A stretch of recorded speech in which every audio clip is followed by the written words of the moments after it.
Righty.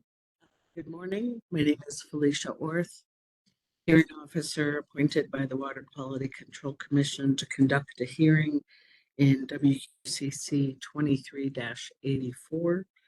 This is a proposed new rule around requirements for water reuse. We are on the 11th day of hearing, and as we have on every other day, um, we'll have two public comment sessions today. This is the 9 o'clock public comment session. There will also be one at 1 p.m. Just a few things about public comment. I will ask you to spell your name for the transcript. I will ask you to swear or affirm that you will tell the truth. The commission rules require that of everyone speaking, and I will be running a stopwatch and ask that you keep your comments within 3 minutes. To the extent you have more to say than can be said in 3 minutes, please submit your comments, the remainder of your comments in writing to Pam Jones. So let me begin with Senator Pope. Senator Pope here or on the platform? I'm on the platform. Okay. Let me know if he joins us. Jackie Hood. Jackie. I'm here. Oh, hello. Would you spell your first and last name for the transcript, please? Jaci. My last name is Hood. Thank you. Do you swear or affirm to tell the truth? Yes, I do. All right, I'll start your 3 minutes. Hello, my name is JC Hood. I would like to say a quick thank you for listening. I am Native American, specifically Navajo, and I am part of the Yucca Youth Fellowship. I wouldn't say I grew up traditional, but my family, mainly my grandparents, my Che, my papa, my grandma, taught me many traditions and lessons that have stuck with me through life and will continue to be. Ms. Hood, hold on. I'm sorry, I did stop your time for a moment. You're speaking very quickly, and I should have mentioned earlier that all comments and testimony is being captured word for word by both a court reporter and a team of interpreters interpreting simultaneously between Spanish and English. So please speak slowly enough for them to catch your words. I'll resume your time. Okay, my bad. And will continue to be with me, especially the value of Mother Earth and what she offers us, like water. I come from a family that farms. My family has their own farm and we grow corn, squash, and a variety of other vegetables. Coming from a family that farm and works hard has always played a huge part in my identity. My grandparents taught me a saying, Tohina, meaning water is life. Using produced water will not do any good and only cause more harm to the current state of the environment. To add on, produced water is not really water, but instead a toxic waste generated by fracking, which is the product of oil and gas. It is highly toxic and radioactive. By using the so-called water will only endanger the environment more and communities. Studies have shown that the substance is highly carcinogenic and once more radioactive. Many people have already suffered enough and gained a variety of health problems from environmental factors that have been caused by factories. Considering the factors of using produced water, I do not think we should be using produced water, and furthermore, add to the current environmental crisis we are already in. Thank you for hearing my comment. Thank you, Ms. Hood. Jonathan Hanson. Okay, let me know if he joins us. Noreen Kelly. All right, maybe unmute the call-in users.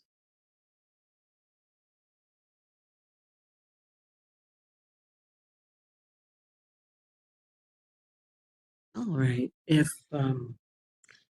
Senator Pope, Jonathan Hanson, or Noreen Kelly are among the call-in users. Please unmute yourself and speak up.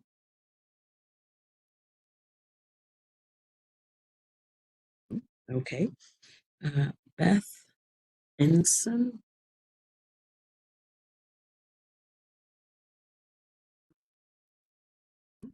Okay. Ensign, it looks like Enson. Laura Wachampino. Okay.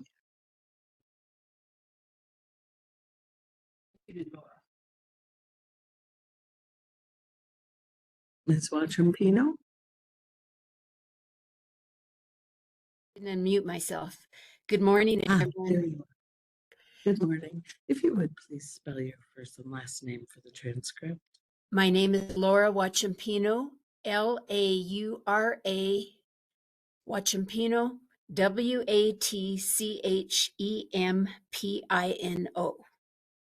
Thank you. Do you swear or affirm to tell the truth? I Thank you. I'll start your 3 minutes. thank you. The New Mexico Water Quality Control Commission and the Environment Department must disentangle itself from the economic stranglehold of the oil and gas industry. New Mexicans have overwhelmingly supported the Energy Transition Act, which mandated a new path forward for New Mexico's energy future, one predicated on a shift toward more renewable energy sources like wind and solar, and a shift away from finite polluting resources like natural gas and oil.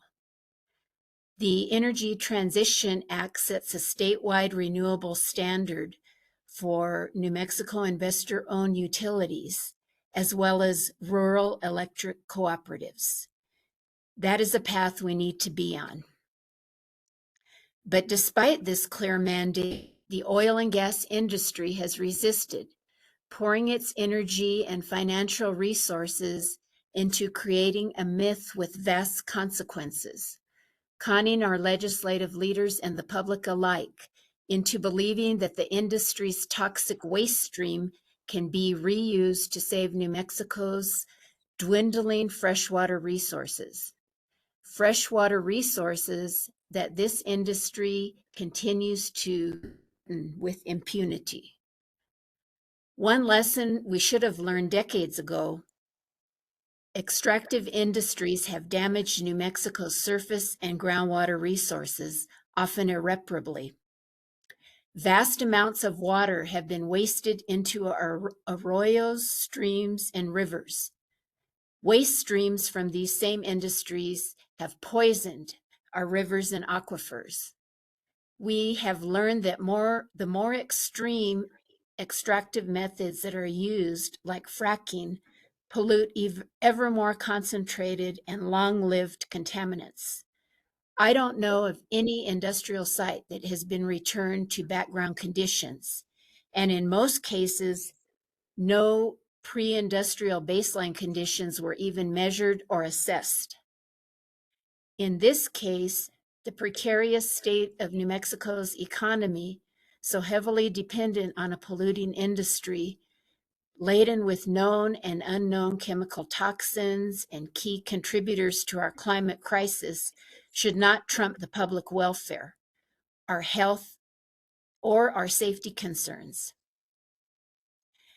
Nor should they be releasing toxic chemicals and radioactive materials that harm our health or threaten the quality of our public surface waters and drinking water aquifers in New Mexico. Produced water is a misnomer. This byproduct of the oil and gas industry is a toxic waste stream that must be isolated from our surface and groundwaters in New Mexico, as Ms. well as, Wachampino, yes. Please wrap up. How much longer do I have? About 10 seconds. I urge you to use science-based standards for the handling and treatment of produced water. Thank you very much. Let's see, I think Senator Pope might have joined us in the room. If you would come to that table there.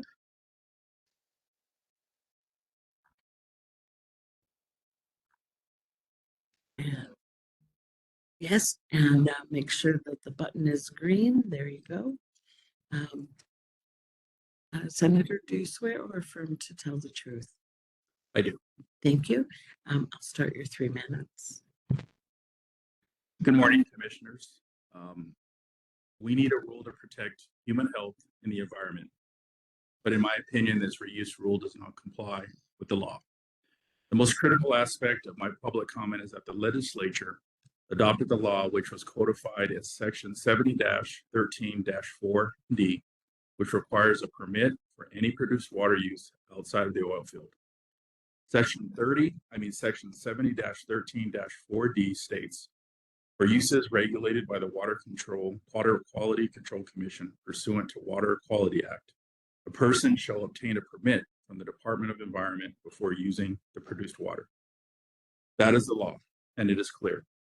Any use of produced water outside of the oil fields requires a permit, and this is for good reason. As you're all well aware, produced water is highly saline and could contain many different constituents, such as suspended particles, dissolved mineral salts, organic compounds like volatile and semi-volatile organic compounds, petroleum hydrocarbons, organic acids, and oils. Also can contain natural occurring radioactive material and other inorganic constituents, such as sulfide and ammonia, as well as chemical additives, all of which are very dangerous to human health and the environment.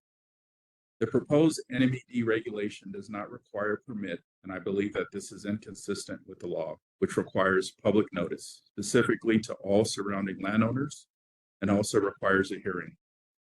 This is a violation of the public's due process rights. This is key. As you can also understand, the only critical science in the record says we're at a nascent stage, which means we have taken the very first step to understanding what is even in the Permian Basin produced water. So I support continued research, but I'm asking you to adopt a rule that allows for bench scale scientific research permits for accredited labs, only with limits on scale. And also permits required for pilot projects must also provide public transparency and accountability. To ensure this, these limited in-scale projects must at least be as protective of human health and the environment as authorized pilot projects in Texas. For instance, number 1, there must be disclosure of all chemical constituents before any person seeking a permit for a pilot project from the NMED is permitted. There must also be scale limits to protect public health and the environment. Number 3, the NMED must have the authority to deny or amend any permit application. Number 4, that there be pre-treatment analytical tests and post-treatment analytical tests of all the data, and be given to NMED on a quarterly basis, and that all data be made public online. Number 5, that there be characterization of all naturally occurring radioactive material, and any other radioactive material must be tested for, and that all workers be provided training and personal protective equipment. Number 6, that there be a specific residual produced water waste disposal standards, and that monitoring for proper disposal of that residual waste be stringent to avoid public health risks and environmental contamination. Finally, until we know more and have more scientific data, I ask that all other reuse and discharges be banned at this time, because the science is just not there yet. So to be very specific, I'm asking that the Water Quality Control Commission prohibit discharges direct or indirect to ground and surface water, deny any federal discharge permits, whether direct or indirect to ground and surface water, prohibit any industrial projects or demonstration projects until the science is proven via bench scale or pilot projects. And as I stated at the beginning of this, prohibit any reuse without a permit. Thank you, Commissioners. Thank you, Senator. Let's see, is Carolyn Richter here or on the platform? No, okay. Rudy Montoya. Rudy, I need you at a microphone. Madam Hearing Officer, I've gotten several texts that people who have been online the whole week last week are not able to get online right now. So I don't know if that's why there's been some calls without, I just don't know. I'm just letting you know. Thank you. Okay, thank you. So, Pam, do you have any insight? Just, no, I've been directing people the weekend who have written in for make comment, go to the NMED event calendar this morning. So, excuse me? Is it a new? It is. It's a new, so people using last week's connection. That's right. That's correct. Okay, so there's a new one. Yes. Okay, because there's apparently people who are stuck in the waiting room. But I guess what, I'll just let I that just emailed back someone who gave me that message. Oh, okay, thank Yeah, we had announced at the end of last week that there would be a new link for today. And there is a new link for today. All right. Carolyn Richter. I think I already called Carolyn Richter. Okay. Okay. Rudy Montoya.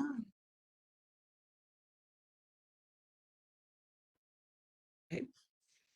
Leila Atala.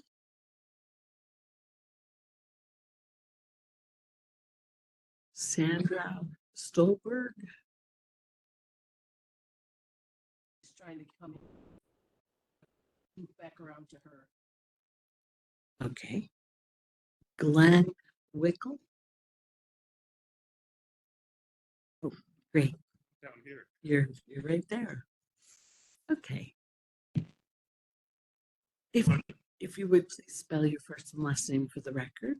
Oh, that one's green, this one's red. There we go. Thank you. Whoa. W-I-K-L-E. Too. W-I-K-L-E. And I just wanted to start with G-L-E-N-N. And With an administrative comment that's hopefully. hold on 1 second, please. Do you swear or affirm to tell the truth? I do. Thank you. I'll start your 3 minutes. I just wanted to talk about the audio quality. There's a strong reverb in this room, which makes it very hard to hear within the room. I'm surprised she can hear well. I have been in many other rooms, hearing rooms here, that do not have this problem. So I suspect there is an audio setting. We're hearing both the Zoom and the internal sound, one after the other, which makes a reverb. Oh, that's a little better. Maybe a little better? Yes, good, okay, but only a little better. Now, when I talk louder, it's worse. Okay, starting now. Good morning, commissioners. My name is Glenn Weichel. I'm an engineer and data scientist in Santa Fe. I spend much of my time helping climate scientists communicate about climate change. I love the natural beauty of New Mexico and the relatively clean air and water in our state. We are surrounded by a diverse natural world. We all have a responsibility to protect it so our children and grandchildren can also enjoy the beauty and magic of nature. And we depend on the health of this environment for safe food and water. The oil and gas industry threatens our natural world in many ways. It will, of course, take a decade to fully wean the world off of fossil fuel energy. In the meantime, this polluting industry must transform itself into a sustainable industry. When all the wells are shut down, the New Mexico government must not be faced with an unaffordable Superfund cleanup problem. Like you and me, industry must be held accountable to clean up after itself. Produced water is a contaminated byproduct of the industry. We must prevent the contamination from spreading beyond the already polluted oil fields of New Mexico.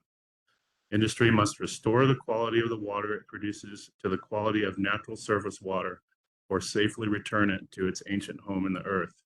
This requires following best practices from water science, including thorough testing for all contaminants. The proposed rules have loopholes like experimentation, which is an unbounded open door for unregulated applications of produced water. Produced water experiments would allow water contamination to spread without guardrails. The standards must be tightened to prevent discharge of the water outside of the oil fields. Without tighter rules, the risks to our health are substantial. In the next decade or two, the industry will abandon its operations as part of a worldwide phase out of fossil fuels. Climate scientists at the United Nations have shown that this phase out is required to prevent worldwide climate breakdown. I implore you to modify the produced water rules so they reduce the costs the state of New Mexico will inevitably pay to clean up after the industry leaves our state. Containing contaminated water within the oil fields will protect the health of future generations of New Mexicans. Thank you. Thank you, Mr. Michael. Let's see, Laila Attila.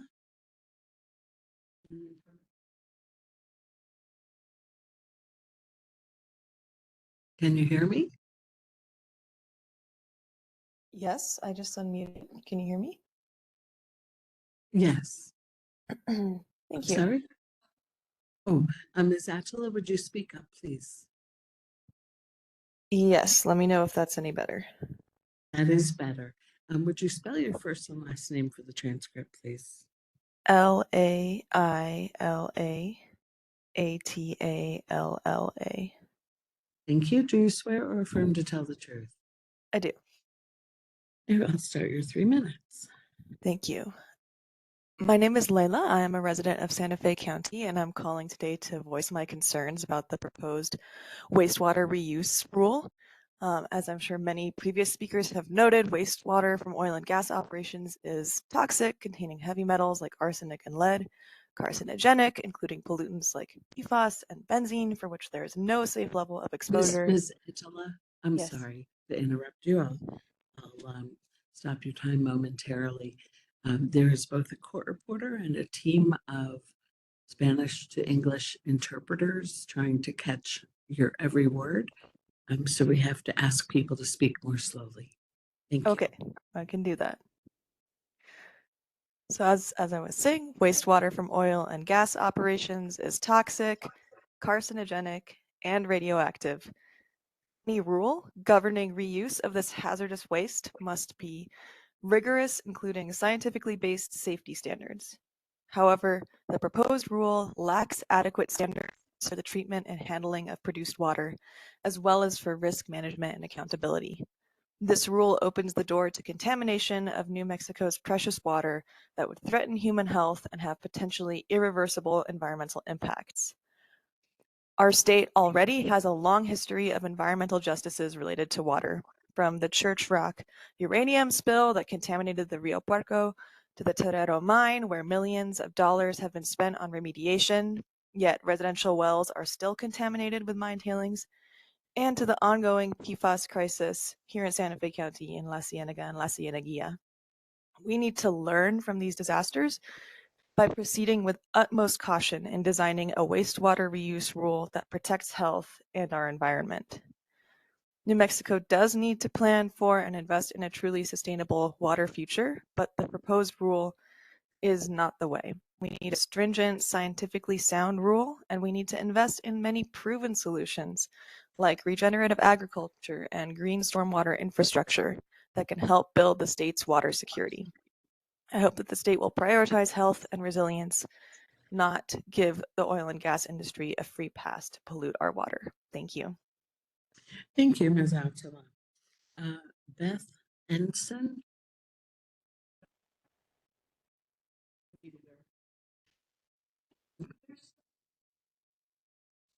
Oh, Hello. Ms. Ensign. Yes, All right. I want to make sure you can hear me. No, you're going to have to speak up. That's pretty quiet there. Okay, hold on. Let me see if I can get a better volume.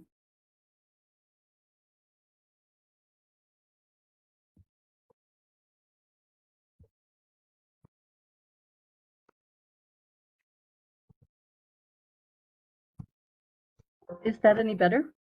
That is better. Just make Oh, sure you good. stay Okay. close to your microphone. I Would you will. I'll lean in. spell your first and last name, please? Bethenson. Thank you. Do you swear or affirm to tell the truth? I do. I'll start your 3 minutes. Okay, great. Good morning, members of the committee and chairperson. I'm shocked and offended that my state government would consider allowing Ms. fossil Henson, fuel corporations. Ms. Ensign, I'm sorry. Your voice, your volume has dropped. Can you get really close to your microphone? Okay, I'm about as close as I can get. Okay, and speak All right. slowly. Speak Yeah. slowly. Good morning. I'm shocked and offended that my state government would even consider allowing fossil fuel corporations to dump toxic fracking wastewater onto our soils under any circumstances. I'm not surprised to learn that Chevron is one of the corporations promoting this plan, as they have shown their lack of respect for our state waters by killing all life in the Red River below the Moly mine in Cuesta. I'm disturbed to hear that the backers of the wastewater reuse plan say that the water will meet drinking water standards when we don't even test drinking water for the types of extremely toxic chemicals and radiation found in fracking wastewater. I find this deceptive and dishonest. I ask you to protect the health of the families of this state. I am an infant family specialist credentialed through the New Mexico Infant Mental Health Association, and I am acutely aware of how these kinds of chemicals can cause birth defects in fetuses and can disrupt the development of the young child's brain and body. I urge you to use the precautionary principle and treat this chemical sewage with the highest degree of caution. Do not allow discharge of this waste anywhere but on the oil fields where it is currently allowed. I have read that the fracking industry has the wells that the fracking industry has been using to dispose of its toxic waste are failing.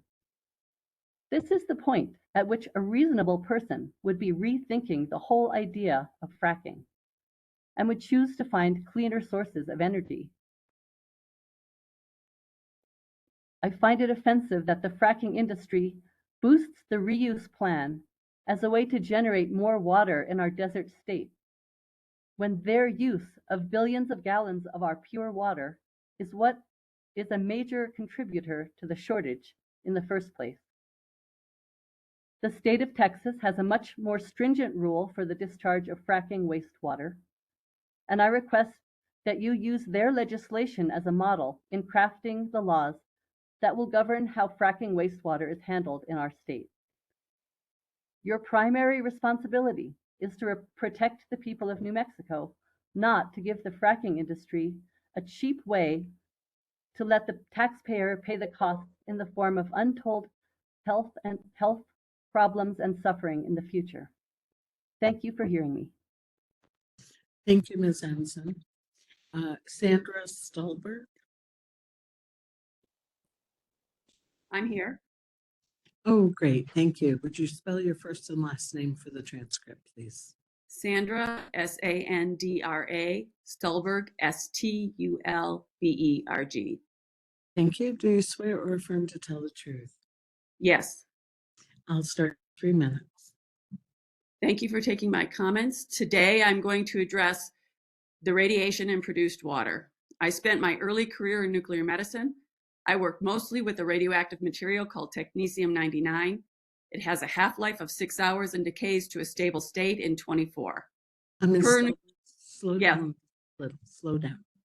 Per nuclear regulatory rules, I wore a badge that monitored my exposure. I had protective equipment, strict protocols of use, and Geiger counters to alert me to radioactive spills. These precautions were mandated because radioactivity is dangerous. The question before you is about the reuse of produced water. Produced water in New Mexico has a high level of radium. Radium is radioactive and causes bone cancer.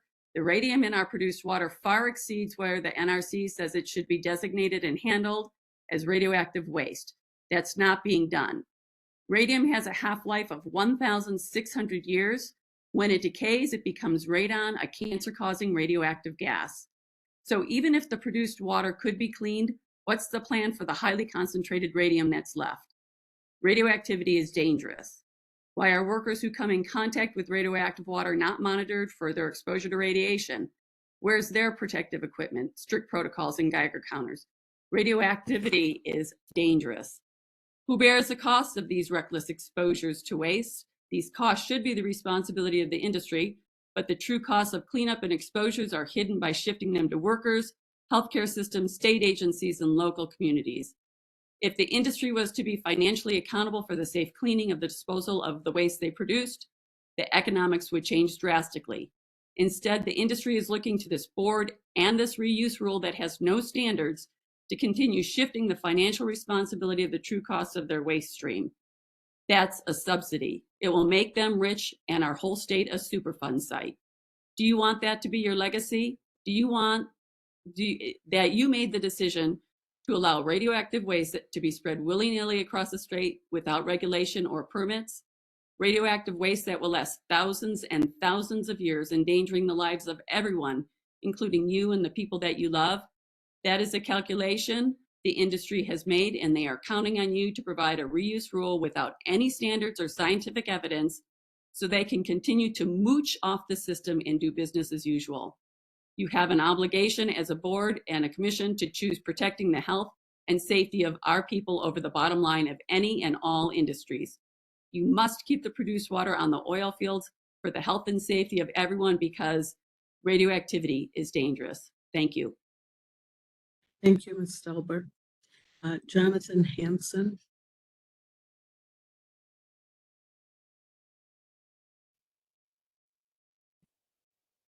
Is that you, Mr. Hanson?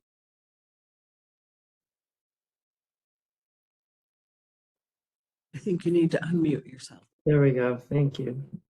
All right, if you would spell your first and last name, please. Sure. It's JONATHANHANSEN. All right, do you swear or affirm to tell the truth? Yes. I'll start your 3 minutes. Thank you. I think it's good to start out here of what the function of the gas and oil industry and what the function is of citizens and servants of the public. Oil and gas industry, they have investors, they have stockholders. Their function is to make profit. So it's on us to do the rest, which is to protect the citizens, protect our families, protect the environment, to protect everyone from being damaged. So I think this rule is not the rule we need. We need a rule, but not this rule. I think there's so many things we don't know that are happening with this water. I mean, it's basic chemistry. When you add an acid to anything, it can form new chemicals we don't even know about. So we need time to figure out what's going on. We need to keep it in the ground where it's at and not leak it anywhere else.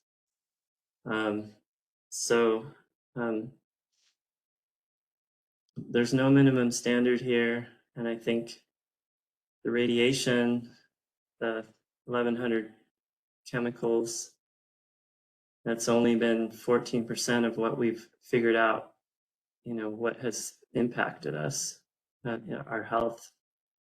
Contains carcinogens, heavy metals, arsenics, lead, can create neurological disorders, liver cancers, kidney, liver cancers. And I think we have to understand that we are the only way that we're going to protect ourselves. Our mandate is to protect the public. Their mandate is profit. So thank you very much. Thank you, Mr. Hanson. Hannah Loftus.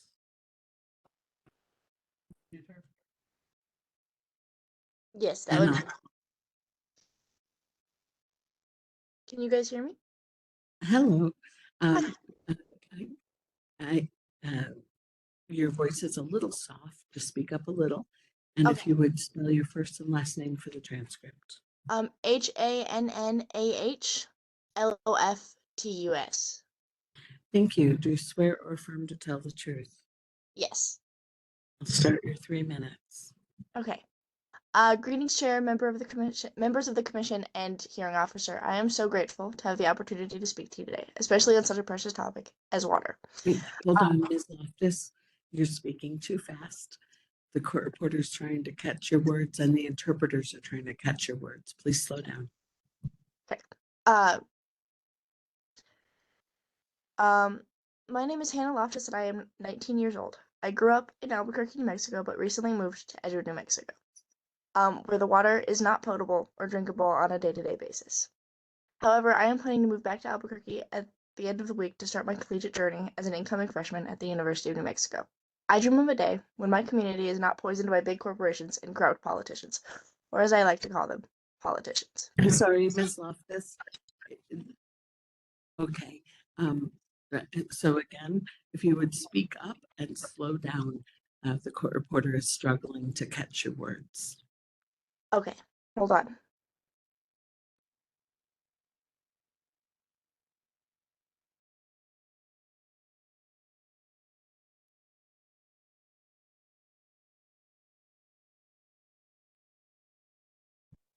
Did we lose you, Ms. Loftus? Oh, all right. Well, I'm sorry about that. We were just trying to catch her words. Okay. Kristen, if she comes back on, Pam, let me know. Okay. Kristen Gamboa.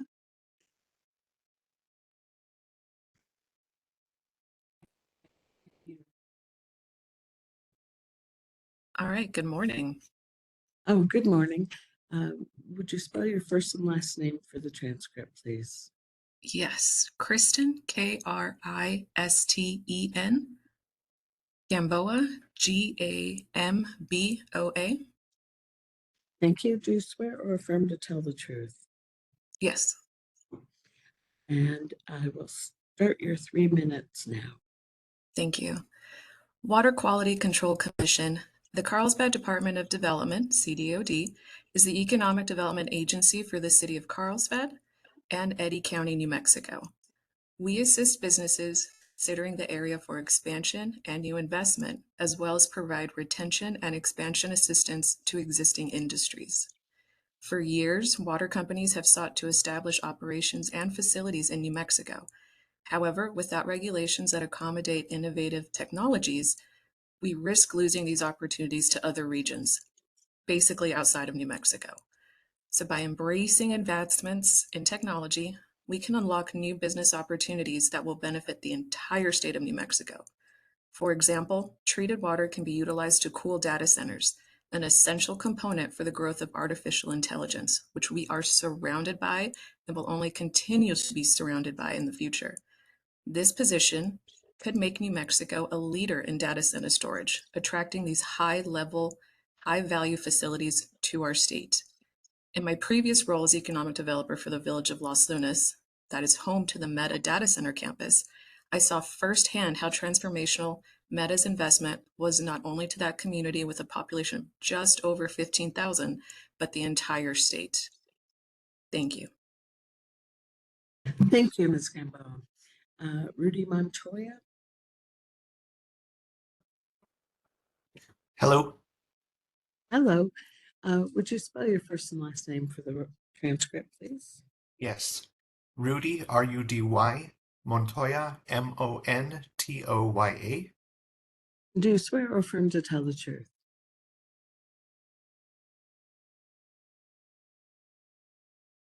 Do you swear or affirm to tell the truth? Yes, I do. All right, I'll start your 3 minutes. Thank you. So my name is Rudy Montoya. I'm from Mora, New Mexico. I'm on Rainsville Norte, Acequia. And I'm here today to just sort of add my note and affirm that I agree that we do need a rule, but not this particular rule needs a little more adjustment so that it's very clear exactly who is in charge of regulation for this sort of thing. I think keeping vagueness in this rule allows vagueness for the actual treatment of water. And I firmly believe that this should not be treated as an experiment with our water. Once we have contaminated water, it doesn't go back. Coming from Mora, we're already having a lot of issues with our environment and with water. And any vagueness or reuse that's not really solidly backed up by science that could leave potential contaminants in our water, I believe is something that destroys our future. I think we're definitely at a place in our life where people are trying to continue to nurture and repair and live off the land and the water that we have. And any changes to that and any loss of our actual good water, contamination of our good water will put our entire state and our humanity entirely at risk. This is our future. And so I just wanted to add and really encourage this committee and this council to be a little bit more clear in the definition of what the rule has to be, what enforcement is going to be, and not allowing produced water to be reintroduced or dumped into our water system until we have sort of a clear science that backs it up. Thank you for your time. Thank you, Mr. Montoya. Susan Crockett.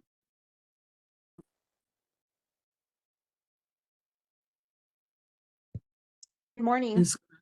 Good morning, Hello. commissioners. My name is Susan Crockett, SUSAN CROCKETT. Do you swear or affirm to tell the truth? Yes, thank you. I'll start your 3 minutes. Thank you. For years, water companies have looked to do business and create facilities in New Mexico. If we don't have rules in place that allow for innovative technologies, those companies will look elsewhere to do business in states such as Texas. Safe water reuse is crucial to economic diversification and workforce development, which is very important for opportunities in New Mexico. Water technologies will require a skilled workforce capable of treating and monitoring the water. Universities, colleges, trade and high schools will allow for continued training and education, which will create jobs statewide.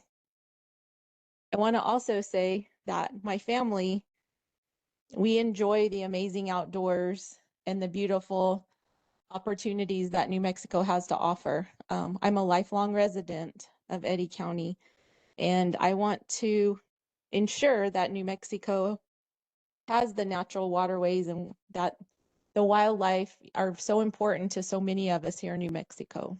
And I thank you for your time today. Thank you, Ms. Crockett. Brian Sweeney.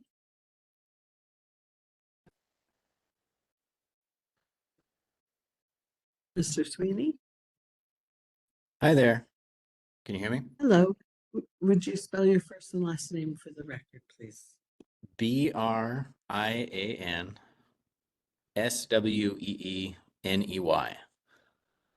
Thank you. Do you swear or affirm to tell the truth? Yes, ma'am. I will start your 3 minutes. Thanks. I worked at the Michigan Department of Environmental Quality when the decision was made that resulted in the Flint water crisis. I was in a different department and powerless to influence the decision, but I sat in on many of the meetings right alongside people who resigned in disgrace because of it.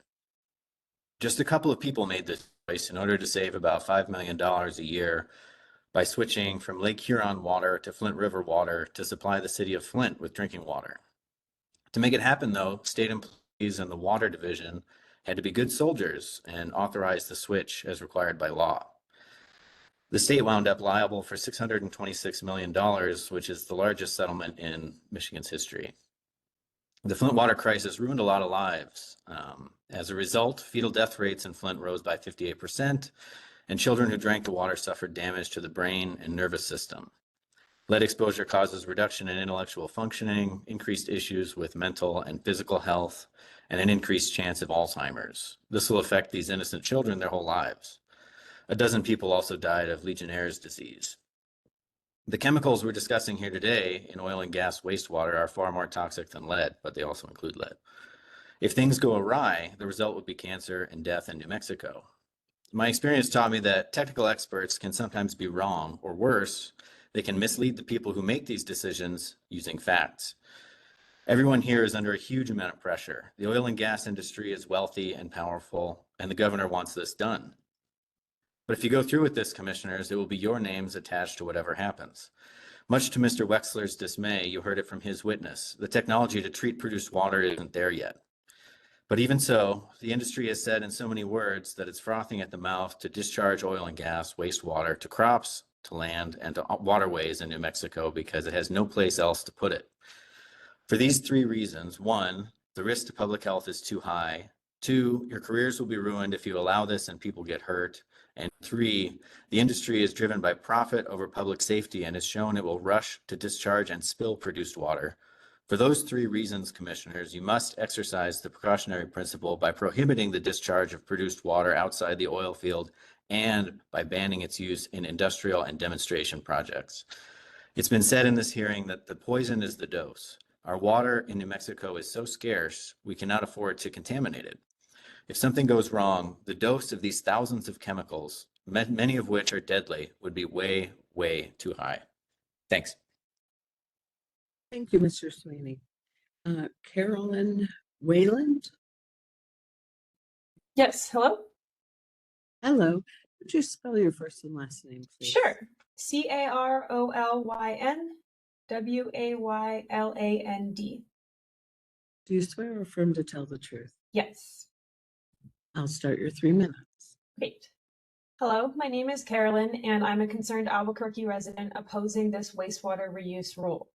Water availability is a valid concern, but we must prioritize the continued availability of fresh, clean, and safe water. That is the Water Authority's responsibility. To be clear, I'm a huge proponent of reducing waste and actually own a business dedicated to it. And in that role, I understand the importance of established safety standards and precautions for human health.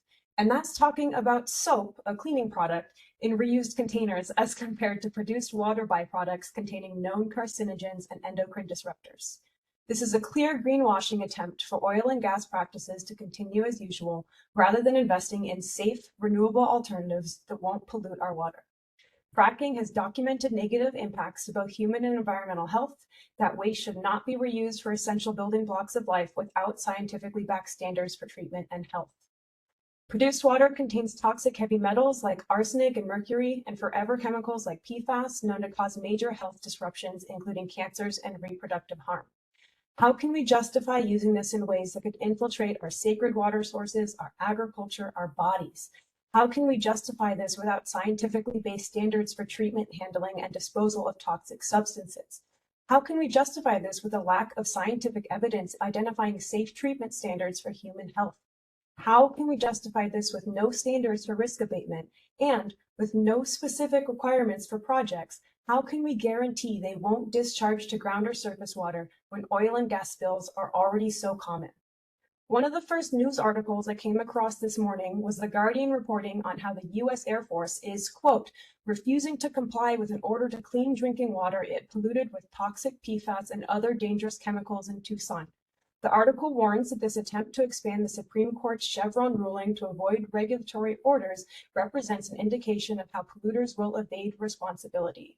This was an emergency EPA order under the Safe Drinking Water Act because their drinking water filtration system is not designed for PFAS, causing it to dangerously strain and threaten a contamination breach that would leave the city without safe water. If government agencies are straight up refusing to clean PFAS from water they knowingly contaminated, how can we even begin to trust that industry reusing produced water won't cause contamination of New Mexico's water supplies?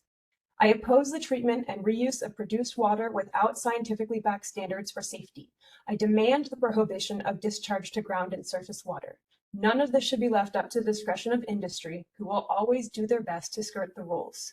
I would like to instead see a rule that prohibits all discharge or reuse of produced water off the oil field unless and until unbiased scientific research proves it's safe.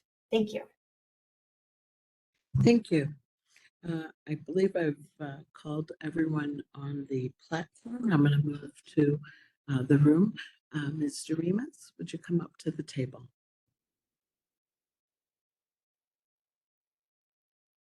If you would spell your name for the transcript.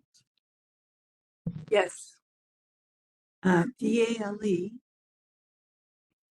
D as in Dale, Doremus, D-O-R-E-M-U-S. Do you swear or affirm to tell the truth? I do. Thank you. I'll start your 3 minutes. Good morning, Chair, Commissioners. My name is Dale Doremus. I have a BS in Geology and a Master's of Science in Hydrogeology. I'm a proud alumnus of both NMED and ISC. I have worked for more than 35 years in water quality protection in New Mexico, including managing groundwater permitting and remediation programs. First, I strongly support a prohibition on discharge to groundwater and surface water of treated and untreated produced water outside the oil field. This prohibition is backed by science and is protective of human health and the environment. Today, I want to focus on the extent to which the oil and gas industry is recycling produced water and conserving fresh water. The Oil Conservation Commission's rules define freshwater as underground waters containing 10,000 milligrams per liter or less. This value corresponds with the Commission's groundwater quality standards for protecting all groundwater containing 10,000 milligrams per liter or less for present and potential future use for domestic, agricultural, and livestock water supplies. There has been testimony that only 1% or some very low percentage of water used in hydraulic fracturing is fresh water. This is not accurate. This estimate appears only to consider water with a concentration of 1,000 milligrams per liter or less, but this underestimates the amount of fresh water used that is protected by OCC and NMED.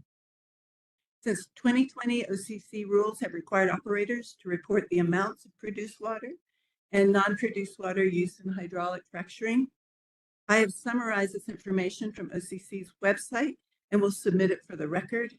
From January 2021 through July 2024, 60% of all fluids used was produced water, while 6% was water with a TDS of less than 1,000 milligrams per liter. 26% had a TDS between 1,000 and 10,000 milligrams per liter, and 10% had TDS of greater than 10,000. So this fresh water from 0 to 10,000 milligrams per liter was a total of 32% of all fluids. During the first 7 months of 2024, approximately 60% of water usage was produced water and approximately 28% was freshwater. While industry has made some progress reducing the amount of freshwater by recycling produced water, there is still much more work to be done. Thank you all for your work on these important issues. Thank you, Mr. Amos.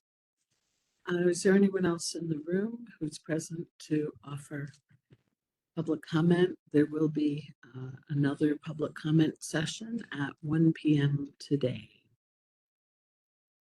All right, let's return to the technical case.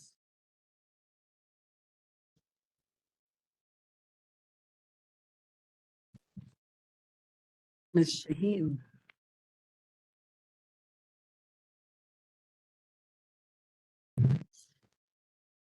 Dr. Balch is on the platform. Oh, Dr. Balch is on the platform. Yes. Sharon Shaheen on behalf of NMOGA. And I do have a PowerPoint or two. Actually, I have two that I'd like to share if that's possible. Okay.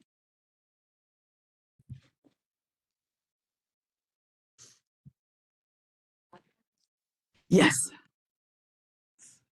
Dr. Balch, can you hear me?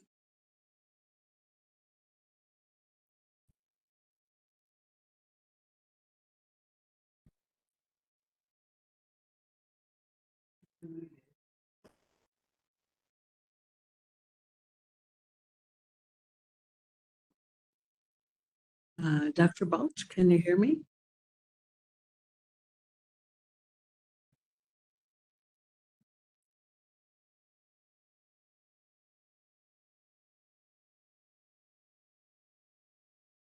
Huh. Move to stay.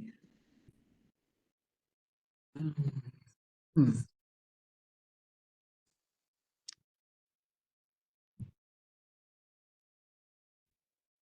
Okay.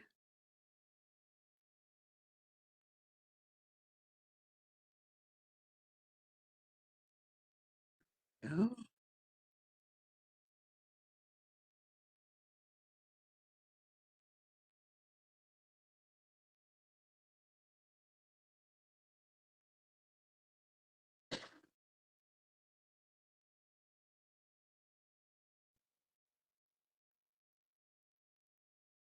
Hmm.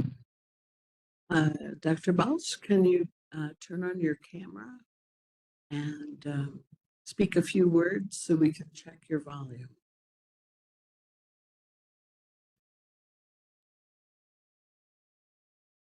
Hmm.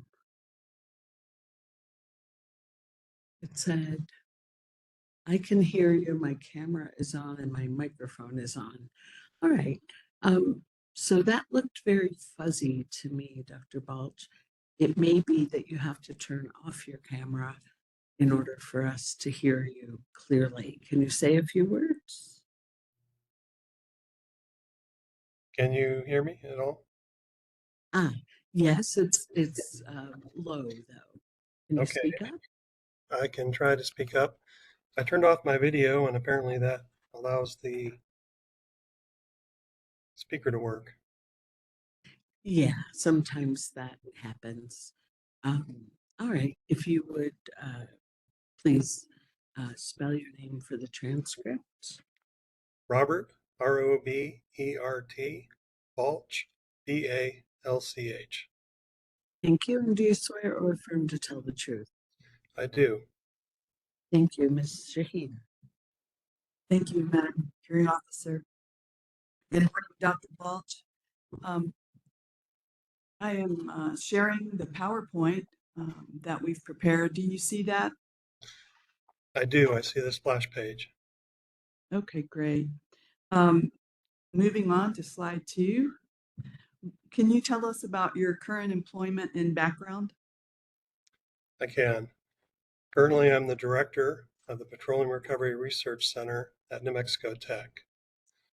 At the center, we manage a research program with more than $220 million and a research portfolio of 31 projects, of which 5 projects are currently in produced water. I've also been the project manager, principal investigator, PI, and/or co-PI for 11 projects focusing on produced water management funded by agencies such as the U.S. Department of Energy, U.S. Bureau of Reclamation, and the state of New Mexico.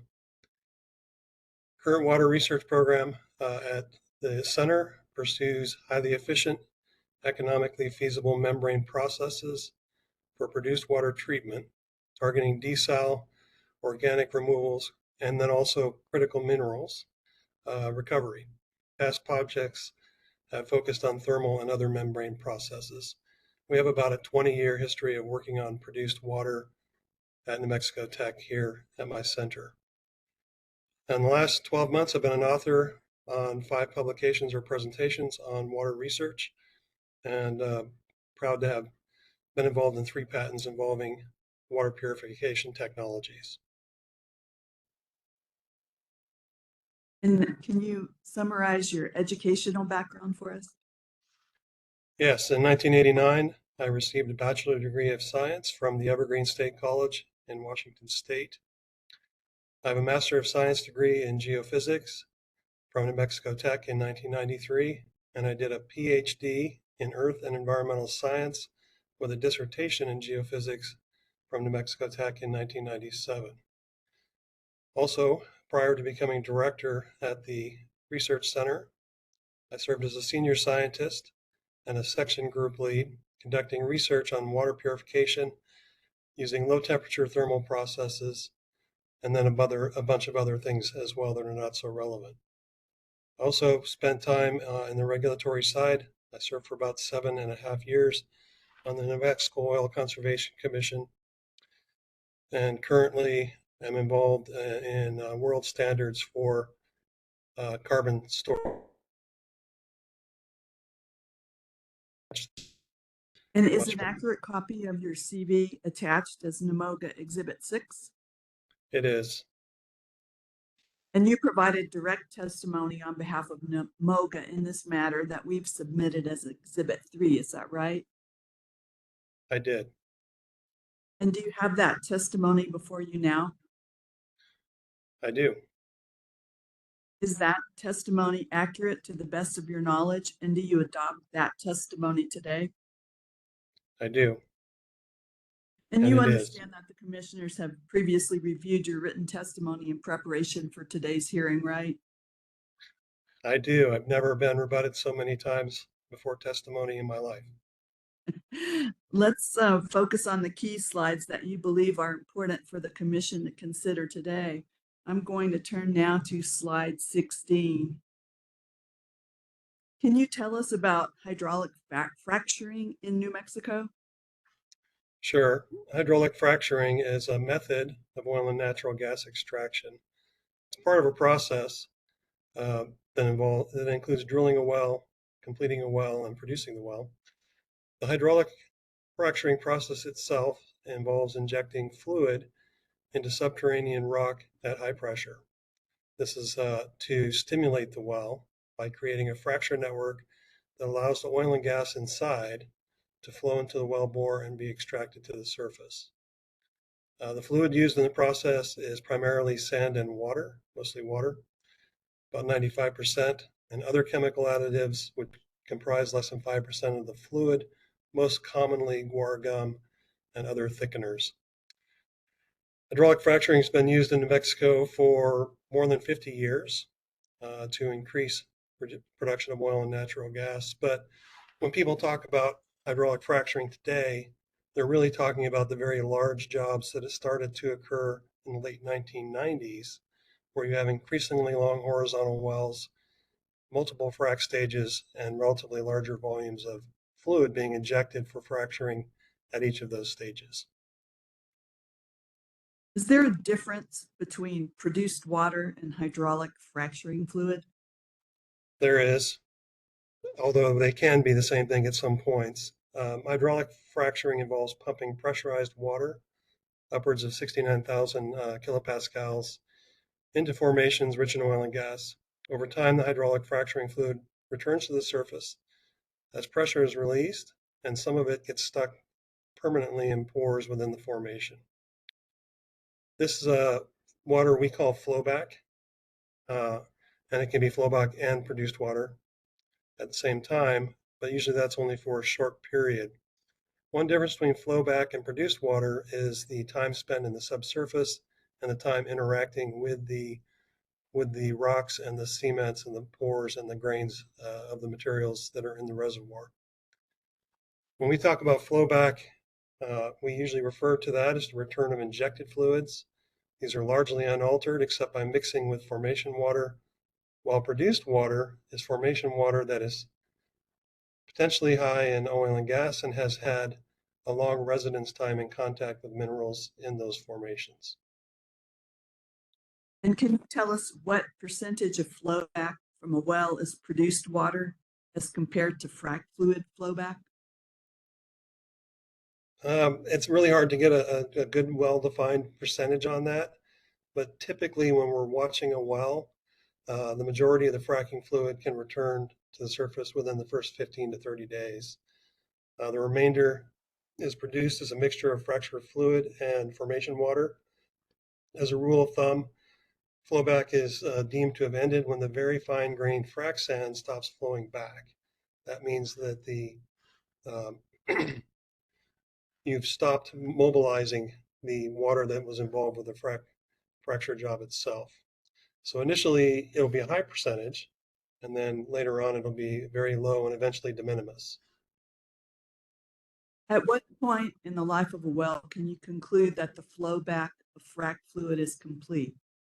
So kind of generally speaking, again, these are just kind of average numbers. 40 to 60% of the injected volume can come back, with the remainder permanently trapped in the formation. When the fine-grained frac sand stops flowing back, it's safe to assume that the majority of the fluid, frac fluid has stopped. It's no longer mobile, and that is typically anywhere 15, 30, maybe 45 days would be a pretty long wait. Turning now to reuse of produced water, how much produced water is currently reused in the oil field? So I looked up data on the New Mexico Water Star portal and then also at the NMOCD. The Water Star portal says that 60% of hydraulic fracturing water is reuse of produced water. That's about 9% of the total volume of produced water that is being reused for hydraulic fracturing. Another 40% of produced water, the total produced water, is also used as makeup water for water floods and enhanced oil recovery projects. So that goes right back into the use in the oil industry as well. So right around 50%, 49% of produced water is already being reused in the oil industry. And how is that water reused?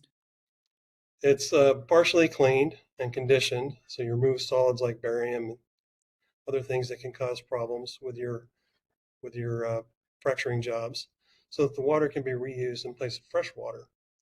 So the water is used for drilling, for stimulation like hydraulic fracturing. It's also used as makeup water for pressure control or sweep efficiency in water floods and CO2 floods.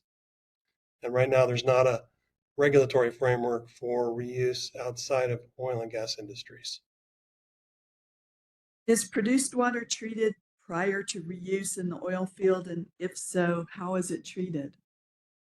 Basically, what you're trying to do is remove any residual oil, other organic materials, suspended solids, dissolved solids, and other contaminants, but don't typically address salts.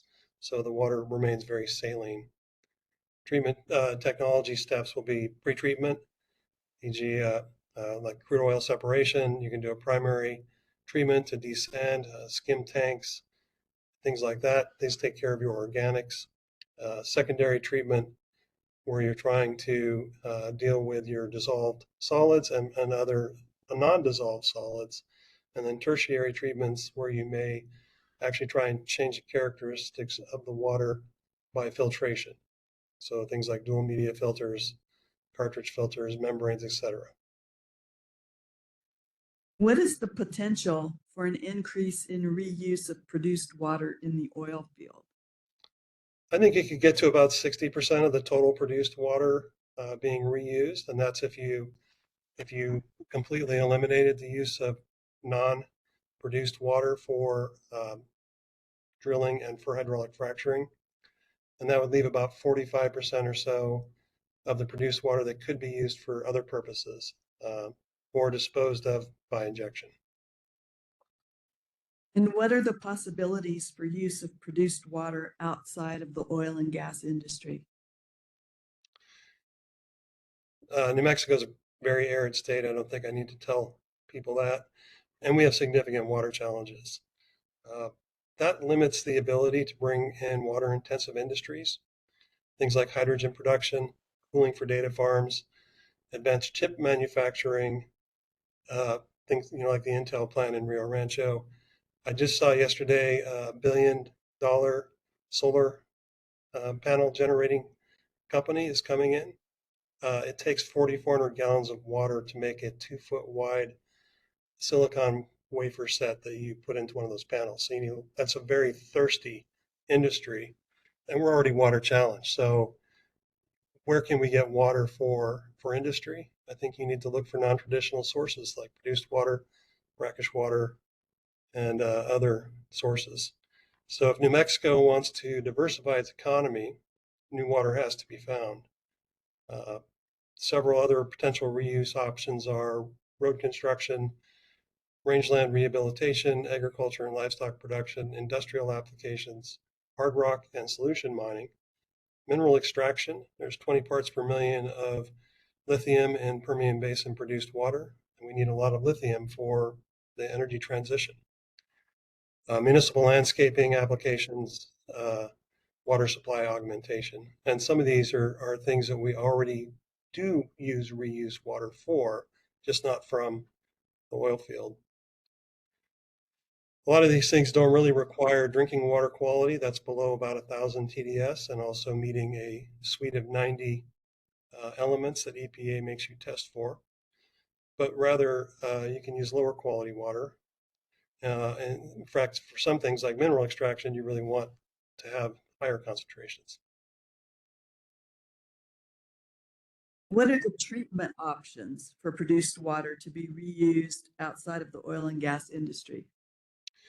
So right now, when they pre-treat the water, what they call treated water in the oil industry right now is basically chemically stabilized, remove the barium, things like that. So it's very salty water.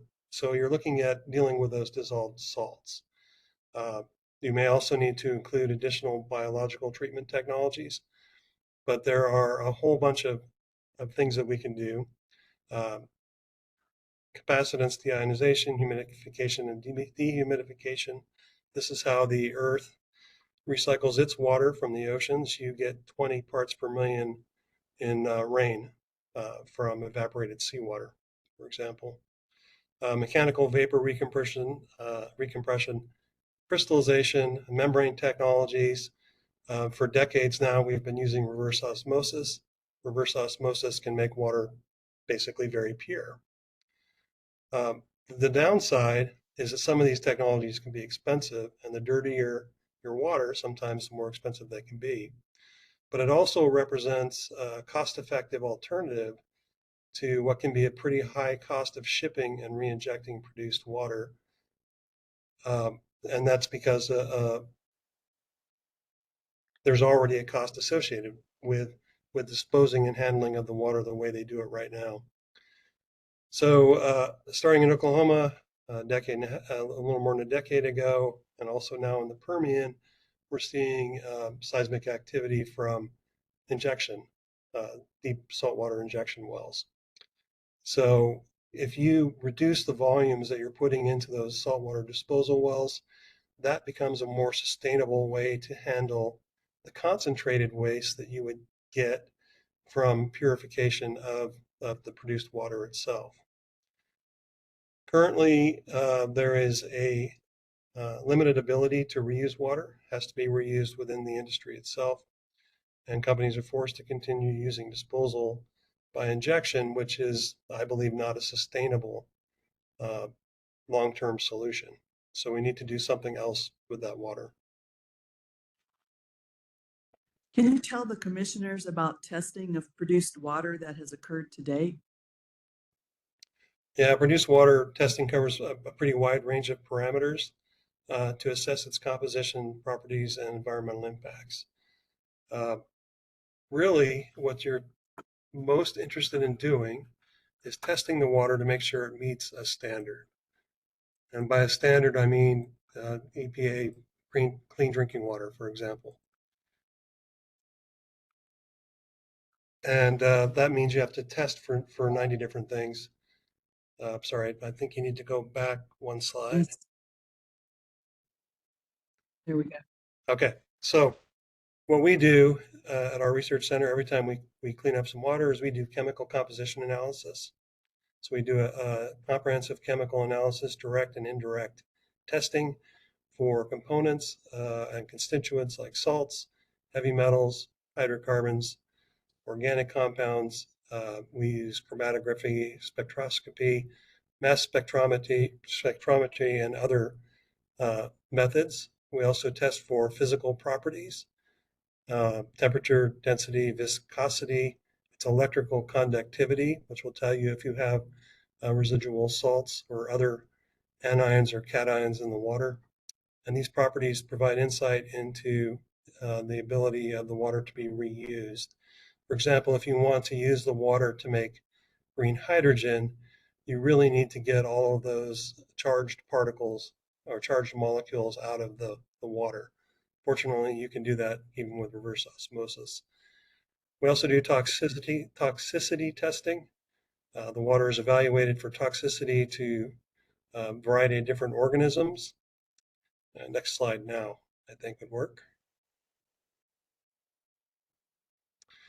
Biodegradability tests assess the ability of microorganisms to break down any organic compounds in the water. But really, by the time you filtered, you're not finding these sorts of things left in the water. Microbiological analysis tests for the presence of microorganisms, including bacteria, virus, and fungi. This is the sort of analysis you do when you take treated sewage water from a treatment plant.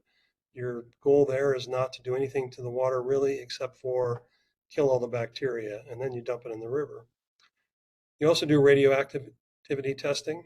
There's a lot of naturally occurring radioactive elements in water, especially in New Mexico. I think one of the public commenters today was talking about radium. Radium is on the EPA's list of radioactive materials that you do need to test for, and there are tests to do that. Corrosivity, you want to make sure it's not acidic. I want to talk a little bit about carcinogens and toxic things. So New Mexico's water is primarily comes from groundwater, 87%. Across most of the state, we have between 3 and 8.4 parts per million of arsenic in our water. Arsenic is a known carcinogen. It's also a toxic chemical. I'm sorry, Dr. Balch. Sure. Hold on one second. Ms. Fox? I'd just like to register an objection to the testimony we're hearing. It wasn't in his direct rebuttal testimony. It's not identified as Sir rebuttal. Much of what's gone on the last 5 or so minutes was not in his direct rebuttal. Ms. Shaheen? I would have to go back and look. We drafted these slides based on his testimony. So I don't know that he did not address this in his testimony. Dr. Balch, do you remember whether these slides are based on the testimony that was submitted to the record and shared with the other parties? Yeah, these slides are based off of my direct testimony. Some of my comments in the last couple of minutes are more in the Sir rebuttal. All right. Ms. Fox, I'm inclined to continue to take his testimony and then chase down the relationship on a break. Madam Hearing Officer? Yes. If he is doing Sir rebuttal, can that be identified? I think that's the practice. Okay. Dr. Balch, would you be able to do that as you go along? I try, probably better just to wait until that stage. The only thing I was really trying to get to was that in water treatment, we treat water to a standard and then we can use it for something else. Okay, that's fine. So what we've been doing in the hearing, to the extent you're offering Sir rebuttal, which is essentially rebuttal to rebuttal, is to say, as you go along, my statements now are Sir rebuttal to the rebuttal testimony of X. If you can do that as we go along, that'd be great. Sure. So my discussion of lithium there is Sir rebuttal to nearly all of the NMED and NGO witnesses who talk about what is in the water that is being cleaned versus what's in the water that is coming out. And I did want to point out, so this is that Sir rebuttal to that lithium is pervasive in New Mexico's groundwater. It's carcinogenic, it's toxic. It's up to 8.4 milligrams per liter in most of the state. And that water only needs to be treated to be below 10 by EPA standards. So we're all drinking these materials right now. All right, that's enough of that. Sorry. Thank you. We do have more Sir rebuttal to come towards the end after we go through his rebuttal testimony as well. Turning back to testing, Dr. Balch, can you tell us about any bench testing today? Yeah, I mean, every technology gets bench tested. It's a little bit interesting listening to the hearing.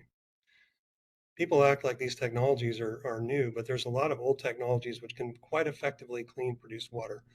Things like distillation and reverse osmosis in particular. So filters and membranes. But what we do at New Mexico Tech and in our produced water research at New Mexico Tech and the tests that we have the New Mexico Water Consortium observe,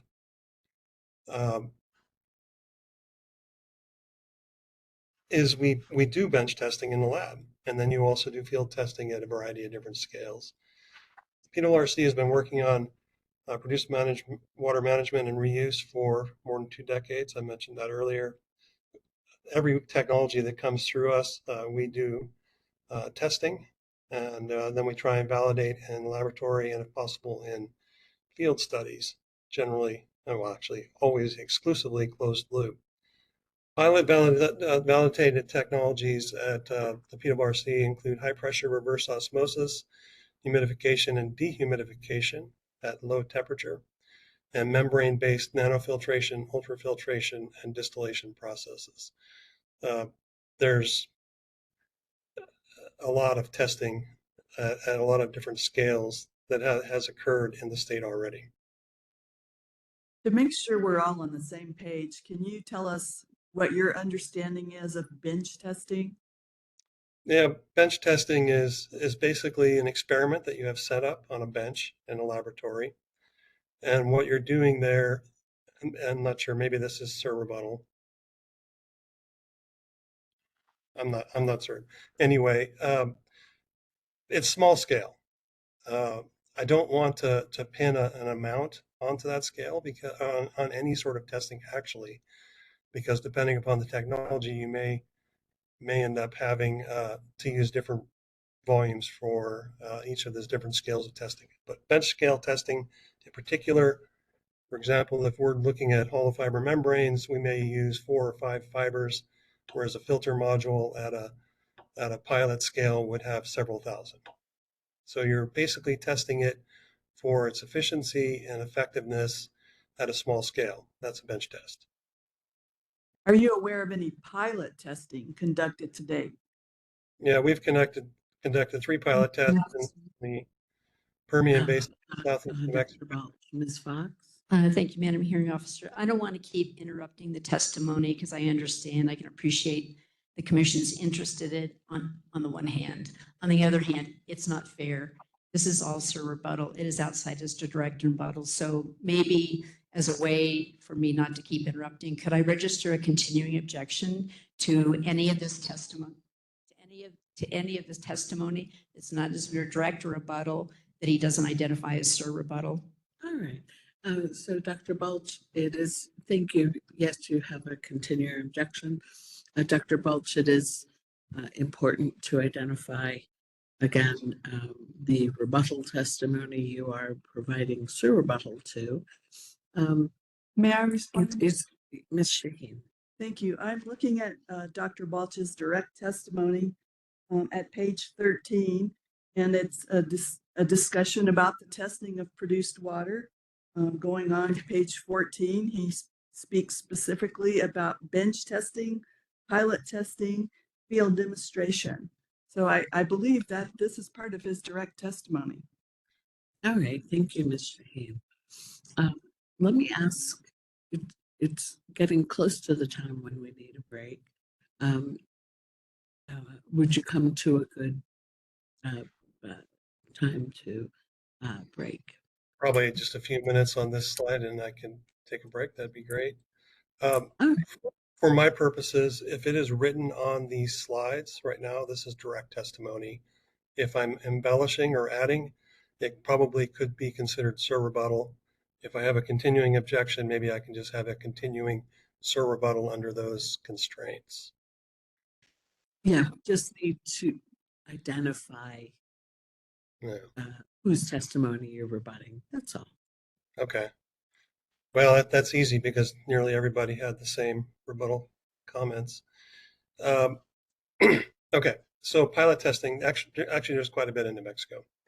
At the PRRC, we've conducted 3 pilot tests in the Permian in southeast New Mexico between 2012 and 2016. 2 of those tests were of solar energy assisted humidification and dehumidification processes conducted near Artesia, New Mexico. We also tested a 2-stage nanofiltration membrane process at the same test bed in 2016. These are closed loop systems where you take produced water from a tank, run it through a process into 2 separate tanks, and then combine those 2 elements eventually back together and put them into groundwater disposal. This is not maybe a sir rebuttal, but I should have mentioned that in Alamogordo, the Bureau of Reclamation, the U.S. Bureau of Reclamation has a testing site with a number of wells and a lot of testing that happens there as well. And to clarify, what is your understanding of what is meant by pilot testing? So pilot testing is in between bench and field demonstration. So to me, a pilot is you're proving the concept at a smaller than commercial scale. And a field demonstration, you're going to be testing at something that at least lets you approximate or figure out the costs associated with doing a commercial project or a commercial product. And in New Mexico, there's all these planned, mostly through the Produced Water Consortia. We've been working with NMED and OCD for a couple of years now on trying to get a permit for a field test in San Juan of a low pressure filtration system that is actually commercial ready. It's already in a commercial prototype form, meaning that would be how you would build it if you were going to sell those units. So that to me is more the field demonstration scale. You actually have a commercial production prototype that you're using to do your testing. Thank you, Dr. Balch. Madam Hearing Officer, I think this would be a good time for a break. Thank you very much. Let's take 15 minutes, come back at 10:45. Thank you. All right, we're back after a short break. Ms. Shaheen and Dr. Balch, please go ahead. Thank you. Turning now to treatment of produced water, going back to treatment of produced water through existing technologies, is there a treatment that can satisfy water quality standards?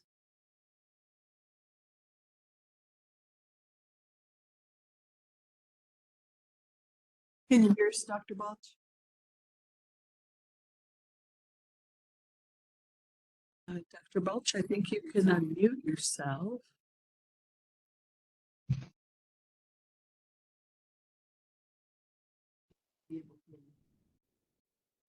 Dr. Balch, we can't hear you, but you can unmute yourself.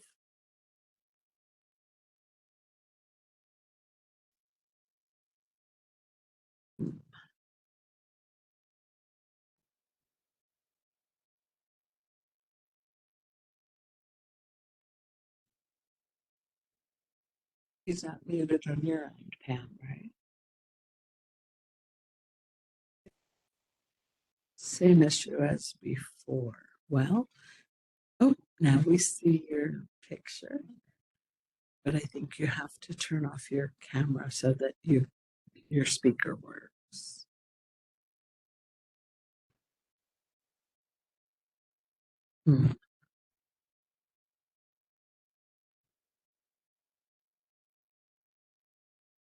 Not sure what to suggest.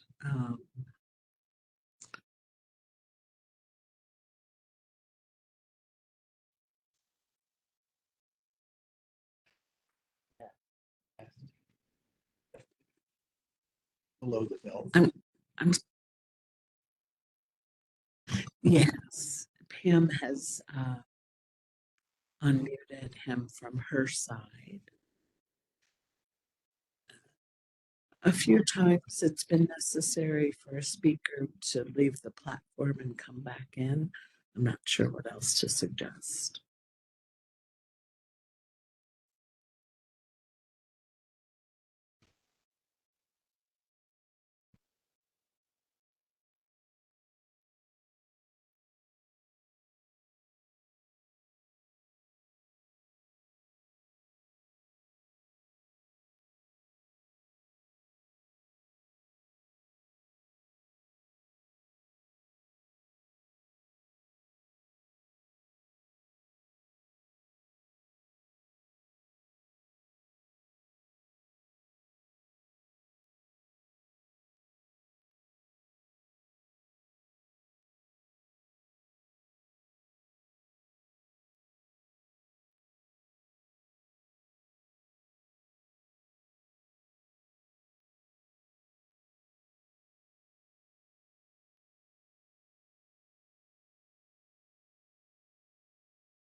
Can you hear me now?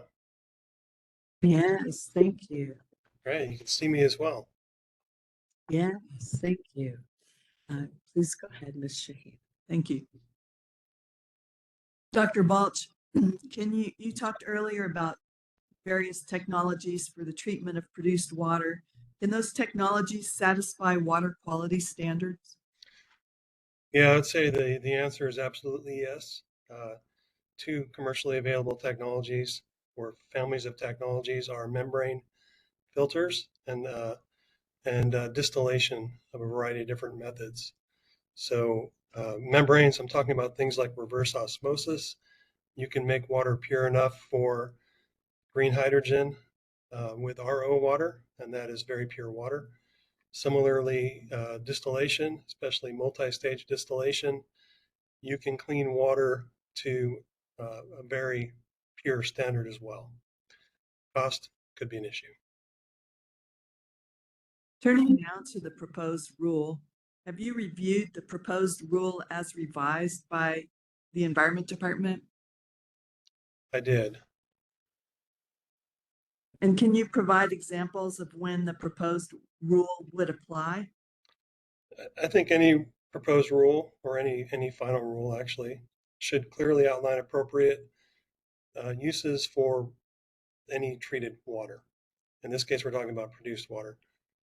So like gray water treated at municipal treatment facilities from raw sewage, there's a lot of things you can do with it. They take treated gray water, which really just has had the bacteria killed and some filtering for large particulates, is applied to golf courses, parks, road medians, or dumped into rivers.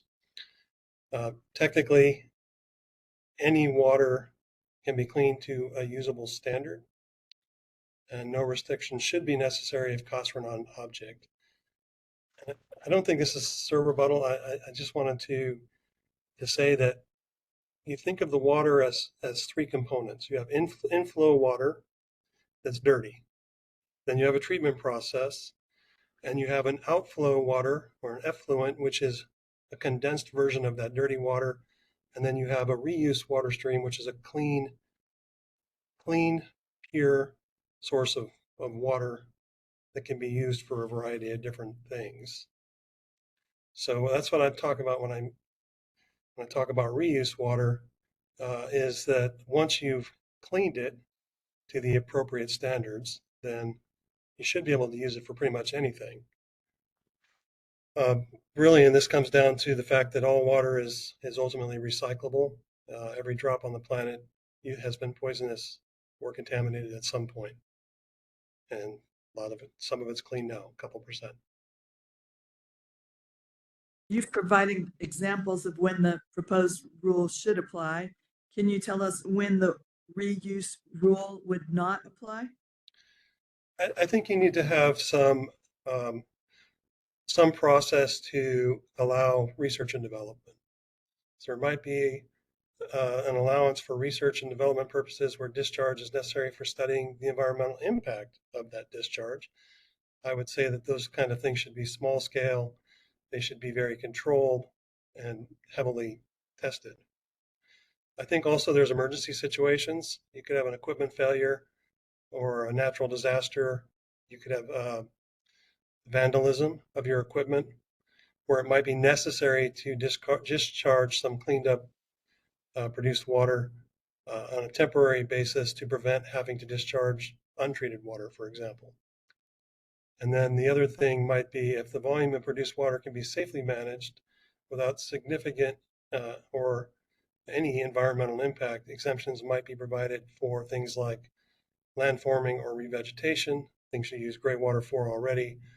And moreover, the prohibition on discharge should not apply to water that is a byproduct of the reuse of treated produced water. So the way California does it, once it's been treated to a reuse standard, it is no longer produced water, it is reuse water. And it should never be produced water again. The produced water is the condensed version of the residual that you would then have to still treat like produced water.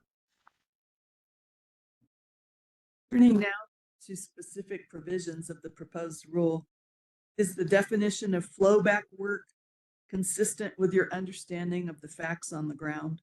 I partially agree. If you look at 20.6.8.7 F3 NMAC, flowback water means the fluid returned after the hydraulic fracturing process is completed, where the internal pressure of the rock formation causes fluid to return to the surface through the wellbore.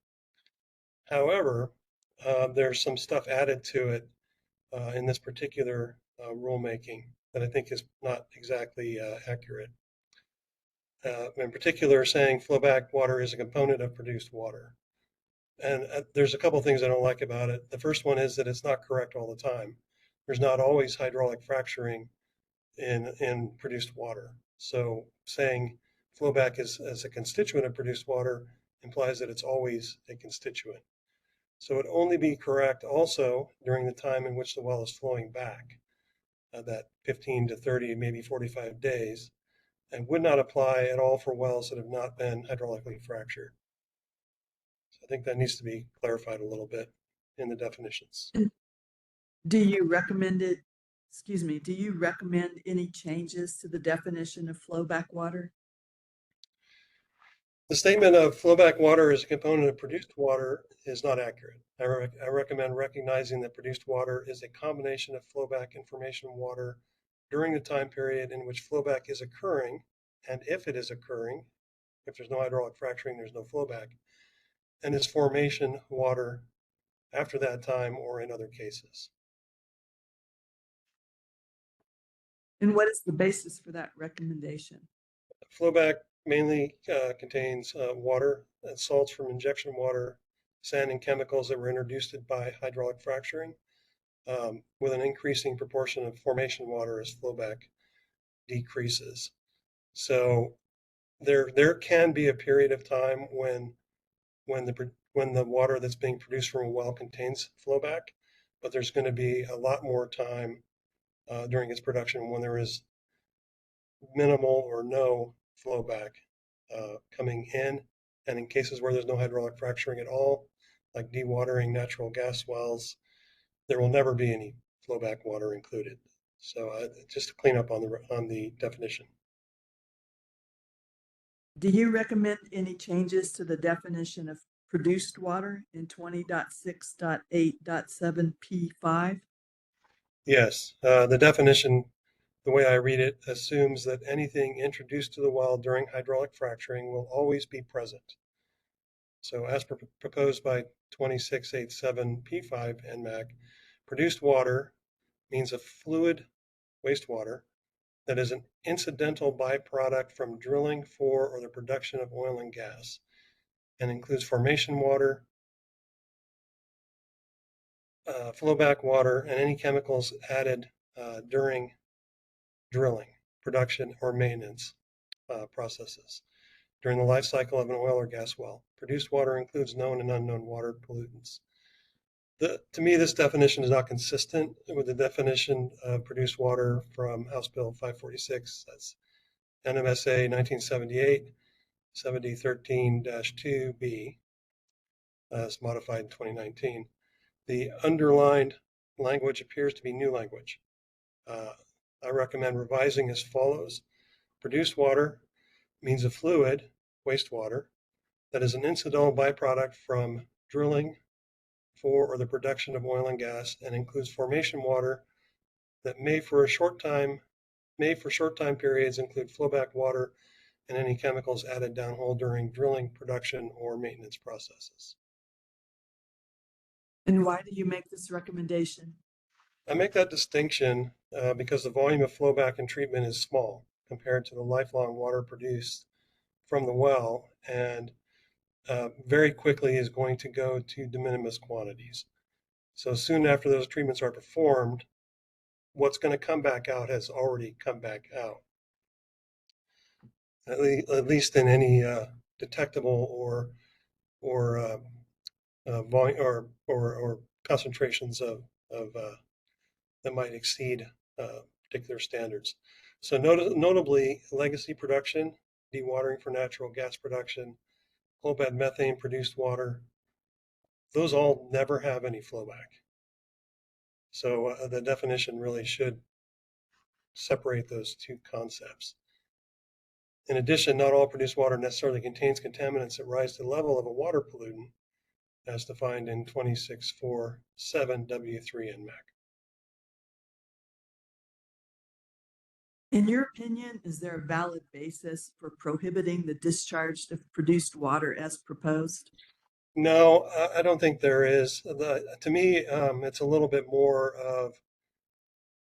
of what people are willing to accept. So I don't think this is a rebuttal. This is an illustration. There was a company in San Francisco. They took treated sewage, cleaned it up, and then made beer with it. I'm not going to drink that beer, but it's perfectly safe. I know intellectually that that water is clean. So there's not a technical or scientific or engineering reason that the water can't be used for anything. There's just associations attached to that water that make people nervous, right? So the composition of produced water varies significantly depending on location, information of geological conditions. There should be a water quality standard to define the specific produced water characteristics prohibited from discharge, but not all produced water should be automatically excluded, particularly if it has been cleaned to EPA and New Mexico standards. Do you recommend any changes to the proposed rule? As proposed, it prohibits issuance of discharge permit for treated produced water. I think so long as the produced water satisfies water quality standards, which can be strict as you'd like them to be, it should not be treated differently from other water. Moreover, water that is a byproduct of reuse of treated produced water should no longer fall within the definition of produced water. And I think it's important. And what is the basis? Excuse me, I'm sorry. Sure. Oh, no, that's great. I was going to answer your question already. What is the basis for your recommendation? So as I stated, technically any water can be cleaned to existing or future water quality standards. All water is ultimately recyclable. We do a lot of water reuse, and we also make a lot of judgments on water's ability to be used based on standards that are designed to be protective of health, human health, environment, and so on. Gray water reuse, use of some pretty bad well water in New Mexico. If you clean it up, it can be used because it met an EPA or a New Mexico state standard. And I think that, to me, water is a molecule, H2O, and you can isolate that to be pretty pure from any particular source. That concludes the summary of Dr. Balch's direct testimony. If everyone's ready, we can move on to the rebuttal testimony. Go ahead. Let's see, I might have to There we go. Dr. Balch, you prepared written rebuttal testimony that was offered as Exhibit 10. Is that correct? I did. And do you have that rebuttal testimony in front of you now? I do. And is that testimony accurate to the best of your knowledge? And do you adopt that testimony today? It is, and I would adopt it today. You reviewed the direct testimony of NMED's witness Kathleen Murphy and Amigos Bravos' witness Christopher Lewis, correct? I did. Let me get forward here a little bit. Can you summarize your understanding of their testimony? It's pretty thematic in most of what we're going to talk about during rebuttal, but in part, Ms. Murphy and Dr. Lewis testified about the high variability of produced water quality. There's a couple of citations on the slide. What is your position on the variability of produced water quality? I don't disagree at all that the quality of produced water varies highly. Some of it is actually already drinking water standard. However, the same can be said for any source of naturally occurring water from rivers or groundwater aquifers. Every source of water that we have is highly variable. Similarly, the same can be said for wastewater from municipal or other industrial use that are already allowed reuse. The focus on this rulemaking, in my opinion, should be on the ability to clean water to a standard rather than the quality of the water that goes into that process. You're going to isolate the clean water and you're going to concentrate the bad elements, and you're going to treat those bad elements like produced water and put them down a disposal well. What is the basis for your position? So water purification processes like RO, reverse osmosis, heat, vacuum distillation techniques, and a whole assortment of membrane technologies will have residual waste. That's a condensed version of that input water. The residual water contained therein should be disposed of as the original water would have been. It should still be considered produced water, and you should be able to put it into an SWD. The purified water should be tested for applicable EPA and state standards, and assuming those standards are satisfied, be available as reuse water without further restrictions imposed simply because the original source was produced water. I think there's some reason to limit the reuse, at least initially, so that people feel comfortable with that. And I think industrial reuse in other industries would be a really great starting point. Are you recommending modifications to the rule? Yes. As stated in my direct testimony, the proposed rules to prohibit treated water discharge should not apply to water that is a byproduct of the reuse of treated produced water. Essentially, once you've cleaned it up to a reuse standard, it is should no longer be produced water. And any subsequent disposal of that water or handling of that water should be done based on how you would normally treat water from that use. So some exceptions might be for land farming or revegetation, like we do with gray water, when the volume of water can be safely managed without environmental impact, or research and development, and in emergency situations to avoid a worse type of a release, or to prevent harm to human health or the environment. What is the basis for your recommendation? A blanket prohibition of discharge based on the source of that water is not based on the science related to treatment technologies. And what is your recommendation to the Water Quality Control Commission?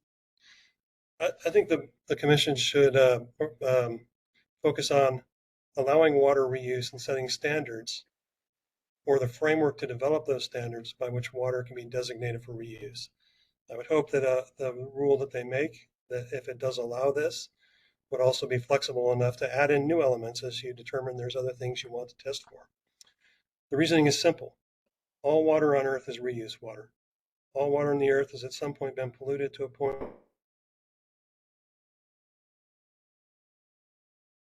to a reuse standard, regardless of input Dr. quality. Welch?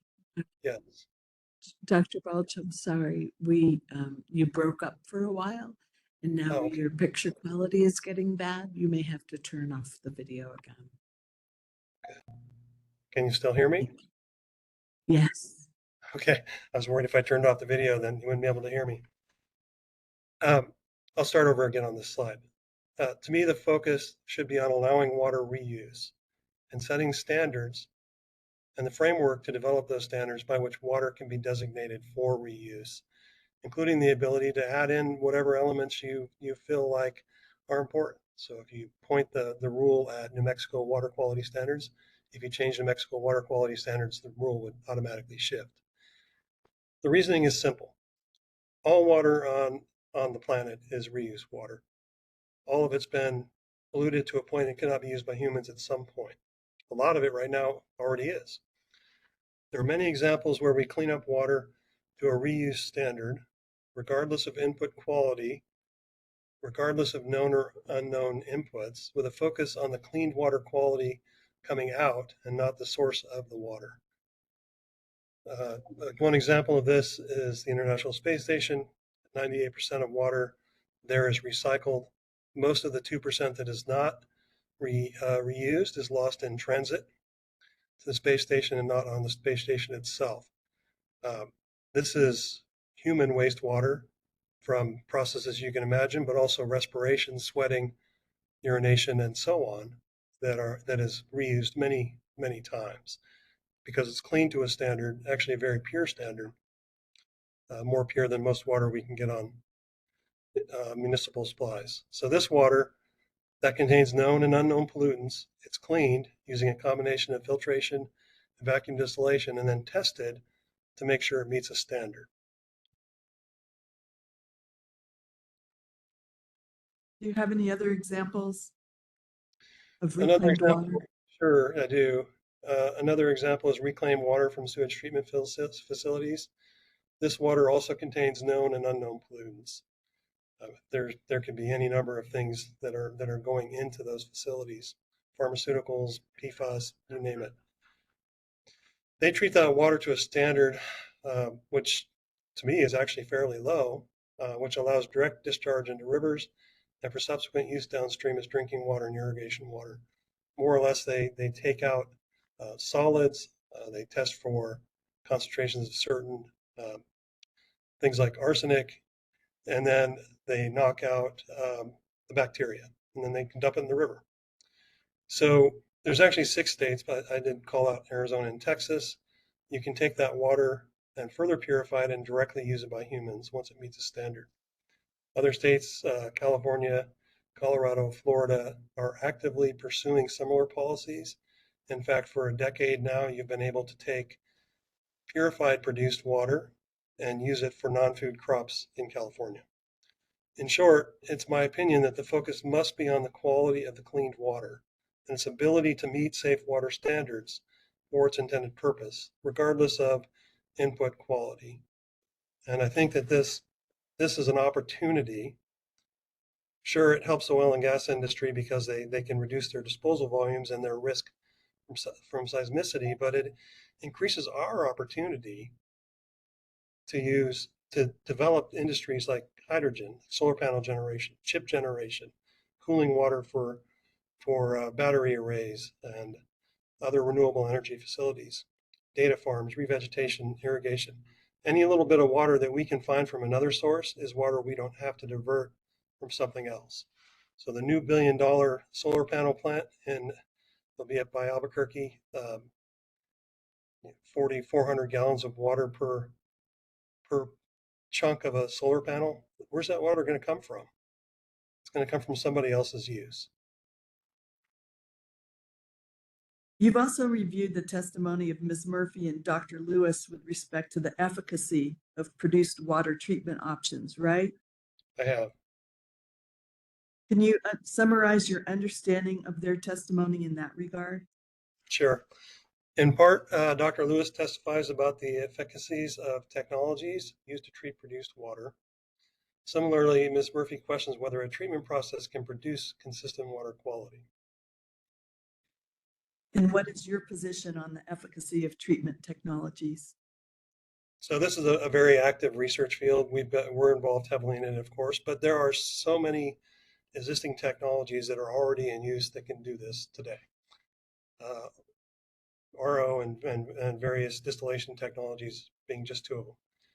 They can make very pure water. And they already do this at industrial scales.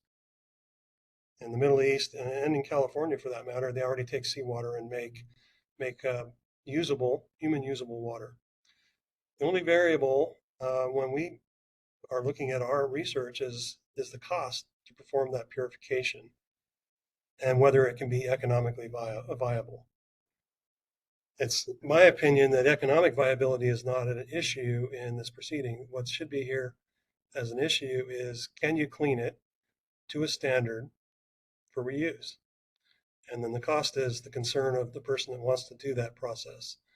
If they can't make it economic, they won't do it. So the issue is to what standard the water must meet in order to be reused or discharged. Are you aware of any studies evaluating the quality of produced water as compared to current water quality standards? Yeah, there's a lot. The quality of produced water varies greatly across all the oil basins in New Mexico. We've analyzed produced water from around the state. I wouldn't say that was systematic. It's more just spot checking for our own projects. But if you look at like the Raton Basin, that's in northeast New Mexico, they dewater for coal bed methane. That water is often cleaner than surface water in the area. You couldn't put it into the Pecos River because you would dilute the river to a point where some mussels downstream would suffer. Water wells in that area, if they're not in a production area, can produce the exact same water from coal beds and people can use it. In the San Juan Basin in northwest New Mexico, water quality varies significantly, generally about the level of seawater, around 30,000 TDS. And in the Permian Basin, southeast New Mexico, the water is much saltier, averaging about 150,000 TDS, or 5 times saltier than seawater. And I know people don't use total dissolved solids or TDS as much in this hearing, but it's very comparable to micrograms per liter. You testified earlier about your work at the Petroleum Recovery Research Center at New Mexico Tech and the water research conducted there. How many related papers and reports have been written based on your work there? We have a portfolio of about 120 papers and reports from our own work at the PWRC. I have specifically also identified 6 review papers on water purification technologies in my rebuttal text testimony. Those are exhibits 76 and 93 to 97. Those are review papers. I picked those on purpose because each of those papers reviews a number of technologies and they each have been cited more than 2,000 times each. This means in the scientific world, if someone reads your paper and then uses your results in their paper, that's a citation. And that many citations means your work has been vetted thoroughly by the scientific community. The 6th is a joint NMEPA white paper that speaks to the scarcity of water in New Mexico, the existing regulatory structure, and the potential for reuse. So there is a very robust intellectual, scientific, and engineering basis for understanding these topics. And on slide 13 here, you have identified the papers that you've relied on and cited in your rebuttal testimony. I don't know that we need to go through each one of these, but there's 5 of them there. Moving on, let's see, excuse me. Yes. Moving on to the question of economic feasibility. You also reviewed the direct testimony of New Energy Economies witness Norman Gom. Is that right? Yeah, I reviewed his testimony. And what is your understanding of Mr. Gom's testimony? In part, Mr. Gom testifies that the proposed rule fails to impose any consideration of economic feasibility. And what is your position on the commission's authority to consider economic feasibility? Well, so I don't know how the WQCC works and that board, but I assume without conceding that they have the authority to regulate reuse based on the basis of economic feasibility. But with that assumption, an original form would allow for demonstration of economic feasibility through testing at scale on a field environment as a pilot project. But I really don't think that economics should play a big part in this decision. It is up to the people that want to clean up the water to make it cost effective from their own business point of view. I'm not sure that's something the board has to consider. They just need to consider if it's safe. And what is the basis for your position? Well, at the very least, an important part of demonstrating economic feasibility is the ability to test at scale in field environments, which the proposed rule appears to allow as a pilot project or industrial project. Even bench testing, however, can reveal a relative level of cost, but until you start to put all the components together and operate it at a commercial scale or at least a scale that can be more correctly correlated to commercial scales, it's hard to get an exact cost of operation. So the building cost of whatever it is you're trying to build to do the filtration is your capital expenditure, but then you also have operational costs, and that's the part that you really get to from field field testing, and that's where economic feasibility comes in. That's a study that has to be done to the satisfaction of any individual or company that's trying to do one of these processes.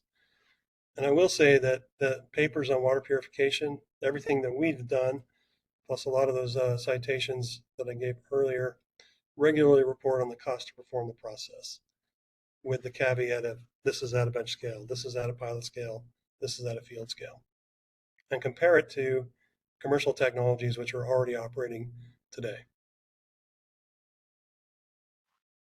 Thank you, Dr. Balch. That concludes our summary of Dr. Balch's rebuttal testimony. We do have some rebuttal, if everyone is ready for that now.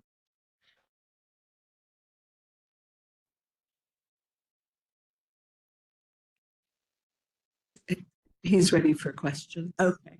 Have you reviewed the written and oral rebuttal testimony of Dr. Lehu? I have, yes. And what is your understanding of Dr. Hu's testimony? Give me a moment to pull that up. Apologize.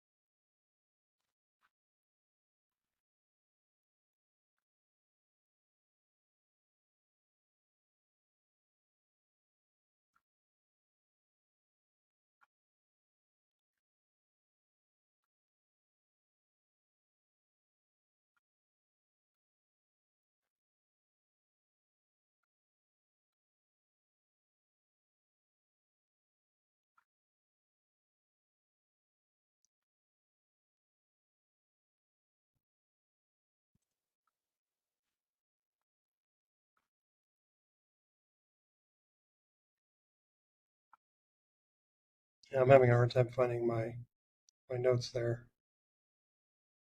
I apologize on that. Let's see.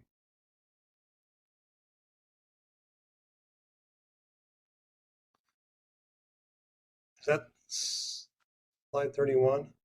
Is that the rebuttal of my appropriate or inappropriate use?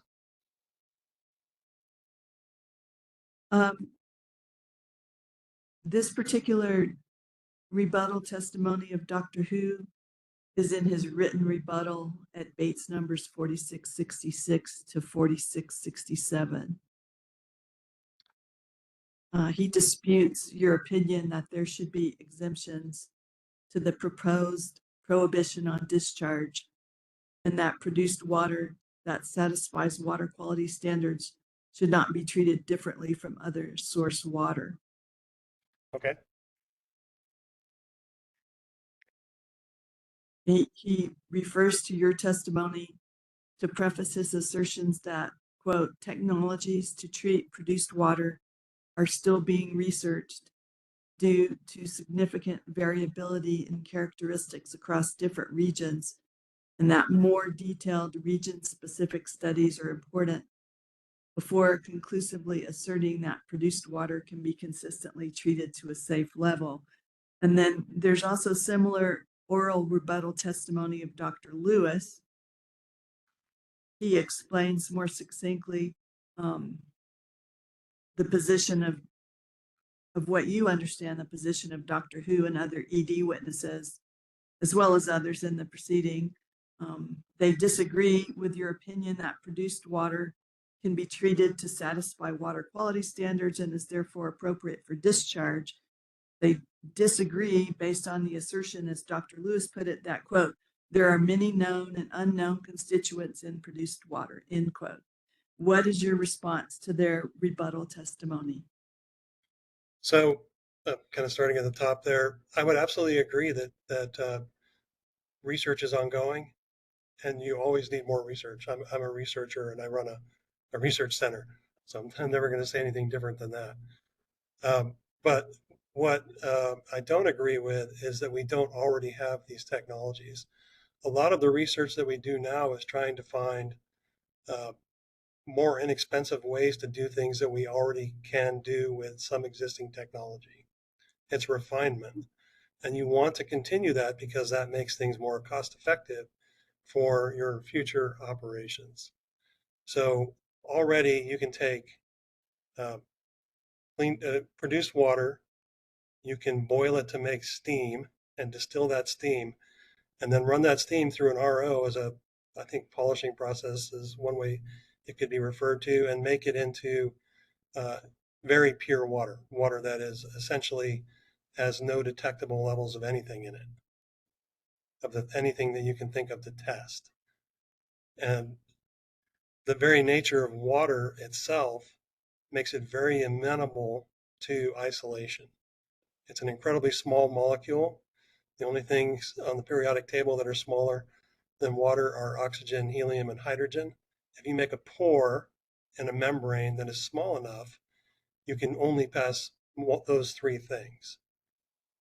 So that's a physical characteristic of water, which makes it very easy to clean. And we've been leveraging that for a long time. That's what RO does. Similarly, for distillation, you basically take advantage of the fact that water has a very unique boiling point that is much lower than many things that you're concerned about on the metals and inorganic chemistry side, but also higher than what you're worried about on the volatile chemical side. So you can do multiple stages of distillation at different temperatures to isolate just the water molecules. So people do this already. So everything that we're doing right now is trying to make a refinement. Our research is on refinement of how can we do these things cheaper. Thank you, Dr. Balch. That concludes Dr. Balch's testimony. And before we move on to questions, may I move the admission of exhibits 3, 6, 10, 76, and 93 through 97. Let me pause for a moment. In the event there are objections to the admission of NMOGA exhibits 3, 6, 10, 76, or 93 through 97. They're admitted. Thank you. Right. We'll turn to questions from the commissioners first. I think it's this side of the table turn. Commissioner Vihel, do you have questions of Dr. Balch? I don't have any questions. Thank you. Commissioner Brankard?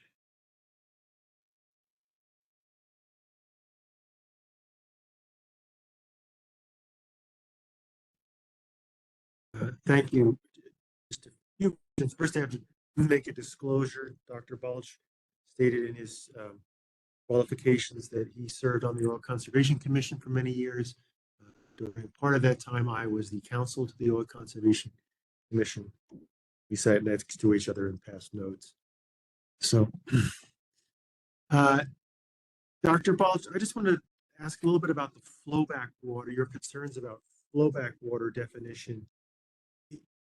Let me ask generally, do you think there's any reason to separately regulate flowback water and formation water? I think that's a pretty good question to bring up, Commissioner Brankard. And I think that I would say yes and no. And it depends upon how you define your flowback water. So I question the use of flowback as always being included in produced water if there was ever flowback in that well. Because I do believe at some point, relatively quickly, the flowback will be a de minimis component of that produced water. So if you isolate those two concepts, produced water versus flowback water, and you clearly define that you won't allow reuse of water for the first 30 days of flowback or 45 days or when the sand stops coming back, then I think it could be appropriate to regulate them separately. But right now they're lumped together. So I wouldn't encourage regulating it based on just the flowback water under that scenario. Thank you. You basically answered my second question about whether there's a possibility of sort of cutting off flowback water by time from hydraulic fracturing treatment. And you seem to be suggesting that there is a possibility at some future regulation. At some point, typically in industry, the rule of thumb is when the very finest sand stops flowing back, the flowback is stopped. So it's I wouldn't pin a day on it, but I would pin something like that on it. When you stop seeing sand, then flowback is done. You might add a safety period of another week or two or something like that, just to be protective. Thank you. But so since we don't have that right now, I'm wondering whether on the current regulation, it's even worth talking about flowback water and formation water. And in that regard, you pointed to the definition of produced water, the first sentence of which, or the first part of which, actually is the statutory definition of produced water. Correct? That's correct. And by statutory, I mean it's in Produced Water Act, Quality Act, and the Oil and Gas Act, the same definition. Do you think that definition is broad enough to encompass flowback water and formation water? I think it is. I mean, you can add a tagline to it. You can add material to it, and then the proposed rule has language, and I modified it, or I would modify it to say may instead of has. Those additional components, but certainly at some points in time, produced water can contain flowback water. So it's hard to say if one broad definition of produced water without considering flowback in the case of reuse would be sufficient. But if you isolate those two concepts, then I think you can clearly say that produced water is produced water, and at other times it may be produced water plus flowback. Thank you. That's all the questions I have. Okay, Commissioner Bayless. Thank you for your testimony. Very interesting. I have just a couple of questions. I know you've been skirting the economic issue, which is fine, but could you give me us an idea of order of magnitude of treatment costs for your membrane and distillation methods? Thank you, Commissioner. This is a topic so let me start with commercial scale distillation for seawater. that can get down to a penny or so a gallon at very large scales. So the best membranes that we've developed at New Mexico Tech, which do filtration at the nanoscale, basically the pores are all just slightly larger than a water molecule. We can get that down to around 1/10 of a cent per gallon, at bench scale. So it's possible to get these costs to the point where they're comparable to the already existing cost of disposing of the water through saltwater disposal wells.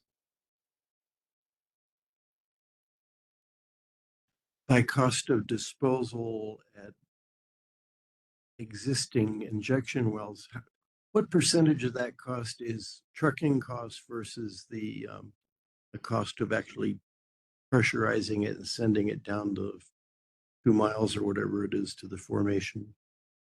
So if you own the well and it's on your site where you have the produced water isolated, it can be, sorry, I think in barrels in this, that's 42 gallons per oil field barrel. Again, probably fractions of a penny if you're on site with your well. So most of the cost is actually going to be related to transport. And in the Northwest, you don't have centralized water processing facilities, so everything gets trucked. So it really depends upon the distance that you are from your site where you're storing the produced water in a tank to where it's going to go down a well. The worst case I can think of is produced water from eastern Colorado that gets disposed of in Utah, where you're talking $16 or $17 for the trucking per barrel. So divide that by 42 to get it per gallon. But it can be well under $1 for a mature place like the Permian Basin.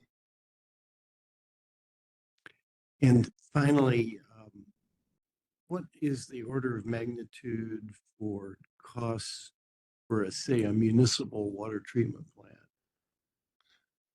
Yeah, so I'm probably not qualified to answer that. Thank you very much. Okay, thank you. Chair Thompson. Dr. Balch, thank you for your testimony. I have several questions. Commissioner Brancard asked you, let me move this away a little bit so it's not so boomy. Commissioner Brancard asked you about whether there should be separate regulations for treating flowback versus produce water. Can you tell me, once a well has been completed and they've completed the fracking process, the water comes back up, do they separate flow back from produced water, or does it just go into a storage facility as mixed? It's pretty much mixed, and it goes for reuse or disposal. I think so based on current practice, it would be difficult to separate flowback from produced water. Is that correct? That would be absolutely correct. Yeah, I mean, once they're mixed together, you're basically dealing with produced water plus flowback water. It doesn't necessarily impact how you would clean it up or dispose of it, but yes, I mean, there's not a way to just have the flowback go out one pipe and the produced water another one. Right. So I presume they'd have to monitor for indicators of flowback. Conceivably, it'd be the sand or something like that. And then at some point, they would divert the water from one tank to another. Yeah, they would be watching they always watch the sand that's coming back up because they want to know when the flowback is stopped, because that impacts when they finish the rest of the completion. But yes, I mean the most likely thing that you would monitor for would be the thickening agent, often guar gum, which is a plant material. That would be something that would be relatively easy to watch for as a proxy. I guess the bottom line I'm asking is, would it, based on current practice, would it be feasible to separate flowback from the produce water so that one might be handled differently than the other? No, I think I would at that point I would just call it produced water that contains elements of flowback, and it would possibly change how you might try and purify it. But if you were trying to just isolate the period that had flowback and not allow reuse of that, then it would be more of a timing thing where you divert the water to a different tank or storage until that period is ended, and then you go to one that can be processed for reuse. But ultimately, there's no technical or scientific reason not to just treat it as produced water. Thank you. You list a number of pilot plants in your testimony. I think all of the ones you listed have been done by the Produced Water Research Consortium. Is that correct? The three examples I gave from the Permian Basin were actually done by New Mexico Tech, and they predate the water consortia. Are there other pilot studies that have been done? So that would probably be a better. Members of the consortium? I think that's a better question for Mike Hightower, probably than for me. I'm aware that they are monitoring and watching a number of different technologies. I don't know for sure what level those are at. I know that we have one that has a commercial prototype sitting on a pad in a warehouse waiting for a permit. I presume there's others.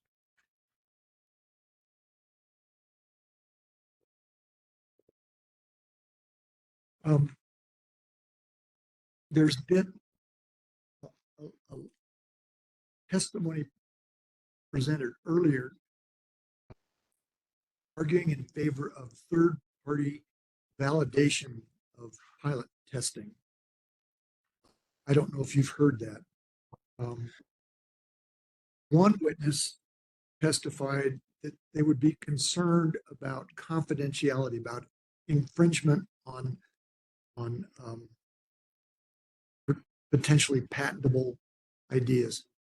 Do you have any thoughts about whether or not third-party validation of pilot testing would be feasible?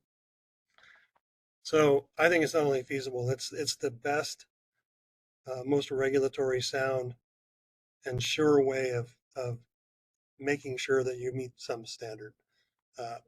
There's no doubt in people's mind if a neutral third party does the analysis compared to somebody that's involved in the process. And most people are, I think, good actors. They're not going to lie. They're not going to fake their data. But if you have a third party do it, there's no question at all about that coming up. As far as trade secret stuff, at that point, you have already put your trade secret down the well. And if there's any amount, which is probably de minimis, that's going to be in produced water after the flowback period that you're going to process and clean up and want to test for some of those elements, that's your secret's already gone. You've turned it into something else, which is somebody else's responsibility.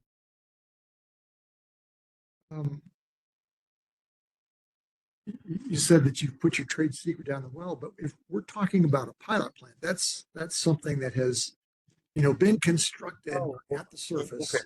Yeah, no, I'm sorry. I misinterpreted. Trade secret should be, isn't that correct? I misinterpreted your question. Yes. So for our water process that we're trying to test right now, we'd like to get to field testing. There's patents involved with that. There's also trade secrets. That's Kentucky Fried Chicken or a Coke recipe that you don't want people to know about.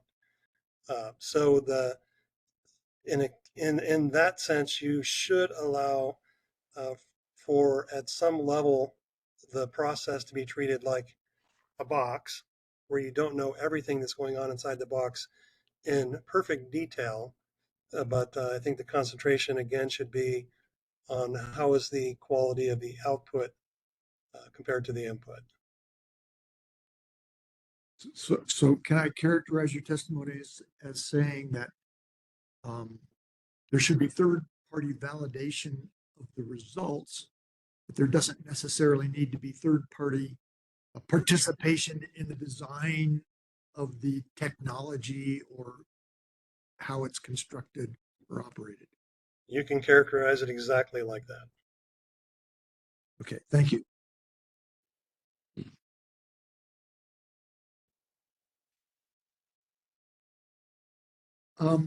There has been a lot of discussion about publication of studies in journal articles, both characterization of the untreated produce water, but also some citations to bench scale, laboratory scale studies on how to treat the produce water. I don't believe we've seen any publications in referee journals on the performance of pilot plants. Are you aware of any referee journal publications on pilot plant performance? And I'm talking, when I talk about pilot, I'm talking about something that's in the field, perhaps at 10, maybe even a couple hundred barrels a day. Sure. Within well, there's certainly some, because we've done 3 tests at that scale ourselves in 2012 to 2016, and written papers on those results. So I think there's things like that that are out there for produced water at that middle scale of development where you're past the bench and you're not quite to commercial prototype stage. There's certainly those kind of papers out there. If you look at mature technologies, things that could readily apply to cleaning up produced water, those things have already had those papers done, a decade or 2 decades or 3 decades ago. So there's a robust amount of data on pilot scale testing, but because reuse of produced water is relatively new, people have not had an opportunity of being able to do that work. So we won't publish our papers until we can run our test, right? So it's a little chicken and egg. You want to make sure that your rule lets people do that testing so that you can generate the data that you want to have. So you're an academic and appreciate the value and the complexity of publishing in peer-reviewed journals. Do private companies that are developing technology, do they publish in peer-reviewed journals as well? They do, not the same way that academic publishes. We tend to publish everything and all the data and all the knowledge, but a company may be trying to protect a trade secret or part of their technique, and we will certainly do that as well, because we don't want people to just copy our hollow fiber membranes, for example. But just kind of in general, not just talking about water, but just in general, industry tends to publish less than academia. And that's sort of where I'm going. Is there a body of knowledge that is not published in peer-reviewed journals that could be used by the industry to document ability to treat produce water? I would say, first of all, we already have the ability to treat produced water. We're just looking for better, less expensive ways to do it. Certainly, there is data in our labs here at New Mexico Tech that we don't generally share until it has matured or we're ready to go to a commercial stage or we're working directly with a company. But in general, most of the important things are already going to be out there in that public domain.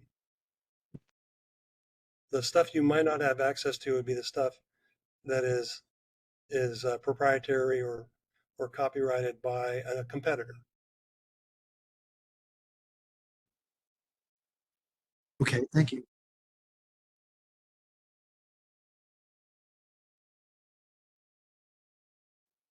So is it fair to say, I think I copied this down, that you believe that we can treat the appropriate standards now, that we have technologies for doing that, and that the current research, I assume it's both research by you and by others, the objective is to improve the performance in economics. Is that a reasonable summary? Yeah, that is. By treatment to a standard, I mean whatever is applicable for the reuse that you want to do. EPA has 90 things you check for. California has 97. I apologize, I didn't look up New Mexico to see what our number is, but these are basically defined, and they're usually defined by the ability to test for things. But there's also many things that get knocked out in purification processes that are that are not necessarily in an EPA or a California or New Mexico standard. So if you have a process that handles heavy metals, it's going to take out all of the heavy metals, not just the one that you're testing for in most cases, or knock it off to some appreciable degree. So we can treat to a standard. To me, the question is, what is that standard? Okay, and this is my last line of questions. We've heard many concerns by the public and by several of the witnesses that have testified that we don't know what's in produce water. And are you aware of any constituents in produce water? I'm struggling with this. Are there constituents in produce water that are not treated by existing technologies, and also are not regulated? So one of the witnesses testified about concerns about boron. And that might be an example of a constituent that's in produce water that might not be removed well by existing technologies. Can you think of other examples of contaminants or constituents that would be problematic based on existing technologies? So I think that first of all, we can clean up any water to a level where you can't detect everything that we can think of trying to detect. So basically, less than 25 micrograms per liter of everything combined together. To maybe illustrate your question, which is a really good question, I might talk about PFAS, for example. It used to be a practice to sometimes use some PFAS chemicals as a friction reducer for drilling, as an example. And you can test PFAS down to about 4 parts per trillion, which is a pretty fine scale test. But we didn't have those tests until relatively recently, and they banned the use of those chemicals for the use as a friction reducer and things like that anyway. But if you go back to illustrate, just thinking about something that has come up more or less in the last few years and become a matter of importance and a matter of concern. So if you identify something that is of concern like that, a test is typically developed, and it's tested to some level at which below that level you no longer consider it to be a major concern, some kind of a de minimis. And I like to think in numbers, Commissioner. So if you think of 4 parts per trillion of a PFAS chemical, that is the same thing as putting 4 grains of sugar in 5 million barrels of bottled water. I mean, it's very, very small concentration, to the point where you would have a real hard time drinking that chemical versus just getting hit by lightning. So there is there is definitely stuff that we don't know in all cases. I would say in many cases, however, we do know what's in it because we can test for it. And there's a lot of things we can test for.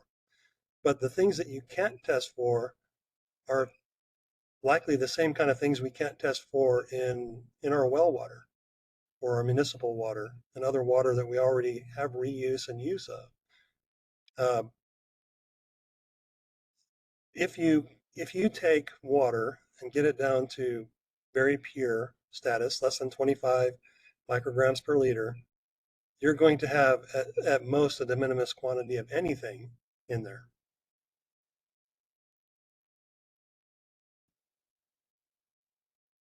Not sure Okay. if that answered your question. One last question.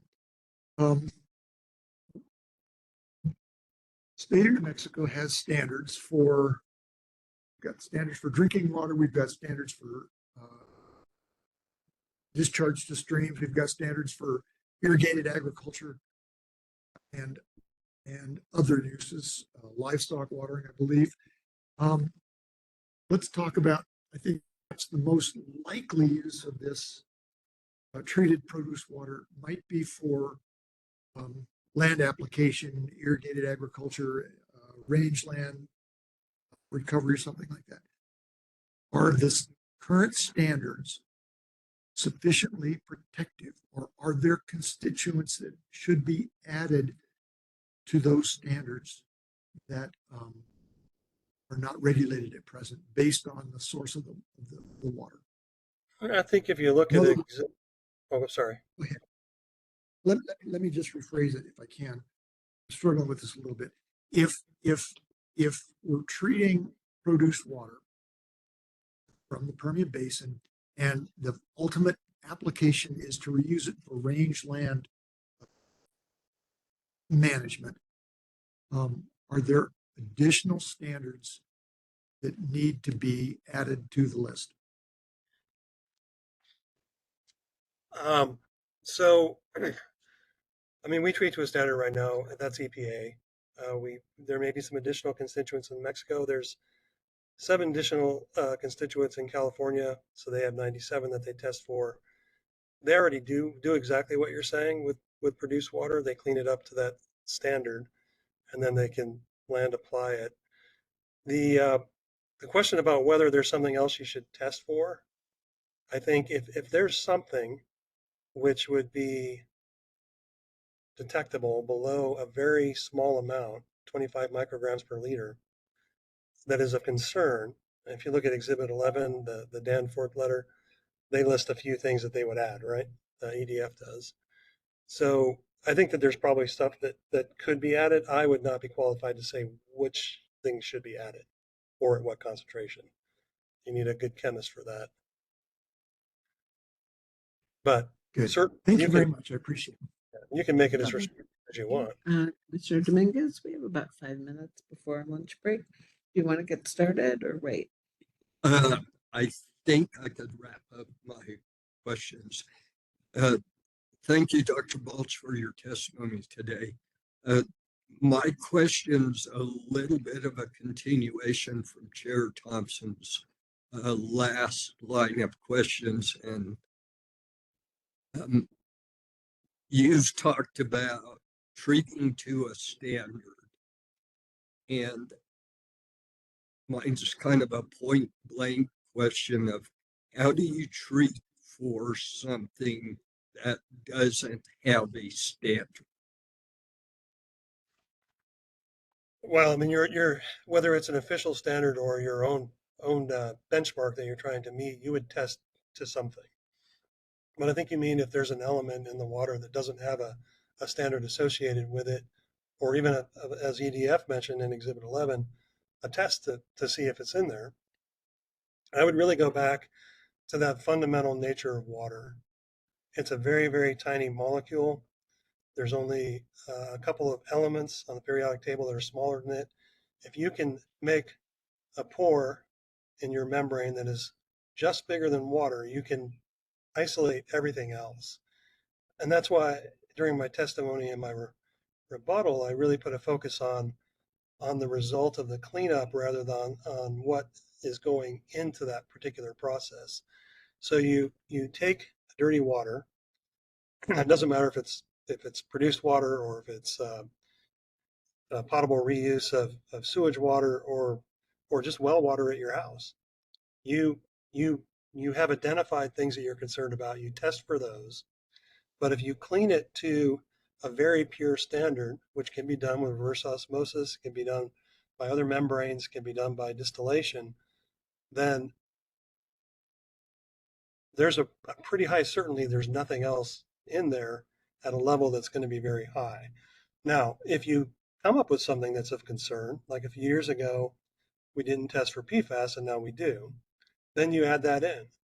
And if your rule points to the appropriate place in the New Mexico statute where they identify things that have to be tested for, and if somebody adds to that list, then it would be automatically added to whatever reuse rule you come up with or reuse standard.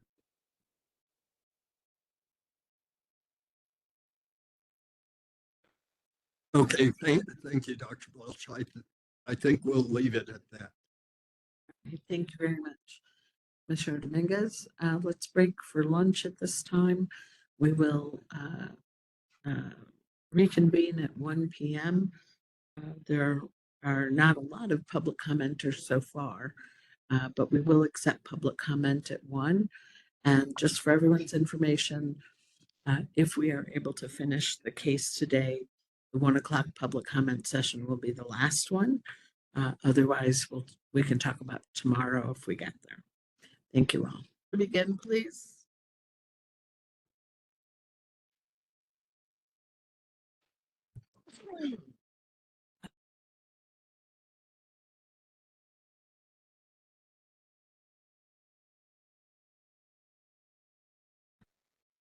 Good afternoon. My name is Felicia Orth, a hearing officer appointed by the Water Quality Control Commission to conduct a hearing in WQCC 23-84. Is a proposed new rule relating to water reuse. We are on day 11 and have reached the 1 p.m. public comment session. I have 5 or 6 names here of folks who signed up to offer comment during the session. If we are able to finish the technical case before about 5:30 p.m. today, this will be the final public comment, oral public comment session. If not, we'll be back on the platform at 9 in the morning.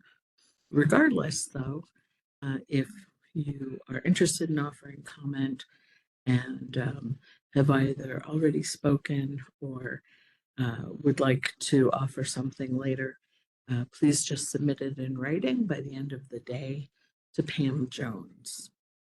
So the names I have are Dave Peckus.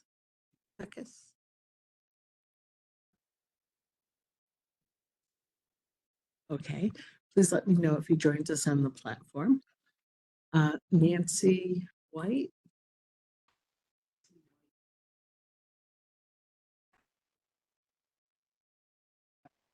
Okay. Allison Riley. Okay. All right, Ms. Riley, can you hear me? Yes, I can hear you. Sorry about that. Can you hear me?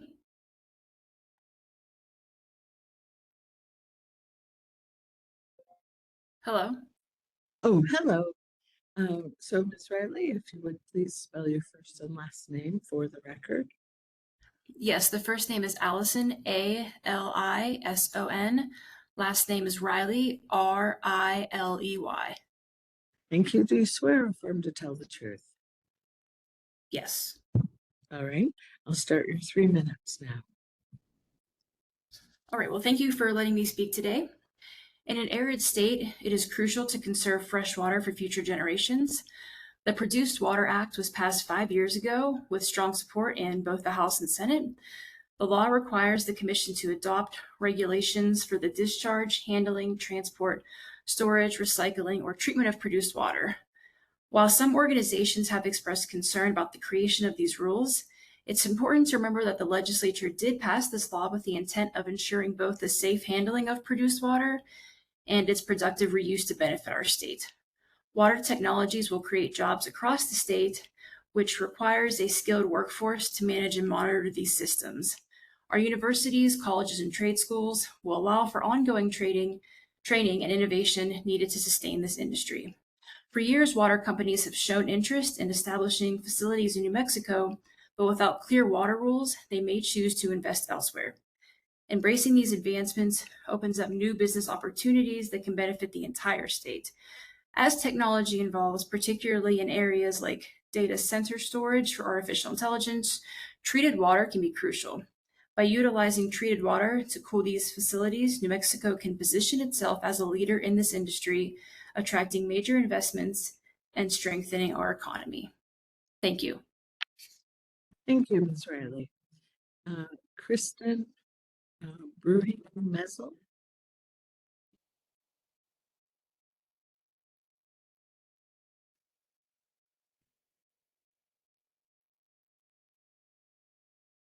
Can you speak up?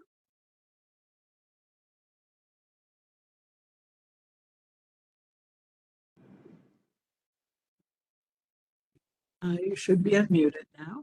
Okay, Hello. I'm here. Hello. Hi. Would you spell your name for the transcript, please? My first name is Kristen, Kristin.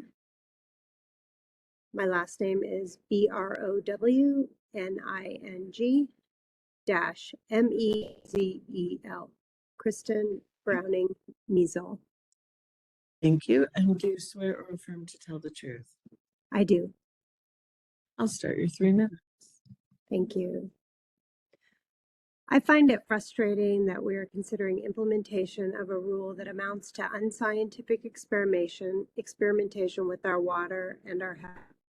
With this rule, water that likely contains chemicals like PFAS, radium, and the like can be discharged and reused without rigorous scientific standards, testing, and approval. We have all seen the impacts of trusting industry to make decisions that rigorously protect our health. We learn regularly of new human health impacts where industry has knowingly set aside these concerns in the name of profit. Cancer-causing herbicides, toxic tampons, benzene in beauty products, plastic bottles with PFAS, the list goes on and on. We need robust rules, not like the overly broad, vague, unscientific rule being proposed. We need a rigorous rule that is clear about the disposal of treated or untreated produced water. We need a produced water reuse rule that is scientifically grounded, that includes reuse within industry or outside of industry. I implore you to settle for less than the best rule with regard to safeguarding New Mexico's water. We simply can't afford to damage what is left of this incredibly precious resource. Thank you for listening. Thank you. Nancy White or Nancy Galloway? Can you hear me? Yes, I can. Would you spell your name for the record, please? Yeah, my name is Nancy Galloway, Galloway. Thank you. Do you swear or affirm to tell the truth? Yes. I'll start your 3 minutes. I also find this very disturbing that this rule is even being considered since our water is so precious and so scarce and becoming more scarce. We need a rule, but not this rule. This rule is not just a no discharge rule, but a produced water reuse rule, and it authorizes reuse with no science-based evidence or credible standards to ensure safety. Why would anybody want this rule besides those industries who plan to profit from it? The Commission should instead approve a clear rule that's scientifically based, that says no person shall discharge, dispose of, or reuse treated or untreated produced water off of the oil field. The department shall deny certification of any federal permit proposing to discharge, dispose of, or reuse treated or untreated produced water off of the oil field. Produced water, so-called produced water, is toxic, radioactive, and poses serious risks to public health in our state and the environment. This rule, as written, will lead to contamination through accidents, spills, and waste generation. Workers in treatment plants are especially vulnerable. Our drinking water is precious and must be protected. Once our water is contaminated, there is no going back. In other states where produced water was discharged or reused for various purposes, water quality has been severely compromised, for example, in Wyoming and Pennsylvania. And the remediation of contaminated land and water is very expensive and a difficult proposition. Reuse of oil and gas waste off of the oil field is not the answer to our decreasing water supplies. 2022 New Mexico Water Task Force offered 50 recommendations to better protect and conserve our water, and the state has not implemented or fully funded any of them.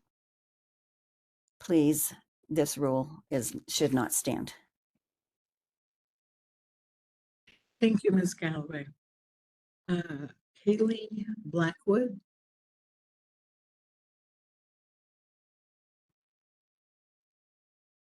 Kalea. Might be Kalia.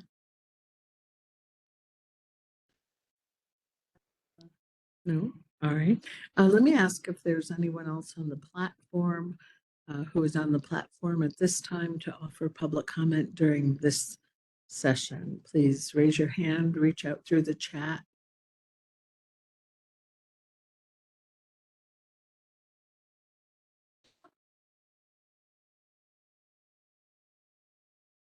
Anything, Pam? Nothing.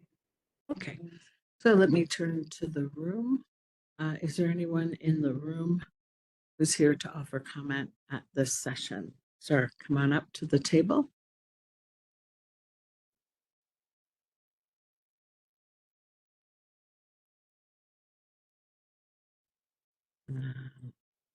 Make sure the light is green there on the microphone.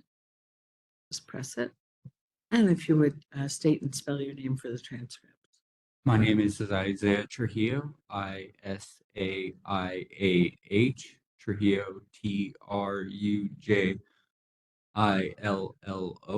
Thank you. Do you swear or affirm to tell the truth? Yes. Thank you. I'll start your 3 minutes.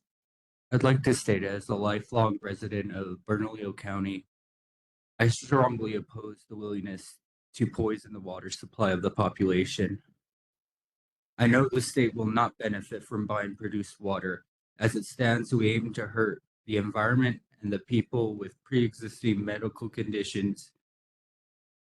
My grandfather and I depend on local well water being clean and safe. As my grandfather gets older, I worry about his safety and his immune health. So I'm pretty fearful about produced water getting into, the water supply. I'm coming from a place of protectiveness for my family and land. Please consider the impact of your choices, both on the people and the land. Thank you very much. Thank you, Mr. Trujillo. I understand Kaylee Blackwood is on the platform. You can unmute yourself, Ms. Blackwood. Thank you. Hello. Would you spell your name for the transcript, please? Kalea, Blackwood, Blackwood. And do you swear or affirm to tell the truth? I do. Thank you. I'll start your 3 minutes. Thank you. Good afternoon. My name is Kaylee Blackwood. I am a lifelong resident of Hobbs. My husband and I are expecting our first baby this December. There's been a lot of concerns raised about health of our children in the Permian Basin. So I thought you'd like to hear from an expecting mother who lived her entire life in the middle of the best oil fields in the world. Used treated produced water industrial, and communication uses, conserving or fresh water for drinking, agriculture uses is a common sense approach to the problem that has a real world impact on me, my family, my friends, and my neighbors. Appropriate and safe water reuse, including the reuse of treated produced water, is critical to a water conversation and to my ability to see my children, my grandchildren grow up and prosper in New Mexico. Thank you. Thank you, Ms. Blackwood. And let's see, Pam, do you need to unmute the call-in users so that they can say they want to make a comment? Is that okay? Does any call-in user wish to make comment at this time? No. All right, then we will return to the technical case. And when we broke for lunch, we had Dr. Balch being questioned by the commissioners. Commissioner Dominguez, did you have any other questions of Dr. Balch? No, Madam, here. No more questions. Thank you. Vice Chair Armstrong. No questions for me. I appreciate my colleagues' thoroughness. Okay. Commissioner Fry? Yes, I have questions. Thank you. I thought I should start with a disclosure for clarity. I worked in Mexico Bureau of Geology and Mineral Resources. Pardon me? Is that better? Okay. So I will disclose that both Dr. Balch and I work for research divisions of New Mexico Tech, and staff in both our departments work together on different projects. And with that, Dr. Balch, is he there? Yes.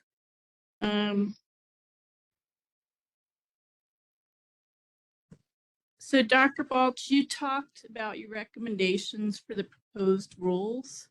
And I'm wondering, did you review the notice of intent section of the current version? You're muted.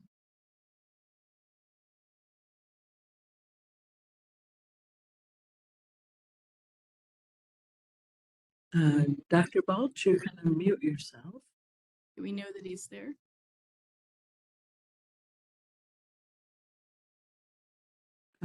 Dr. Balch, if you're unable to unmute yourself, I think I'm going to have to suggest exiting the meeting and re-entering again. I'm sorry about that.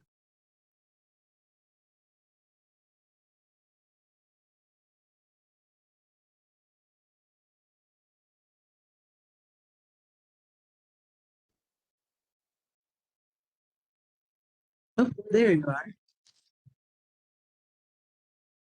We can see you, but we cannot hear you.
Hello?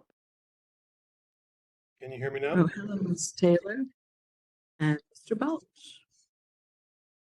Dr. Balch, excuse me. All right. Did you hear? Yeah, please repeat your question. Okay. Dr. Balch, did you hear any of what I had said before? You were speaking to the letter of intent? The notice of intent. Yeah. Did you review that section of the current version of the rules? I did, but it was back in May. Okay. So your comments on the proposed rule, your recommendations. It sounds like you think there should be a permitting process in there. And I think you listed some,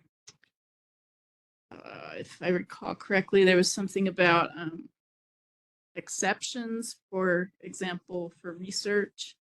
And it looks to me like the current version of the rules, they have the notice of intent process so that researchers, industry, everybody has a way to do research, do projects, but there's no permit requirement and no discharge allowed.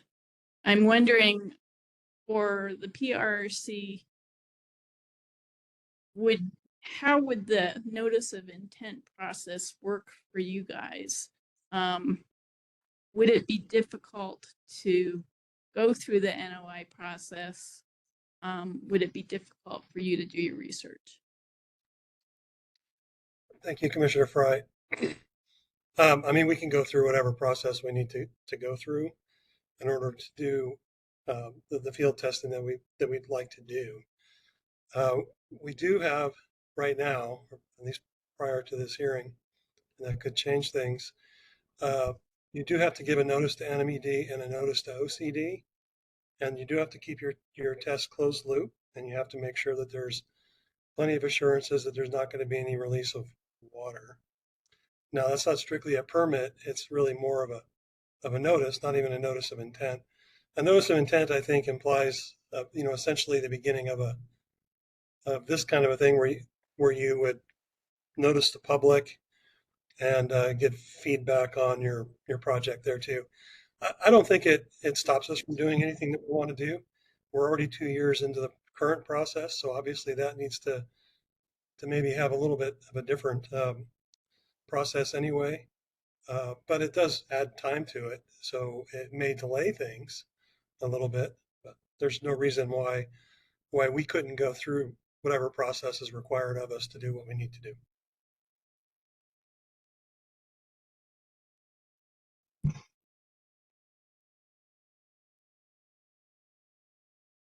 Okay, and then one other question.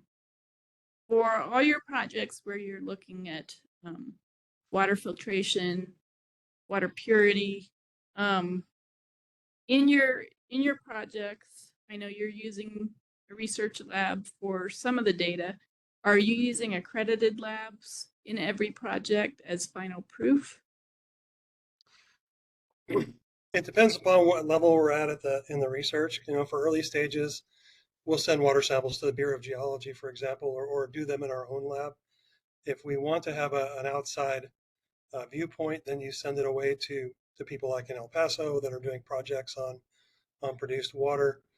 And certainly, if we were to be able to get our field test going in the San Juan Basin, those results would be done third party through an accredited lab. So it kind of depends on where you are in the process. But Okay, so not every project, but ones where, well, what would be an example of why you would choose to use an accredited lab? If you're trying to provide proof to a regulatory agency, we have oversight from the New Mexico Produced Water Symposium, for example. They're going to want third-party data, and then if there was an official process, as you just mentioned, with an NOI, I bet you'd have to give your final results that way as well. And then also for publication, you may go to a certified lab. Okay, thank you. No more questions. Thank you. Commissioner Zemlich. Thank you. Thank you, Dr. Balch. Just have a few questions. Just to follow up on what Commissioner Fry was asking about in terms of the NOI. You mentioned that you had a project that was in a warehouse awaiting permit approval. Who is that permit through? So it's not really a permit at this point in time. You write there's a form that you file with NMED and also with the OCD. That has gone through that process. NMED had no comment on it, and OCD eventually said the same thing. The project is joint with industry because we need to test this on an industrial site. The machine itself, using New Mexico technology, it was built by Pesco in Farmington. It's sitting in their shop right now, and currently we're working on site selection and site approval for those tests. And the industry partner there is Hillcorp. Thank you. You mentioned the 3 pilot tests in the Permian Basin, and just to sort of paraphrase from your testimony, that they were closed loop systems with 2 streams that then went to a class 2 injection well. Is it your understanding that under current OCD regulations, this type of project would be allowable on, let's say, a recycling facility or other oil and gas field operational site? If it was a field test or a pilot, like what we were doing, you would have to go through that notification system for NMED and OCD, get their approval for sure today. Yes. So I don't think you could just go and do it. Okay, and just another.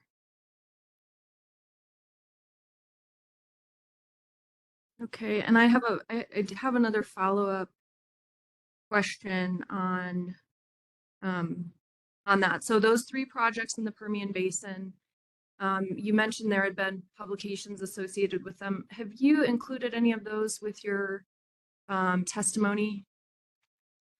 I did not. I chose to pick some review papers that had many, many citations and also covered many other different projects. I think we actually have a couple that are included in there, but I really wanted to show the kind of the breadth and the scope of the scientific community's interest in this kind of work and project. But I certainly could provide a complete bibliography of our work if you would like. I can get that added to the record. Thank you. I don't think I can request that, but to follow up on that, those studies and my understanding of OCD jurisdiction versus NMED, what are the differences between regulations for that project then and now under I think the NOI process, but I'm not entirely sure.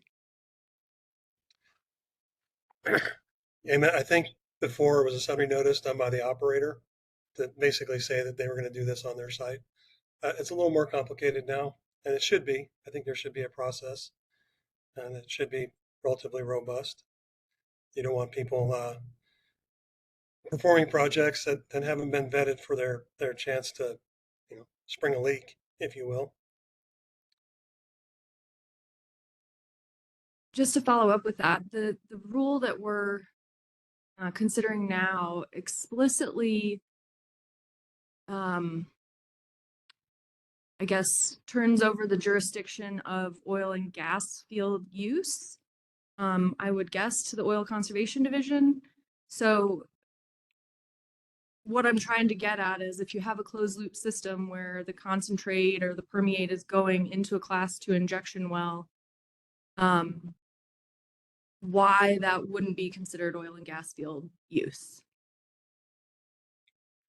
Well, so for testing, the closed loop is just to prove that you can purify some of the water, and you put that in one side of the system, and then you have a more concentrated version of the influent on the other, and then you mix them back together and put them down a disposal well. The way it is right now, if it is produced water, it is forever produced water. And that's what makes it impossible to use cleaned up water outside of the oil and gas industry. So in California, in places that have done this, they have turned that water into a new category called reuse water. And then that would no longer be produced water, but the concentrated part of the water that is dirty, where you've excluded the water molecules that you've purified out, that would still be produced water, and then that would leave it in the domain of the OCD. Thank you. I guess what I'm trying to get at is there's been a lot of testimony about what industry would or wouldn't do in New Mexico given the proposed rule. And my question is, aren't a lot of these technologies that we're talking about, aren't the application of those technologies currently allowable on the oil field with existing oil conservation division rules and regulations, such as those 3 that were mentioned by you previously? Wouldn't they fall under the jurisdiction of OCD? And I guess what I'm trying to say is, isn't it true that a lot of this experimentation and research is still possible, just not, just under the regulation of a different agency? Yeah, I think so. To me, it's a little bit complicated. It's that thing about the water. So I think right now, under OCD rules, if you had a water treatment facility in the Permian, and there's a lot of them right now, they pre-treat water for reuse for hydraulic fracturing, and they don't take out salts, but they condition the water otherwise. They could further take that water and build a big, huge distillation plant and make it into pure water. The problem is there's nothing that you can do with that water, so nobody's going to do that. So that's on sort of the use side, but also on the experimentation side. NMED and OCD decided they both wanted to have knowledge that these kind of tests were going on.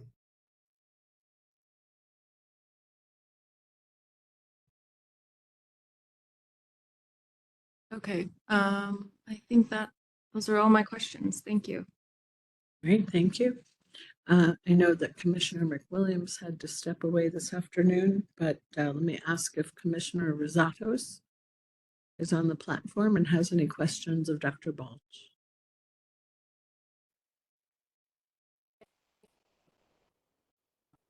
Okay, is Commissioner Patton on the platform? He had to step away this afternoon. Okay, great, thank you. So we'll turn then to the parties.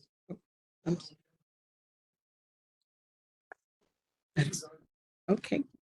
Mr. Maxwell, do you have questions of Dr. Balch? Your Honor, I have no questions for Dr. Balch. Thank you. Can he unmute himself, Pam? Oh, there he is. Okay. Can you hear me? You're. Can you hear me? It goes green briefly, Mr. Maxwell, and then, okay, right now it's green. Hear me? Yes. Can you hear me? Yes. Your Honor, I have no questions for Dr. Balch. Thank you. Right. Thank you. Ms. Taylor.